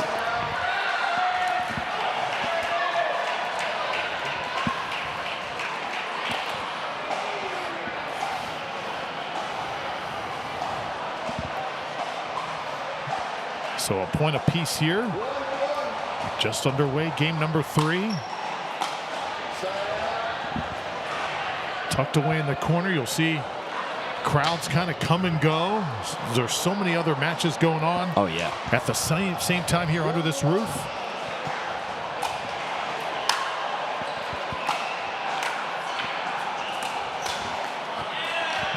Good job there by Ben Brees.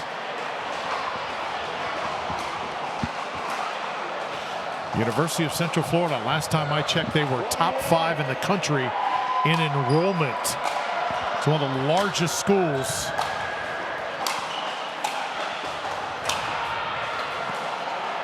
In enrollment, yeah, that's interesting.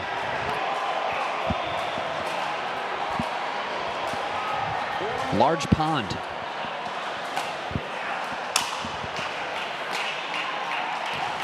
Yeah, when you ask, okay, Drew, how many students are there that go to UCF? I'm talking about 70,000 strong. Jeez. And there are a few universities that can compare. It is the largest university in the state of Florida. So Florida, Florida State, Miami, none of them have the enrollment of UCF.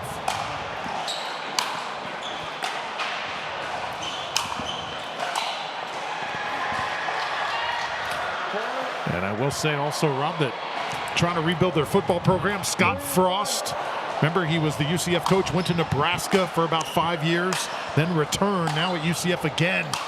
Trying to revitalize that program and the rest of the athletic department as well. Unbelievable. You think he learned a thing or two in Nebraska and brought it back with him? The bounce house, I've done so many games there in the past. And the stadium absolutely shakes. You can feel it anytime there's a tense moment in the game. Okay, Eric Lee. Let's bring things back down to earth here. That one's going to shoot just wide. He's trying to do what Ben just did twice, which was paint that outside line.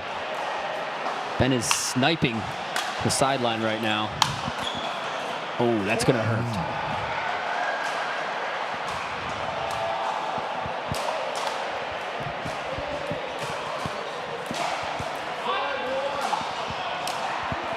Slicey serve. That same shot.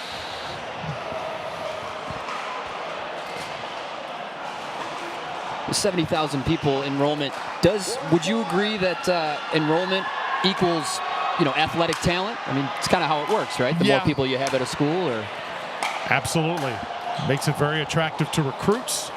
Try and drop one in, and that ball goes just wide. It'll be a point for Lee.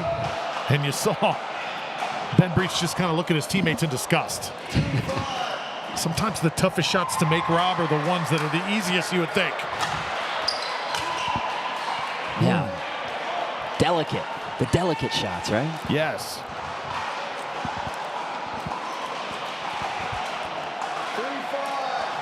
So 3-5, Eric Lee. Still serving.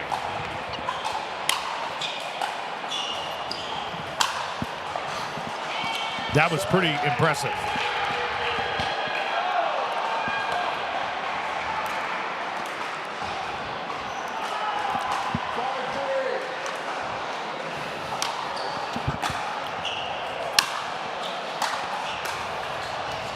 And he puts it on the court there. Ben Brees moving his feet and doing well right now. 6-3 your score. UCF over Virginia. Let's step aside.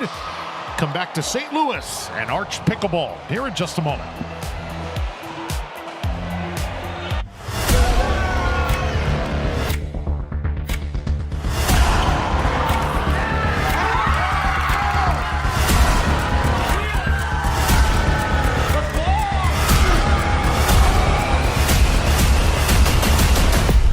There are legends on this court, and their futures are bright. Storm closing. We got to rotate.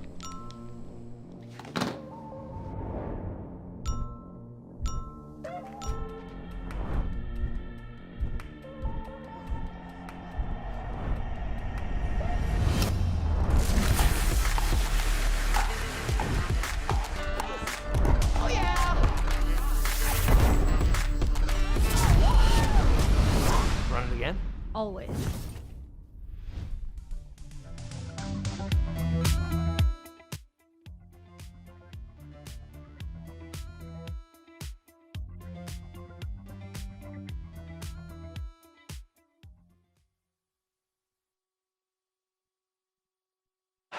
So we welcome you back here, Drew Felios alongside Rob Cassidy, the NCPA National Championships, and we've seen some pretty nice pickleball here on this day one of competition. Here's singles play, and both teams really kind of flexing their muscle. Yeah, 100%. And there's players. 100%. And there's players out here really making names for themselves. Gianna Southwick, as well as Ethan. Ethan really did some damage in that doubles, but now it's all lights on Ben here, who's putting Eric Lee in really a tough spot. We had a match earlier that was a game of adjustments. What can Eric Lee do here to stop the beast that is Ben right now? The ball was just wide. Ben all over it to make the call. So Ben Breach, the 21-year-old from Winter Park. double the amount here of Eric Lee. Then we'll have another side out here for Virginia. As far as total games are concerned, UCF up 2-1 here. So Virginia, this is very important. A lot of pressure on Eric Lee to come through. He's definitely got the heart. He's up for the challenge. Oh, he's getting lower than I've ever seen him in this match thus far. I think he just pulled the ropes of momentum in his favor. He's had enough.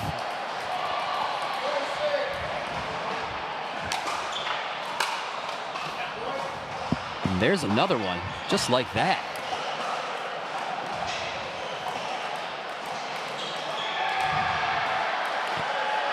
Six to 4 now.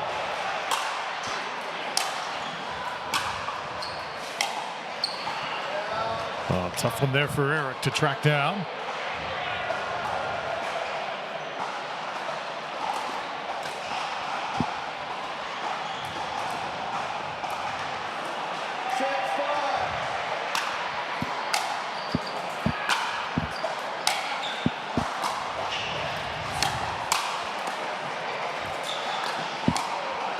Oh, what a point. Wow, that was huge. Eric Lee has the ninja moves here. Take a look at this point again. That handle there, what a drop. And then he's there for the ATP defend.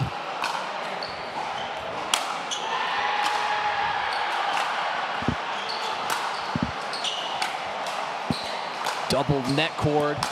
Ball is in. Tough. Had a hard time calling that one, Eric Lee. It's like both players just stepped it up another notch here. So now Ben Breitz trying to answer. No way. What a shot. Two-handed backhand down the line. Robbie painted it. Smoked it. Ben was able to take net on that third. I thought he had it in the bag the way he took court. Lee finds the rope.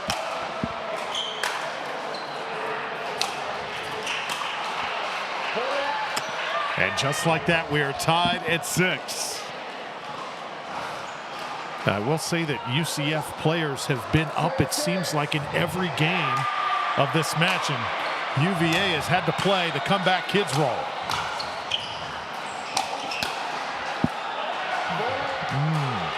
Now he's got Ben off balance. Eric Lee has come back after that end change. A new man.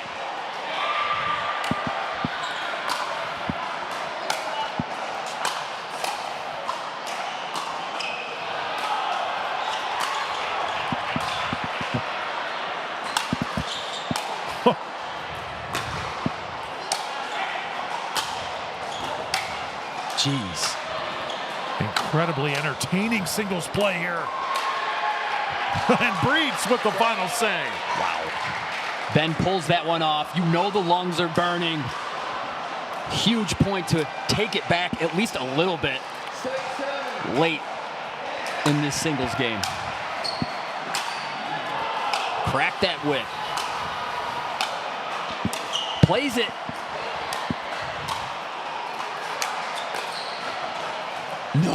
No. Oh my goodness. Like a magician, Eric Lee. Unbelievable. This get here. Ben plays the ball. It's out.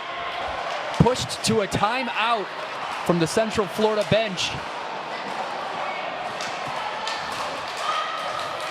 This get right here, special. Oh. Unbelievable. And it's tough, shot after shot. That was an extremely long point. In that split second, if you are Breitz, are you thinking, how did he just get that back to me? And then you take your focus off the ball, and then the ball goes awry, right? Yeah, that's true. That was a pretty flashy get from Eric Lee. Might have been a little hypnotic. And here we are.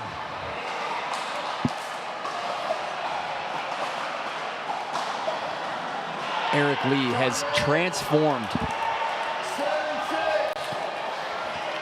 So a 1-point lead for Lee and Virginia trying to tie this match at 2 games apiece. He has answered the call for his team. Wow, wow, wow, wow. It seems like the ball is so far away from him. Beautiful drop shot from Ben here. On his way and slides in this elegant down the line shot. Now it's Ben who's seeking answers.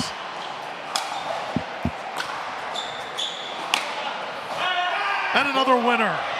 That last point, it was almost like Ben wanted to take net, but he's just a little shot. Endurance is a thing in pickleball. Especially in singles. As Lee right now starting to run away with it.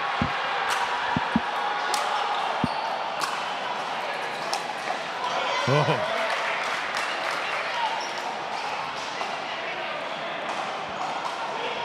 Ben Breitz has got to get something going here, Rob, or this one's going to be over.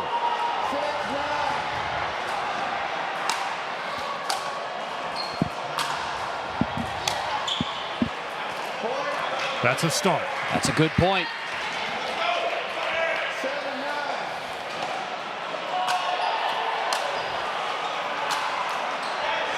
But can't maintain it. And now Eric Lee closing in on 11 here and making this 2 games apiece.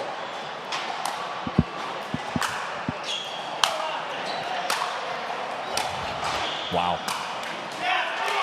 Unbelievable shots from both sides. And you hear Lee's teammates saying, all right, bring it home, bring it home. He's 1 point away. I can't believe it.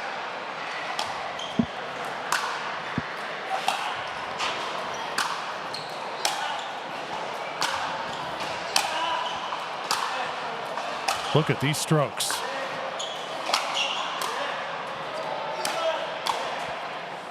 It's long. Eric Lee comes from behind and pumps new life into the Cavaliers. Really was a really good match, especially from both sides. And I think we're going to put that one in the book as one of the staple matches of the weekend so far, really setting the tone. I know we're here on day one, but that was a fantastic performance from both sides. So, what a cool event we have seen so far. 2 apiece, Virginia and UCF, 2 very evenly matched squads, and now we're going to go to mixed in game number 5. Drew Filios, Rob Cassidy on the call. You're watching the NCPA Nationals on Pickle TV.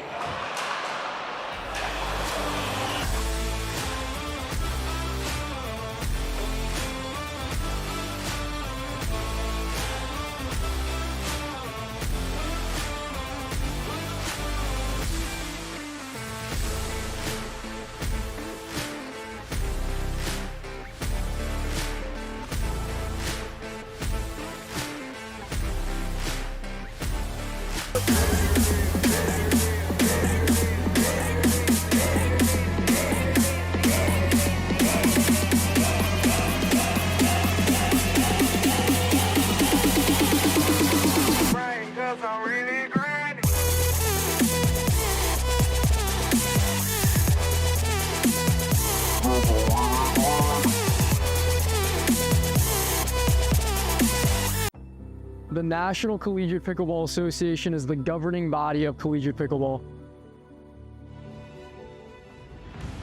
We were established in 2023, where we had only 30 universities involved.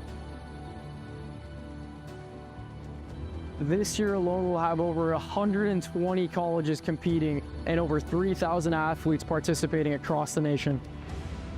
Our nonprofit, the NCPA Foundation, is committed to driving the growth of collegiate and junior pickleball, and your support plays a key role.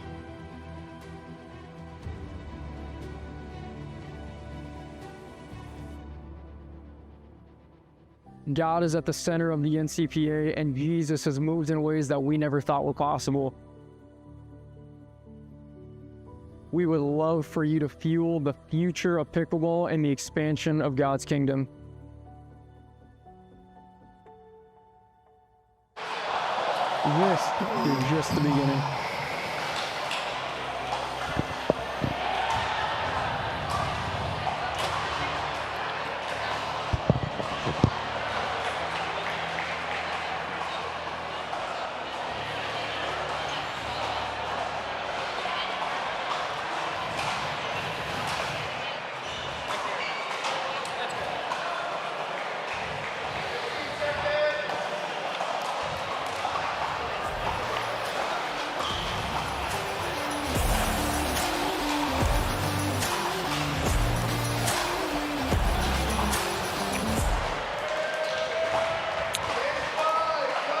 so excited you've decided to make us part of your day here at NCPA Nationals. So this is the beginning of what's going to be a thrilling weekend. And if this match is any indication, if any of the matches are like this, it's going to be quite a show on Saturday and Sunday. Drew Felios, Rob Cassidy, our awesome crew here from the Arch Pickleball Center in St. Louis. UCF near court now, Virginia in the far court. And just imagine being these players, Rob. Eric Lee and Ben Breach just had a slugfest, and now they're both on the court and mixed. Yeah, a little opportunity for revenge, a little vengeance from Ben. You can see the focus in his eyes. It's tough sometimes coming off of a enduring match like that and just have the wind to go out and play a whole nother game. These younglings seem to be up for it. But Eric Lee is in that same mode that he left off on in singles, and it's pretty untouchable.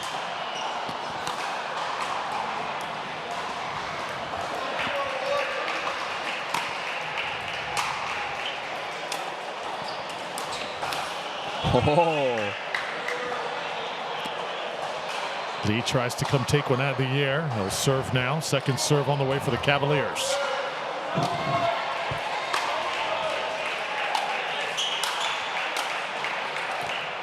One thing I notice about the collegians, Rob, the backwards ball cap seems to be a thing with most of these teams, right? Yeah, there seems to be one hat forward in the building, and that's our head referee, Daniel That is it. There's not another forward hat. And that's the great thing that comes with being a college kid. Don't you miss those days? Not a thing to worry about in the world. Yeah, absolutely. Were you a ball cap backwards guy in college? I didn't have my cap backwards. No, I did not. But these kids look good, wielding it well. Eric Lee.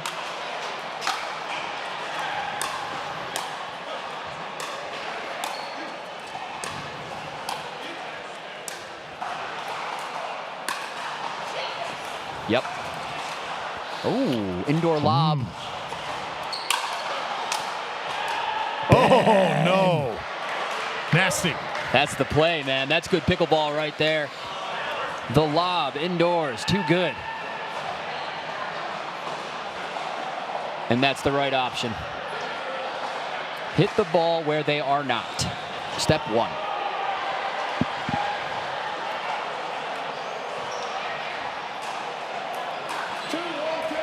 So it's a 2-1 game now in favor of the UCF Knights. How much do you think Breitz wants to get this one back? Oh, yeah. Now, hopefully not too much, right? Where it goes to a fault, but the fire is lit. And Ben is applying a lot of pressure. McDonald pulls off some magic, though. Not your average women's player. Oh. And there's the punish. You can't forget that his partner is Gianna, one of the best lefties in the building at this time. And, you know, he can trust her to utilize her a little bit better. And, maybe having a little discussion there. Got to. Hey, I'm here. I want it just as much as you do. Let's do what we're supposed to do, what we need to do to get it done. Trust is critical. And I don't think it's a trust issue, you know. It's that vengeance. He's being overcome by vengeance. Yes. Eric Lee, McDonald seem to be dialed. That's a great spot from Ben. Over the years, you've played this game for a lot of years. Yeah. Have you had to learn how to channel that at times? Yeah, absolutely. I've had difficult partners in the past. Certain forms of communication simply don't work, whereas others do. And that certainly works for Breitz. Gianna, she has her visor on face forward. She needs to get with the times and turn it around. Oh, nice option.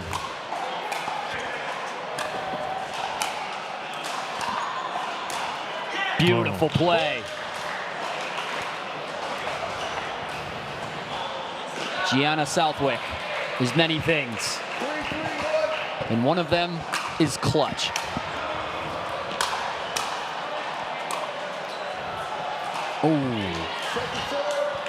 Just sails wide. Second serve now on the way. All tied at 3. Big game. Pivotal game 5 here. Tied at 2 games apiece.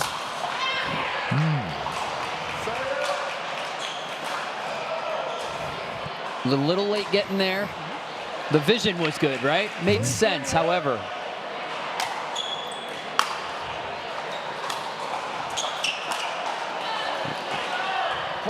And that's the thing. It's tough to reach the conclusion, Drew, but sometimes, you know, what if the solution is to do less?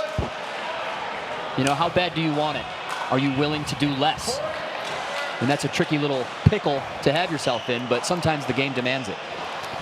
Another point here for Virginia. Right now, they've got a little bit of insurance, 5-3.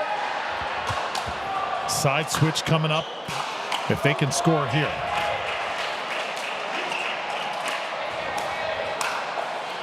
Oh, little net cord love. Brutal.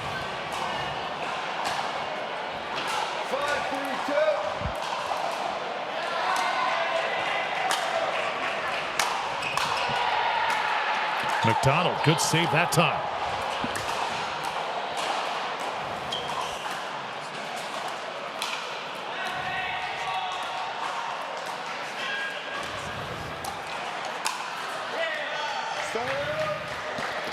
Nice put away that time from Breitz.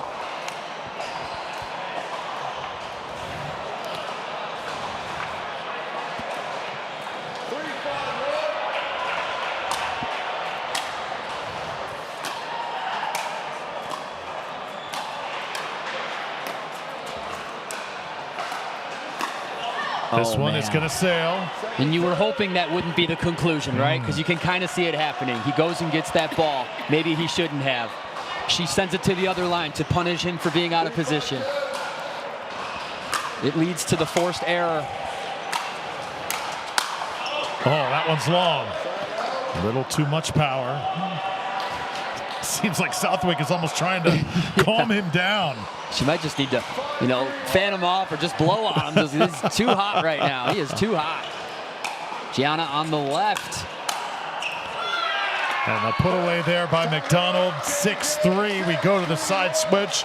Something's got to change with this UCF unit right now. Right. Just don't feel like it is totally clicking. So in game 5, which team is going to take this pivotal affair? We're going to find out next from St. Louis at NCPA Nationals.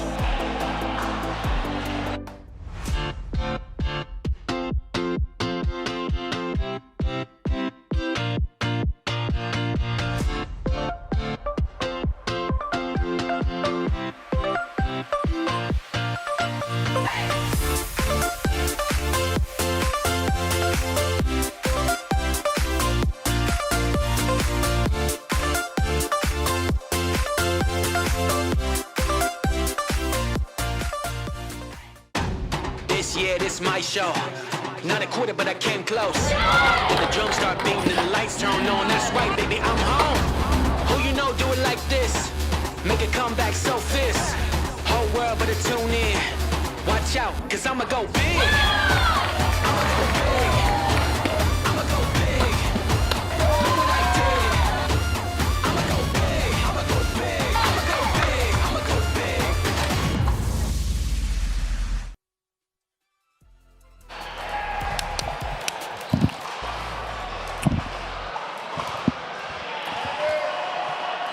It's day number 1 at NCPA Nationals, and we've got a good match on our hands right now.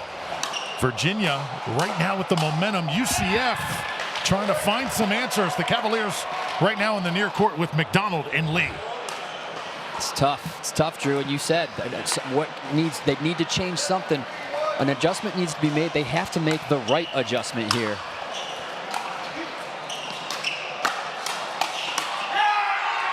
Eric Lee, the confidence. It's pretty awesome to see Eric Lee flourishing out there. And McDonald right now following his way.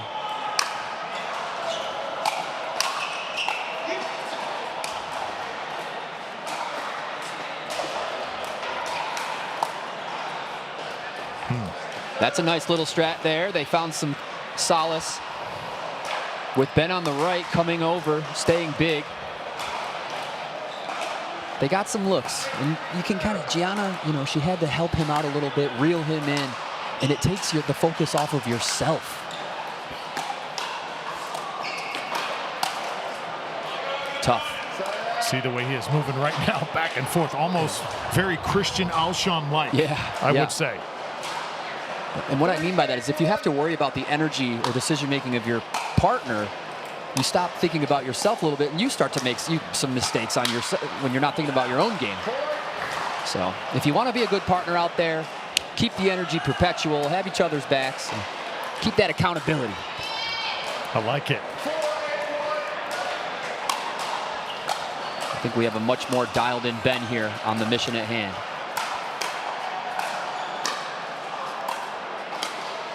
Ooh.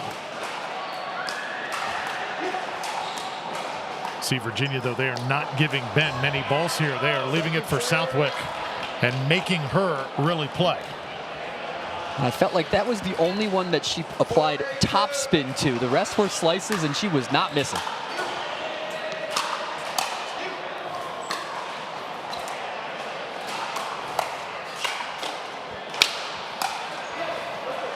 Very nice. Nice. You can see McDonald communicating some perhaps adjustments on their end as momentum hangs in the balance. Knights have been able to score 2. Can they add one more? Huge gap down the middle. McDonald does not miss her opportunity with this ball. Holds it long enough where Ben has to hold sideline. Great stuff from Virginia.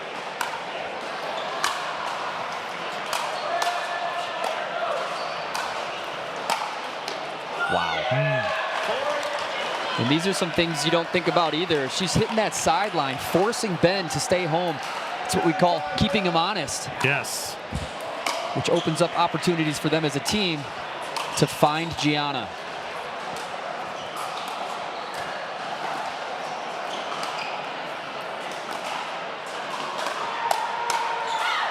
Good quick hands by McDonald. Breitz shoots it out of bounds, and now it is game point. Cavaliers on the break.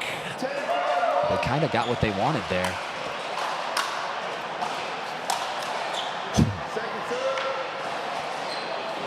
We'll get a second serve out of it. Nearing the end of the day here. Day number 1. We're going to have seedings coming up just a little bit later. Oh, look at the Ernie. And that's a Burt, in fact. He comes from the other side of the court to put it away, Rob. Yes, Drew. And here's another look. It's off of his own dink, and he sends himself flying. What a beautiful replay of that clean footwork from this gentleman. Great play by Ben. Super bold in that moment.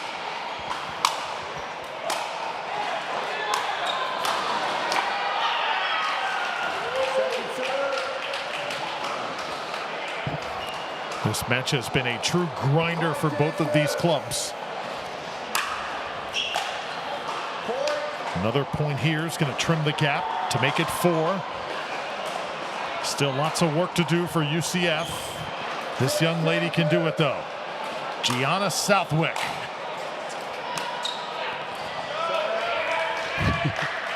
You can see Ethan, their teammate Ethan in the background, just feeling every point with them.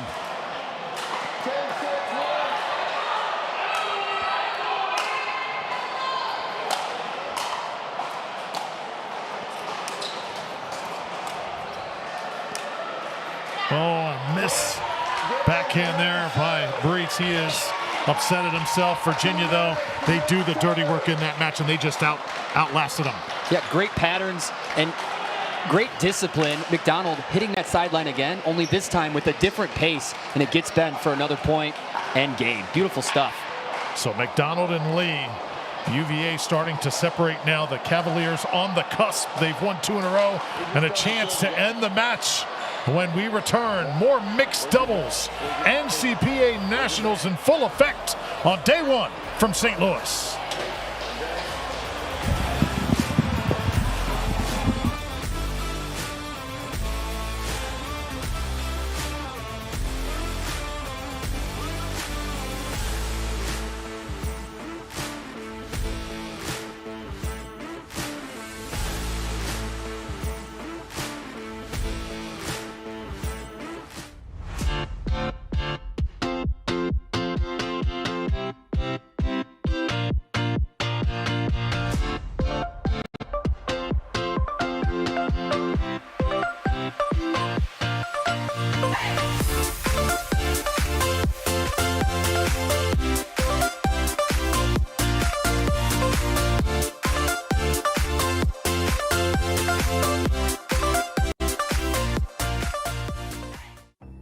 The National Collegiate Pickleball Association is the governing body of collegiate pickleball.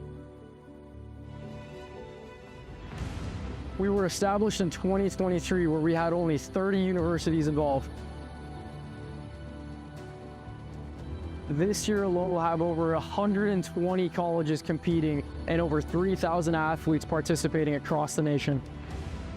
Our nonprofit, the NCPA Foundation, is committed to driving the growth of collegiate and junior pickleball, and your support plays a key role.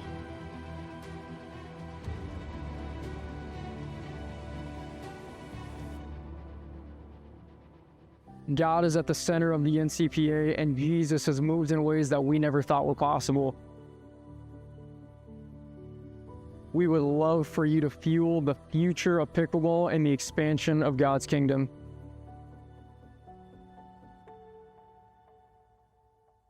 This is just the beginning.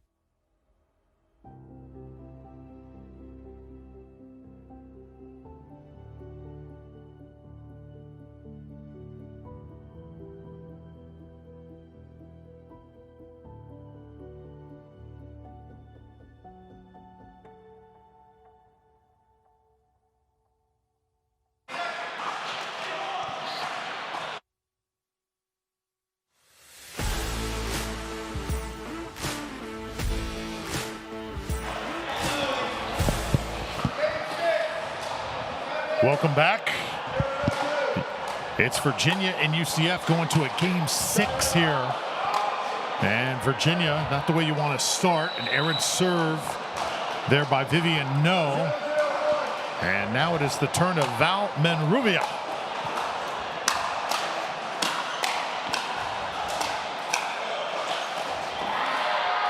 Clutch from Val. So first point here for UCF. Aiden Elston now will be the receiver.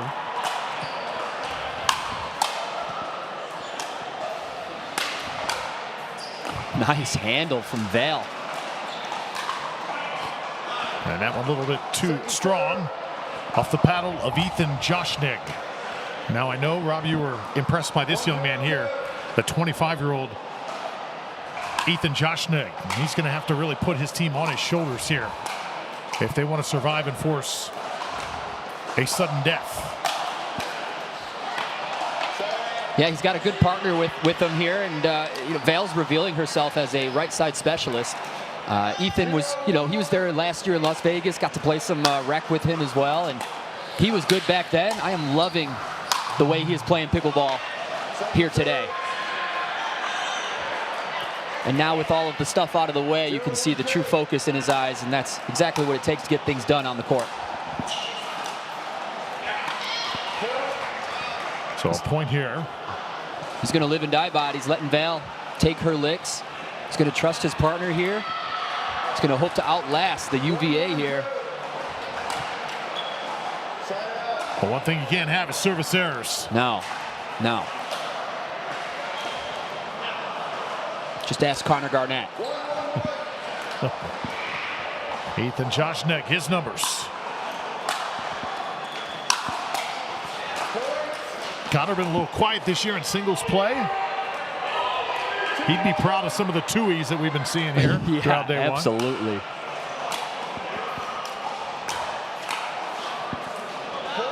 Fun fact, Connor Garnett's actually one of my favorite partners I've ever had the privilege to play with.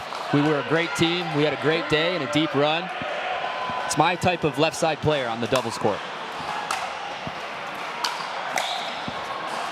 You know, that was close. What I love about Connor Garnett, he's just a super chill guy. He's just as nice as can be. You'd never know he was a pickleball celebrity. Yeah, 100%. Yeah, you catch him in a living room, he's chill, he's relaxed.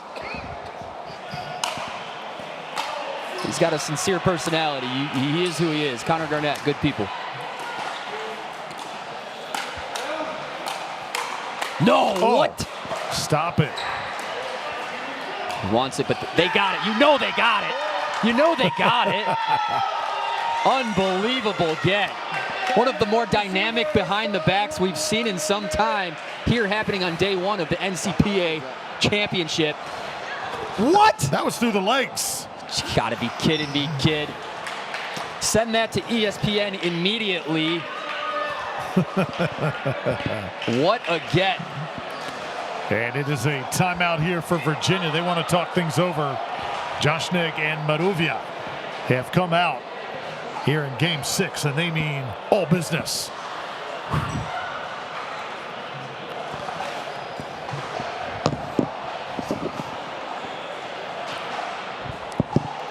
Beautiful stuff. I mean, he's coming for the title of Tweener King with that one. Alshon, look out. Ethan's got moves.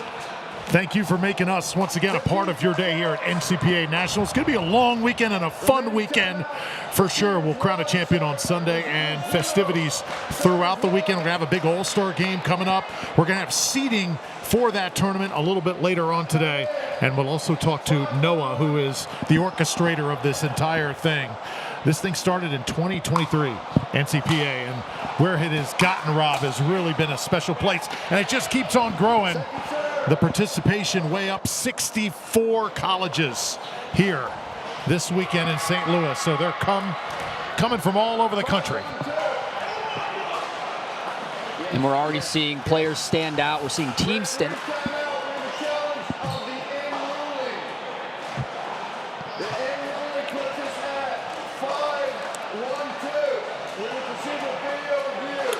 So ball was called in there. Right. And we're going to have a challenge, so let's see where this one lies. Daniel Ward, our head official, comes over to the table. We'll have our usual discussion, and he'll even maybe take a peek at what this replay has in store. Keep in mind, it has to be absolutely conclusive in order to overturn it. We have to have a good angle, and it's got to be obvious on the screen. And let's see if we can get a good idea here. Was this ball in or out?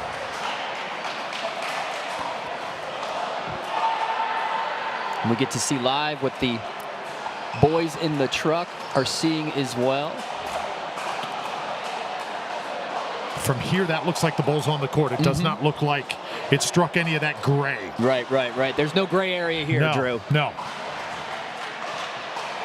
And call will be confirmed.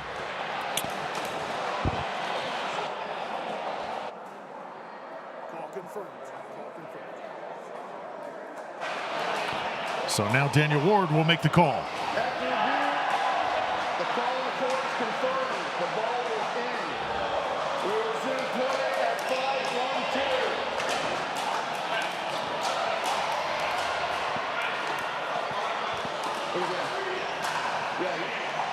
5-1-2. There's some stars in the making here at the Arch in St. Louis. There's also some established junior stars here as well, some familiar faces.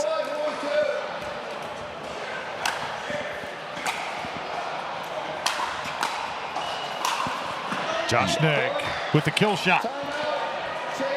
That's how you take control right there. It's going to be tough to stop. Val coming along for the ride. Those early points, you know, she was steady, making those great gets. And then even through the transition, Ethan's trusting her to get the shots and letting her breathe. Great play, great teamwork, getting it done. 6-1 is your score. Let's take a break. Come back with more of Game 6 after this.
Welcome back here to the Arch.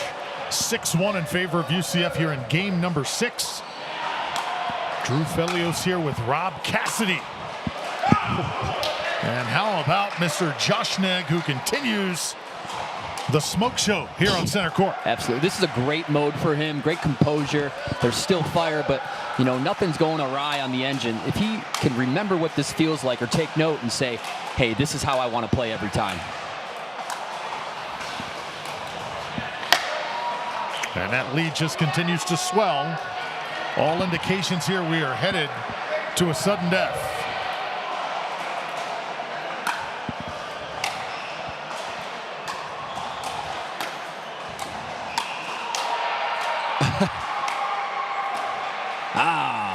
The easy one.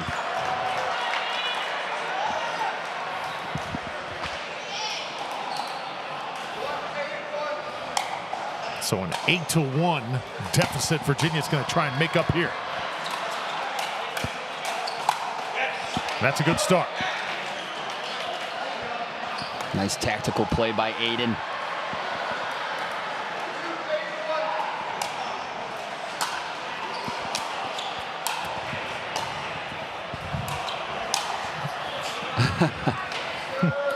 Vivian no shrugs the shoulders. Yeah, and the matrix move from Ethan. You got to call it like you see it. In this mixed doubles, he is the one.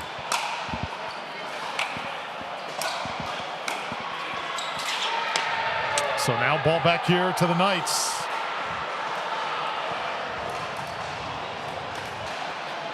Val Menrubia, originally from Bolivia, came to the United States, grew up in Fort Myers. She's a marketing major, fallen in love with the game of pickleball, as we all have. Absolutely.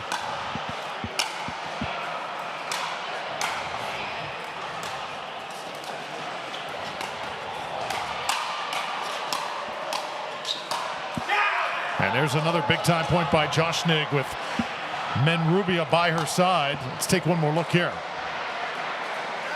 Oh, that's huge. And Rob, when you think of Val Menrubia, let this point carry out here. Finish my thought.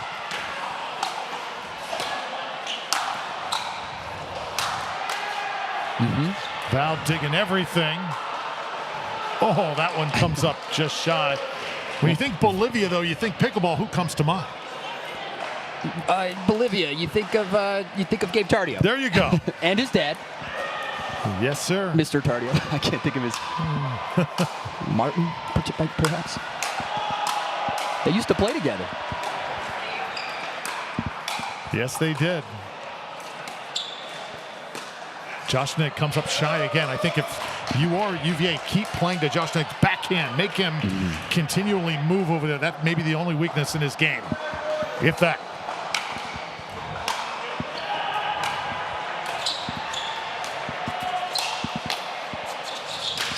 Certainly don't want to do that.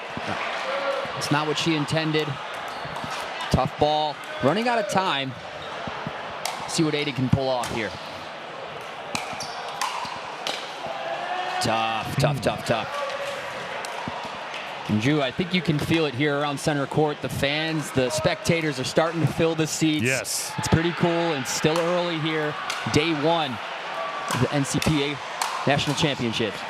Ethan on a tear. And now UCF a point away. And Rob, you're right. When we started earlier today, it's almost like the crowd didn't even know we were here. And now, as the tension and excitement is built, they have located center court, and it should just get better from here. Yep, and that's how gravity works, right? That's how it goes. Either that or they just realize Rob Cassidy's in the building. One or the other. Yeah. Oh, let a pair of game points get away.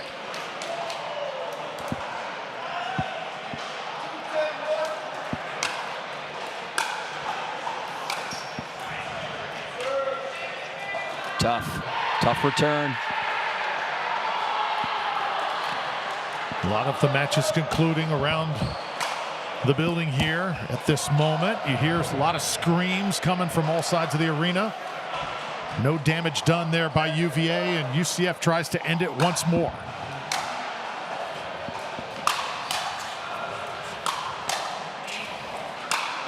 These drives have got tons of bite on them. Josh Neck can't handle the soft stuff.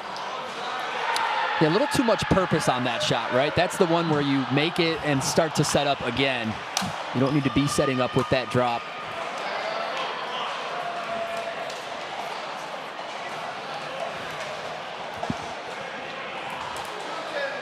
So another chance for Vivian No and Virginia.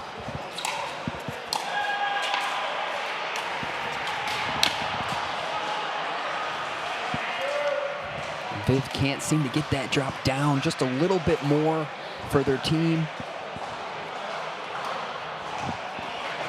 Aiden just shared an idea. And as we lean towards that inevitable sudden death that might be around the corner, I think the crowd's going to pour in that much more. So trading side outs. UCF hopes this is the magical point here. But we'll still wait. Ethan decided to play that one a little slower, even though contextually it was a ball that he could do something aggressive with.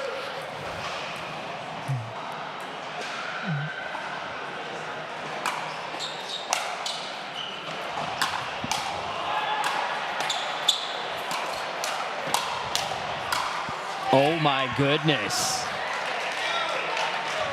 You know, we've been comparing games a lot.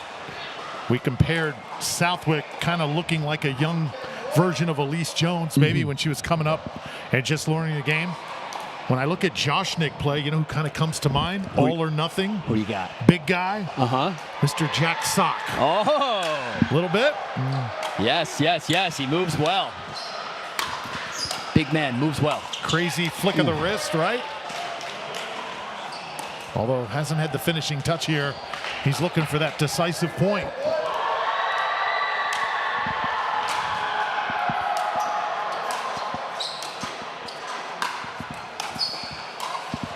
Aiden balling out here. Oh, credit the Cavaliers. They just will not go away. Virginia still not done yet. And look at you, Drew. They feel like they're kind of using that advice you mentioned and kind of working off of the backhand of Ethan.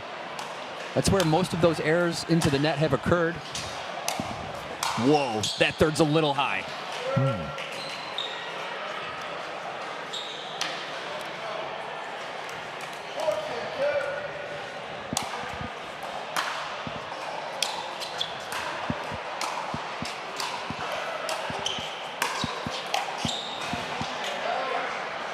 All right.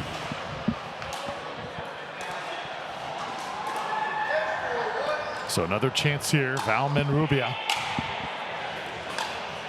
It's short again, Rob. Sometimes it starts to get in your head a little bit. And I think they've got to finish this match now, or this game rather. Again, this to send it to a sudden death. UCF has got to have it.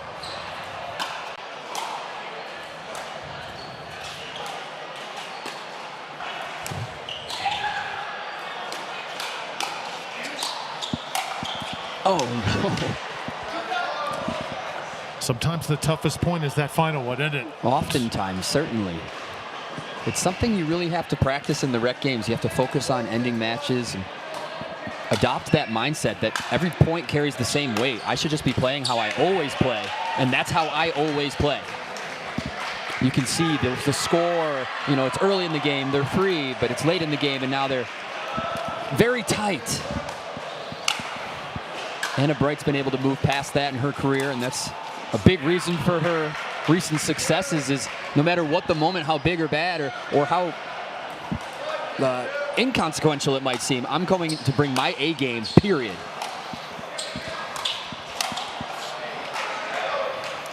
Another side out, so Virginia just able to add one in that sequence. And a timeout here. I think UCF maybe wants to just slow this down and say, hey, what do we got to do to get 1 point? clear the mental space a little bit, right? Yes. Almost forget that this is match point. Let's go out there, drop it like I always do, dink it a couple times until they pop it up and put it away. Let's not make this game harder than it needs to be.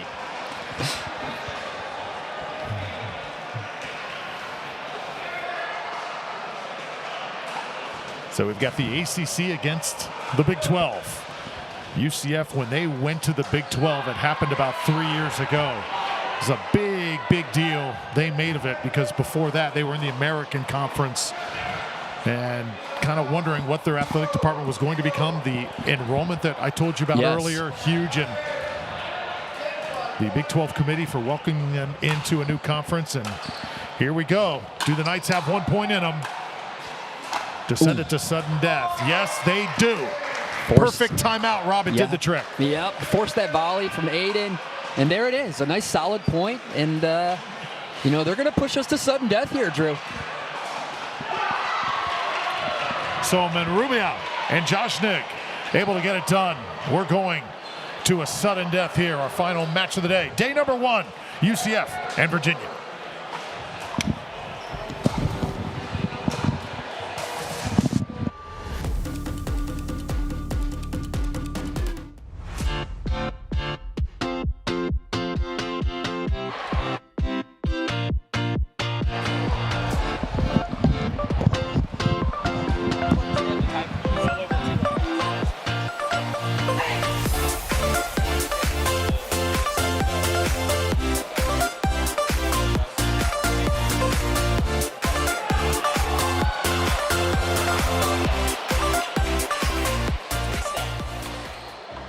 The National Collegiate Pickleball Association is the governing body of collegiate pickleball. Crazy. We were established in 2023, where we had only 30 universities involved. This year alone, we'll have over 120 colleges competing and over 3,000 athletes participating across the nation. Our nonprofit, the NCPA Foundation, is committed to driving the growth of collegiate and junior pickleball, and your support plays a key role.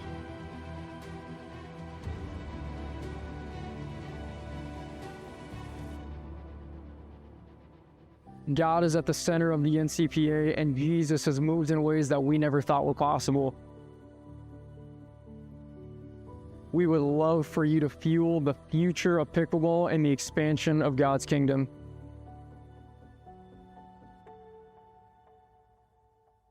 This is just the beginning.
So here we go to sudden death. The ladies are on the court to begin gender doubles. And the sudden death rules right there, Rob Cassidy, certainly unique in NCPA play. We're going to basically relive the match 3 points at a time. Yeah, a little microcosm of a match here. It's spread all across the board. It's the same order pairing than the match itself. They'll play 3 points scored, and then it'll move to the next category. Keep in mind, we played singles in the middle of this match, so it's going to be really interesting playing 3 at a time and watching the singles players come out on the court. Drew Filios here, Rob Cassidy. What a treat. Virginia here taking on UCF as we are set to begin. No and McDonald will serve it. You see Monrubia and also Gianna Southwick, who has been very impressive to watch. The southpaw for the Knights.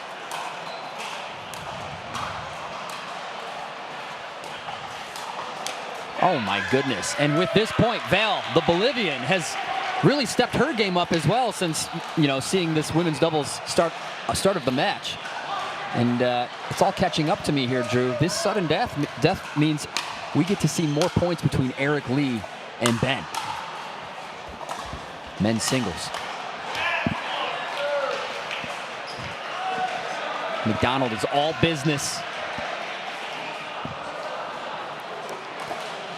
All business. So here is Valman Rubio.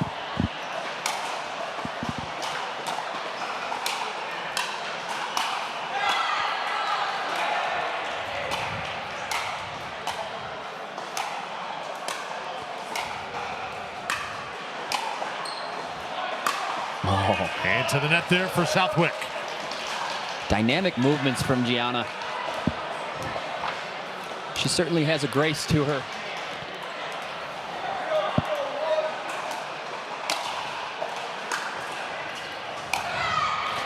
You mentioned the Mari Humberg slices.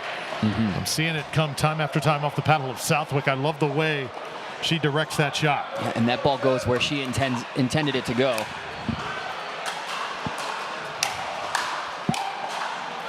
Oh, here we go. Just a little bit wide from no. And I think this short amount of gameplay is going to waver in the side of the Knights.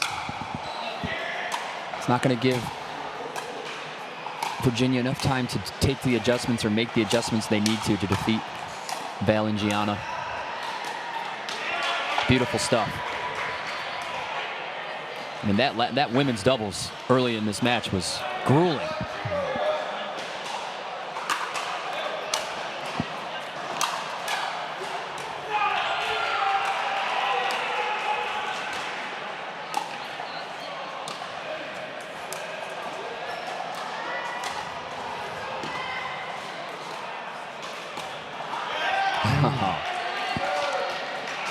I like the confidence, though.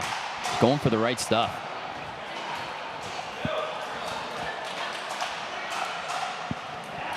So remember, every 3 points, we switch out here in sudden death on the road to 11.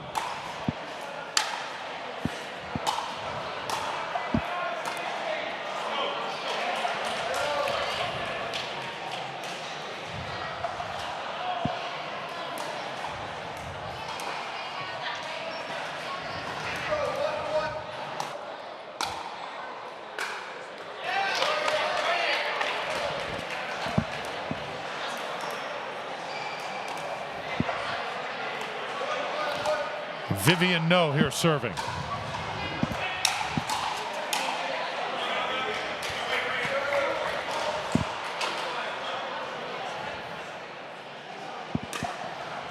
So tied at 1, second serve on the way here for the Cavaliers. And one more point up for grabs for this category.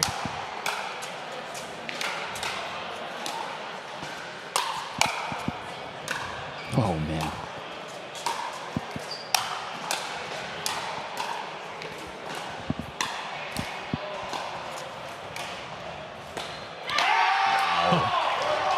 That's a biggie. Oh, my goodness.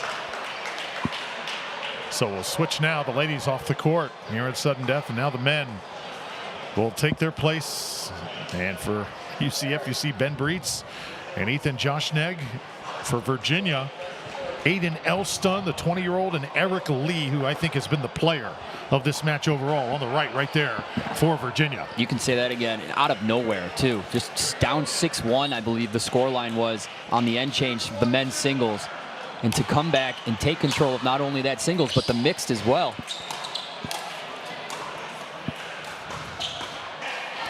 Joshnegg denied by the net court. Eric Lee, irrecognizable from how he was at the beginning of this match.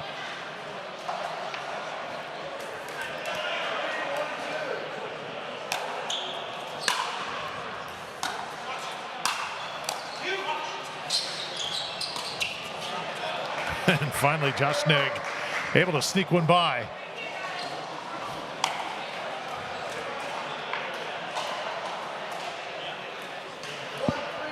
And now Ethan to serve it up.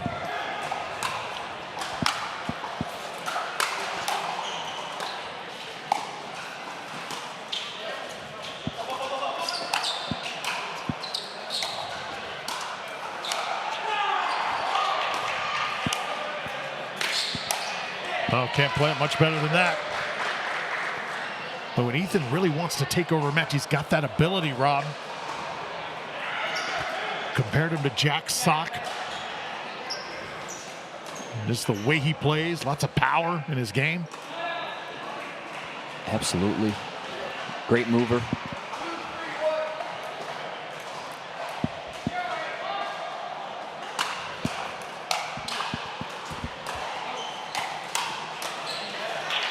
So UCF will tie it and then exit court now. And we'll get ready for singles play. Tied at 3.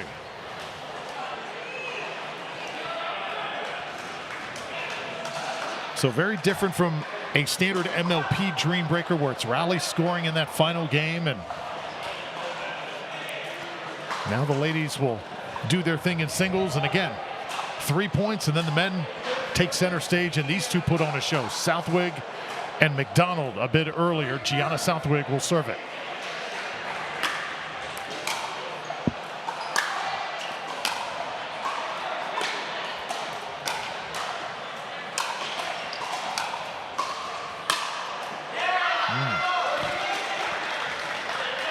And this is our true first sudden death on championship court from start to finish, and it's really cool just taking a trip down memory lane right now and just reminiscing firsthand on the good points they had from their singles match earlier. Little encore presentation of great battle.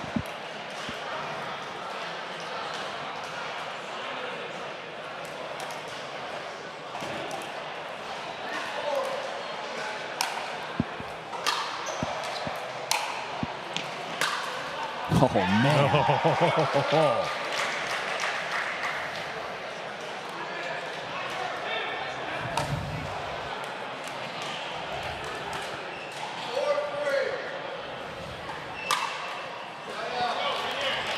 Service error there.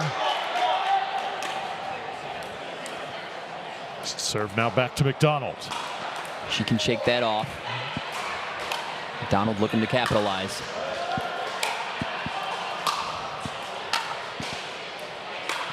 Wow.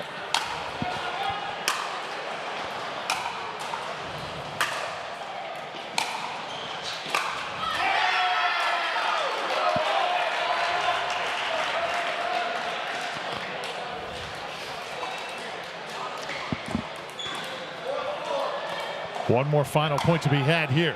This matchup.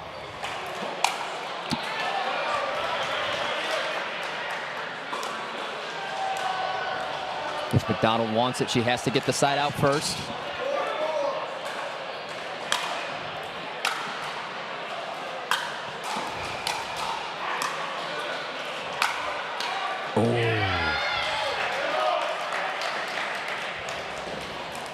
For better or for worse, I do love, for entertainment purposes, just exciting when Gianna takes net. She's such a powerhouse on the baseline, but it's always good to show your opponent different looks. Another opportunity here to snag that last point.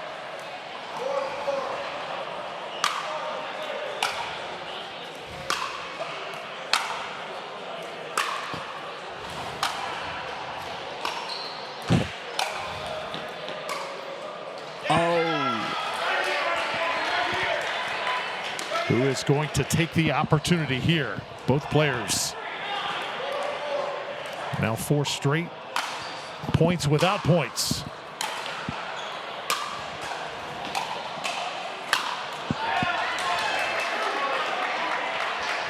Good stuff. The battle continues. Entertainment value is here.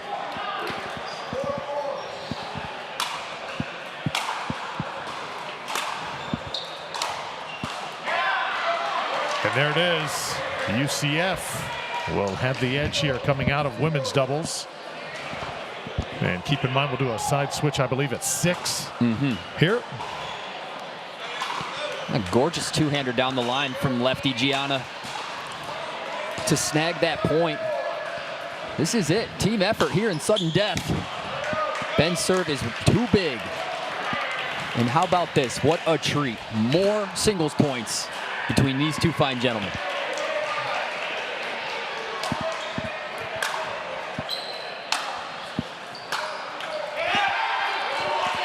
So tied at 5. Automatically when Eric Lee comes on the court, the vibe just changes.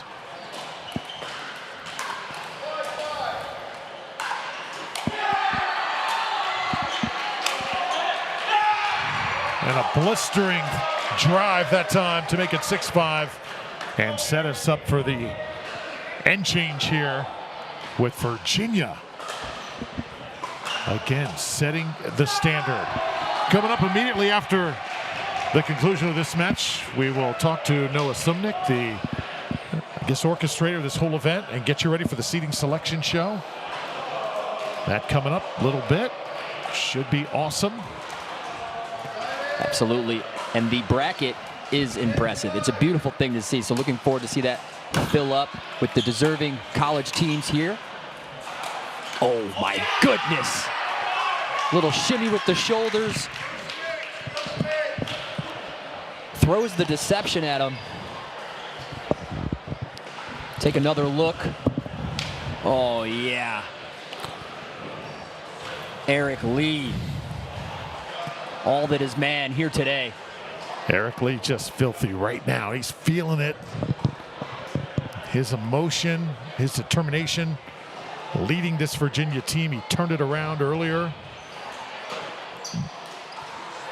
I think these two learned a lot. Obviously, they play together plenty, Gianna and Ben, but I think they learned a lot from the first one. We're going to see a solid, composed mixed doubles from them. Hopefully. Got to watch out. It's Eric Lee and McDonald, who are strictly business here today.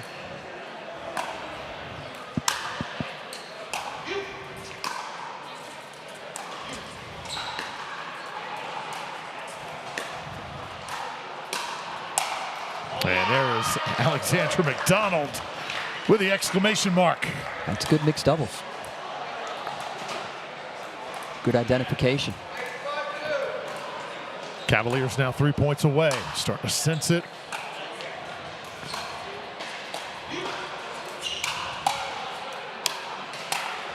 And the put away intact. Unbelievable. Eric Lee.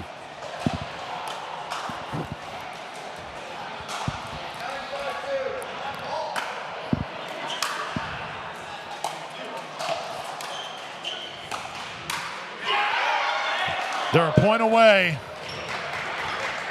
So now the next mixed doubles team comes on the court. It is all up to the team of No and Elston. Can they get it done? Ethan Joshnig and Valman Rubio, they're going to be a tough out though, Rob, defending for UCF. Absolutely. It's a great 3 for 3 for Virginia. Tall order with Val and Ethan for the Knights. They can do it. They can do the exact same thing. Oh, goodness. On match point. That is how it ends. Virginia gets it done, 11-5 in sudden death. And the Cavaliers take a huge victory home, which will set them up for day 2. This match had a little bit of everything. Absolutely, and you can't let that last point take away from how epic this sudden death and entire match was. That could have been 4 points ago, 6 points ago. It just so happened to be the last one. And a huge congratulations to Virginia for getting it done. University of Virginia, beautiful display of pickleball throughout this match.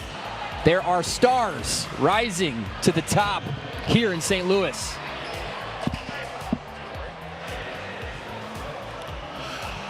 So Virginia, again, they were comfortable playing from behind, and they get it done here in our final match of the day. Cavaliers over the Knights. We'll be back to wrap up the NCPA day number 1 and get you ready for those seedings after this.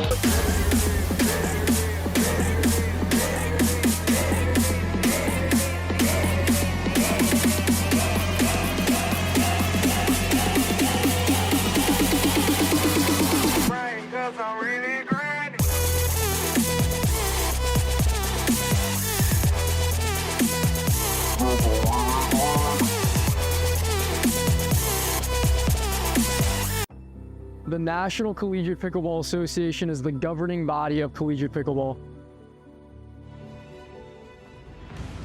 We were established in 2023, where we had only 30 universities involved. This year alone, we'll have over 120 colleges competing and over 3,000 athletes participating across the nation. Our nonprofit, the NCPA Foundation, is committed to driving the growth of collegiate and junior pickleball, and your support plays a key role.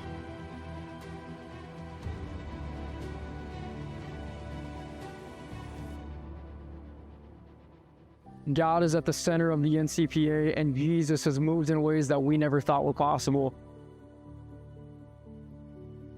We would love for you to fuel the future of pickleball and the expansion of God's kingdom.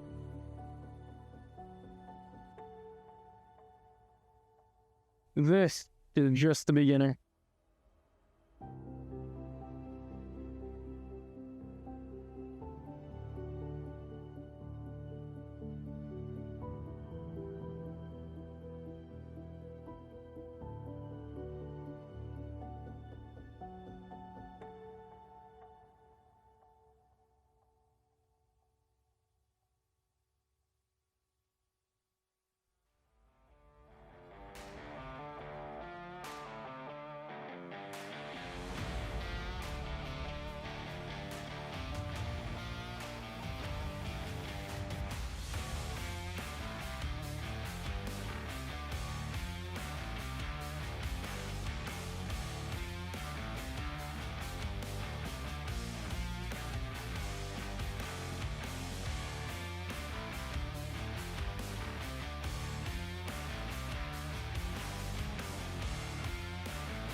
Wait, come again.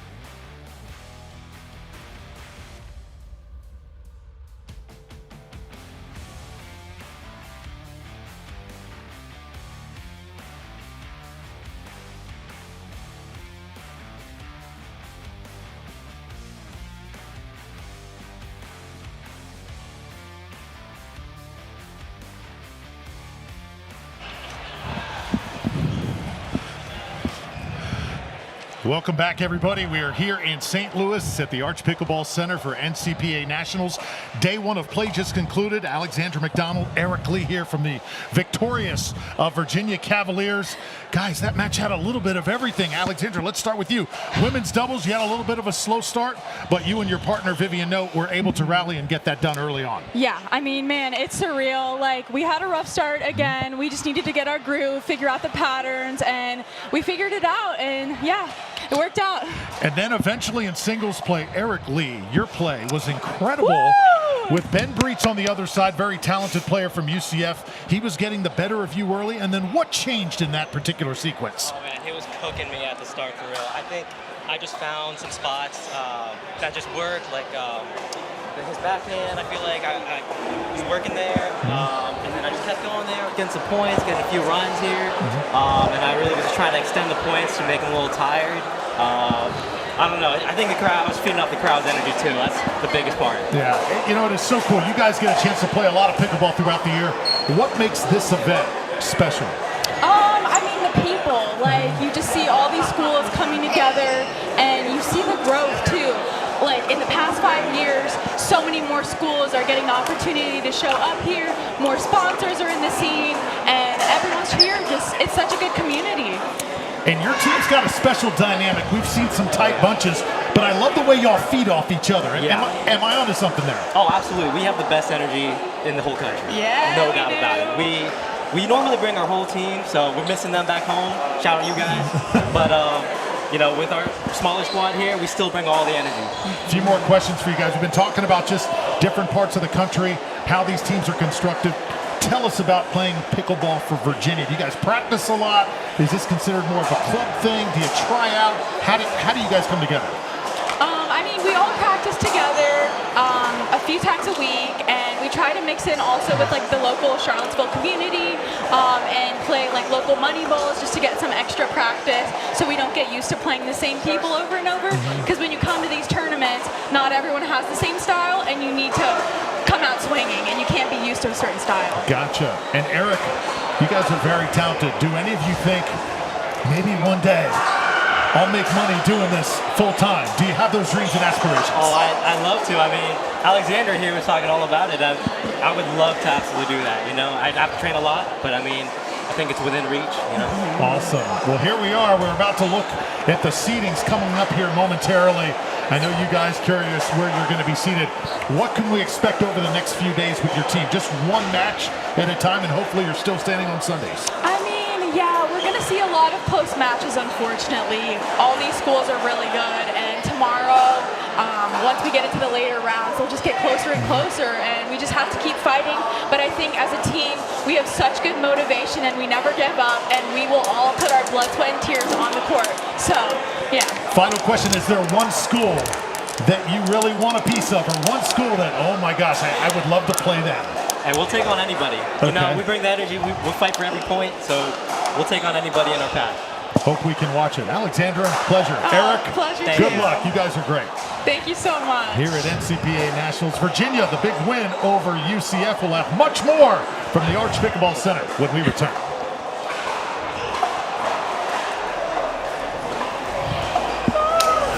Thank you. That was awesome.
Point at you.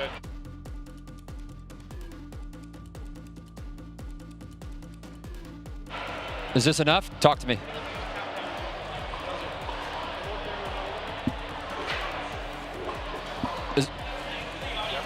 Drew? This is good? All right. Cool. And I'll just tell Noah not to move the seat. Let's do this.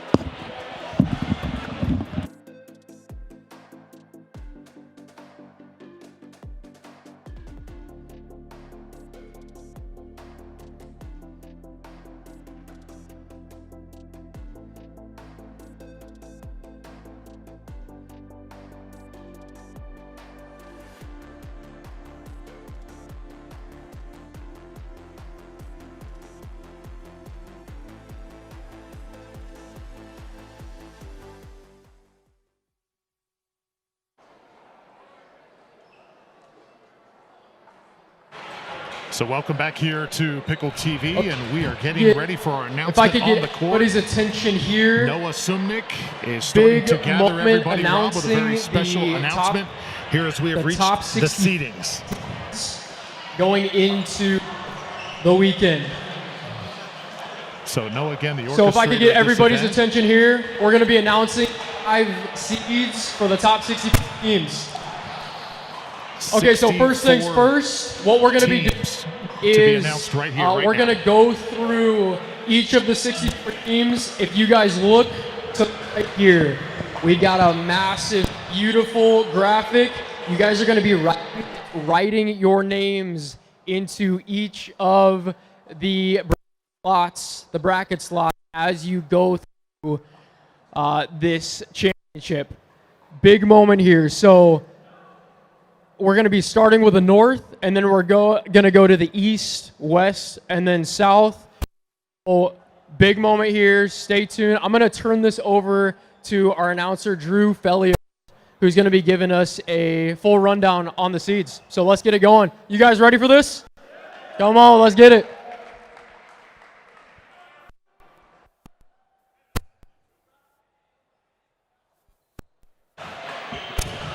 So all the action of day one is concluded, and now you're waiting to hear your name called as a school. And we see this now in collegiate sports. Anytime you're dealing with brackets, teams love to take their name and put it up on that bracket. Oh, yeah. It's a sense of pride, and NCPA at Nationals, it's exactly what it means. That's a fat bracket there to fill out. North, south, east, west. And we're going to decide it all leading up to a championship Sunday, NCPA style. It's a beautiful bracket. It's a beautiful thing. And for these teams to come from all over the country and be a part of it, you know, shout out to the NCPA for making such a fantastic competition become a reality.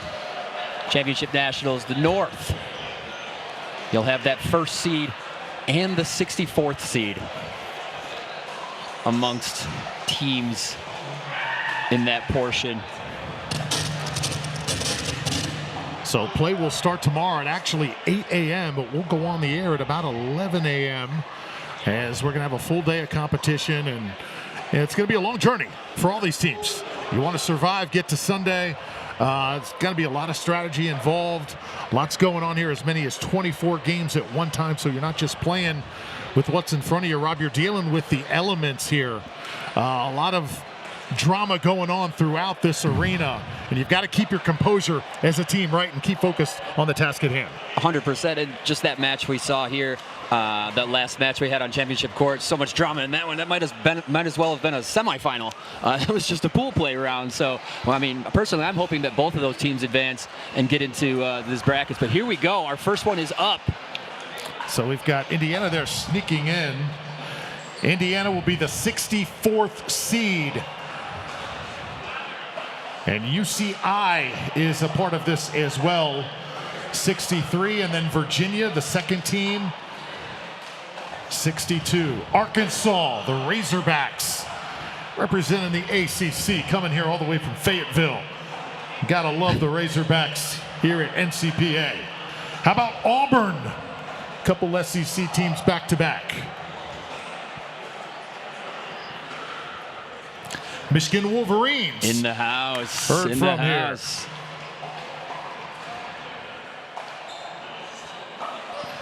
Mississippi State, the Bulldogs.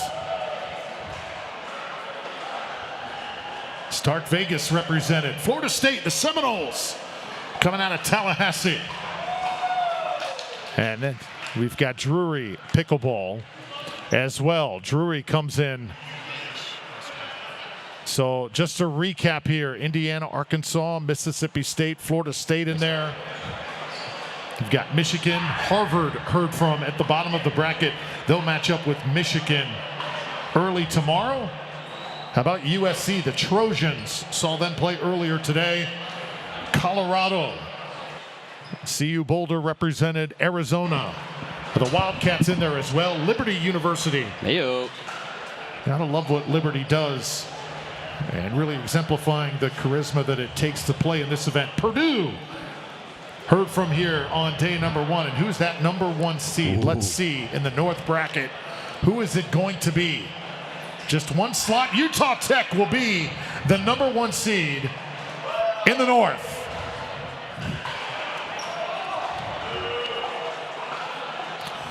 Now keep in mind that's Utah Tech 1. There's several Utah Tech teams, but Utah Tech's first team will be our number 1 seed here in the North tomorrow. So let's shift gears now. This is the West brackets coming up on your screen. Thanks for following along with us, everybody. And your team, once it gets called, you are free to absolutely go crazy. You know exactly where you're going to be tomorrow.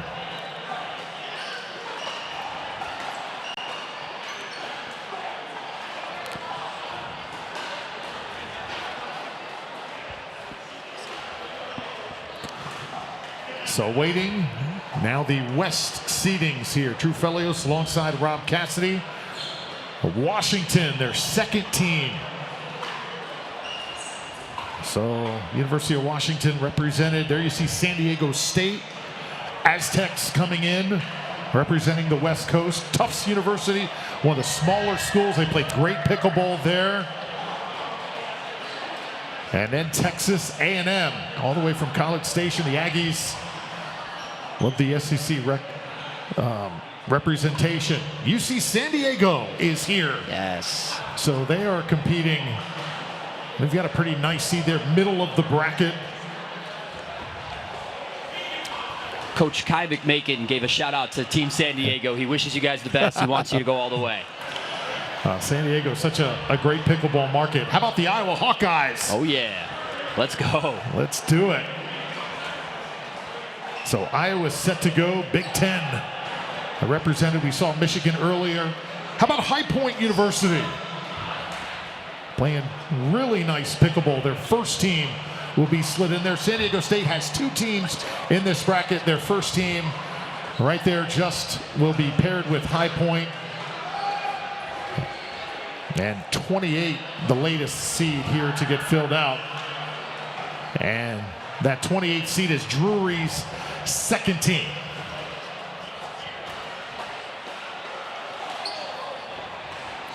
BYU, the Cougars. It's a good pickleball school. They certainly are. Kennesaw State coming out of the Atlanta, Georgia area. An up-and-coming athletic school making great strides year after year. They're doing it in pickleball as well. Utah Tech's second team will be in this bracket. They'll take on Tufts University first thing in the morning. And just 2 slots remain here. The Florida Gators. Hey. It's great to be a Florida Gator here in St. Louis, as they will show up tomorrow and take on San Diego State. Just 1 slot remains here in the West, and it belongs to Florida Atlantic, the Owls, coming out of South Florida. Rob, I know you love this school and the pickleball culture that they have on campus. Oh, absolutely. It's throughout Florida. I mean, Florida knows pickleball, so I'm rooting for a fair amount of those schools coming out of there, but no favorites. I have no favorites. Let's go to the East now.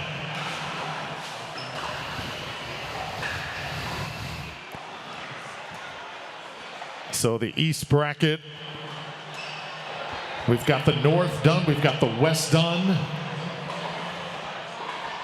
And in the East, who is going to fill out these brackets right here? 63rd goes to the Kansas Jayhawks. Their second team will represent. Number 58 is next, and it belongs to the University of Missouri, the Tigers. How about the 55th seed? That is Southern Utah. Southern Utah has come to play here in St. Louis. 50th is next, and that's the LSU Tigers from Baton Rouge. Very nice.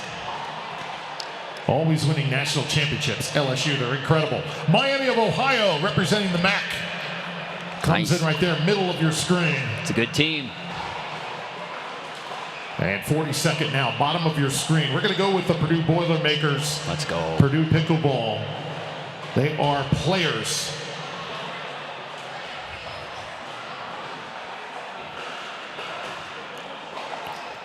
Louis Obispo is next. So they await their opponent. 34th seed goes to the Indiana Hoosiers, coming off a football national championship. You know right now the vibe is strong on campus.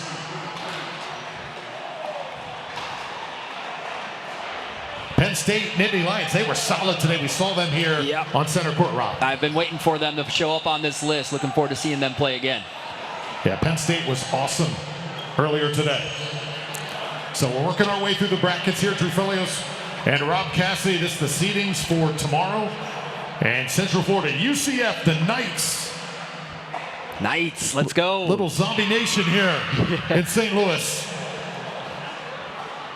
23rd seed goes to Ohio State, the Buckeyes.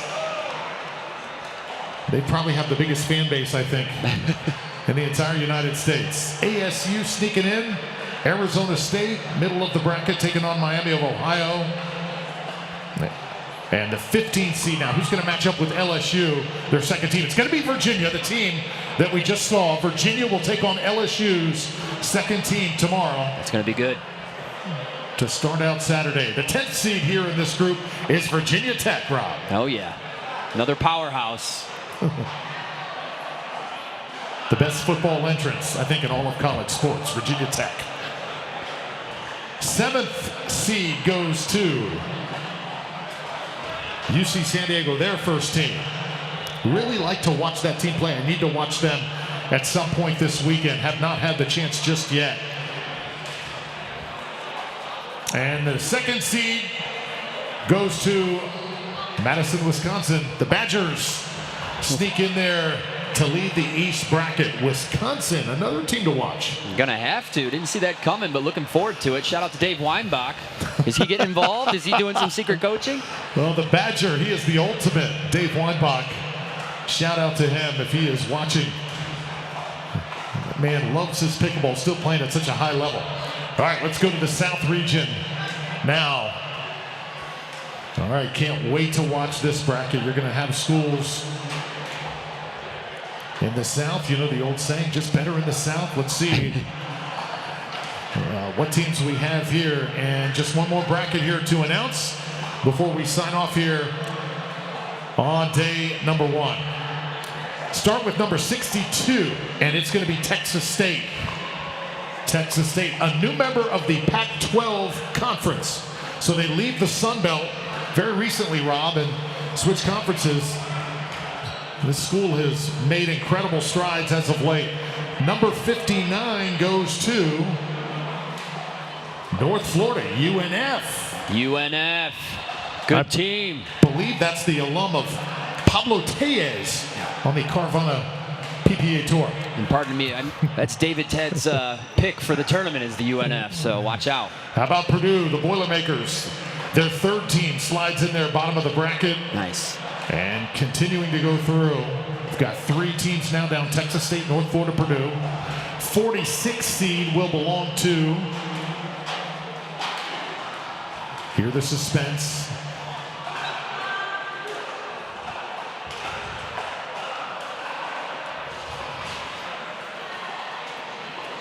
great job by our TV crew getting all these graphics situated. Loyola Marymount, we saw them on center court earlier today. Let's go, baby. They made it through.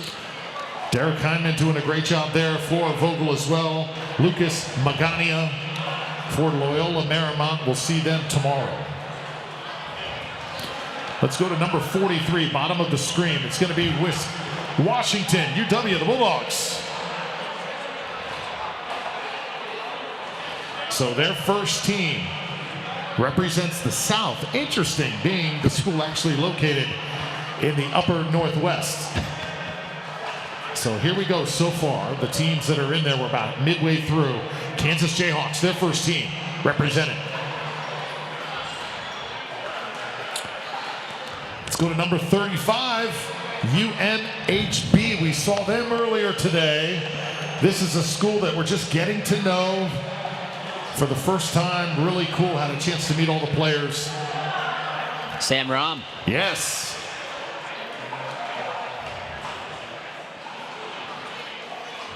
So number 30, LSU sneaks in there.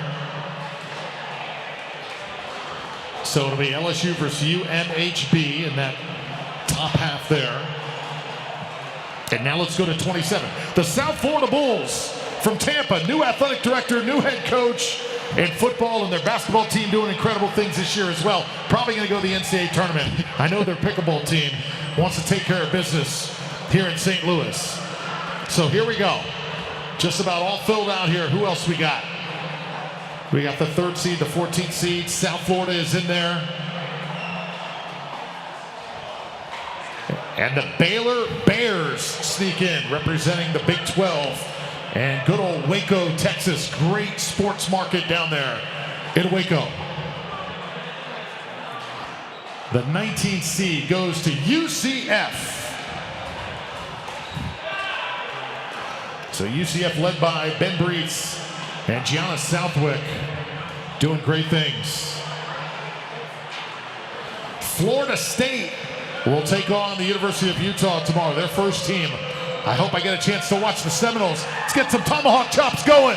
Florida State. Great memories in Tallahassee. That's where I went to school. I got to give them some love. Love you, Seminoles. Okay, who else we got? The Kansas Jayhawks there, sneaking in. Who else? We go to the 11th seed now. And who is the 11th seed? Florida Atlantic. Florida Atlantic will take on Purdue. Florida Atlantic there. And just a 3rd and 6th seed remaining. We're down to our final 2. Indiana, the Hoosiers.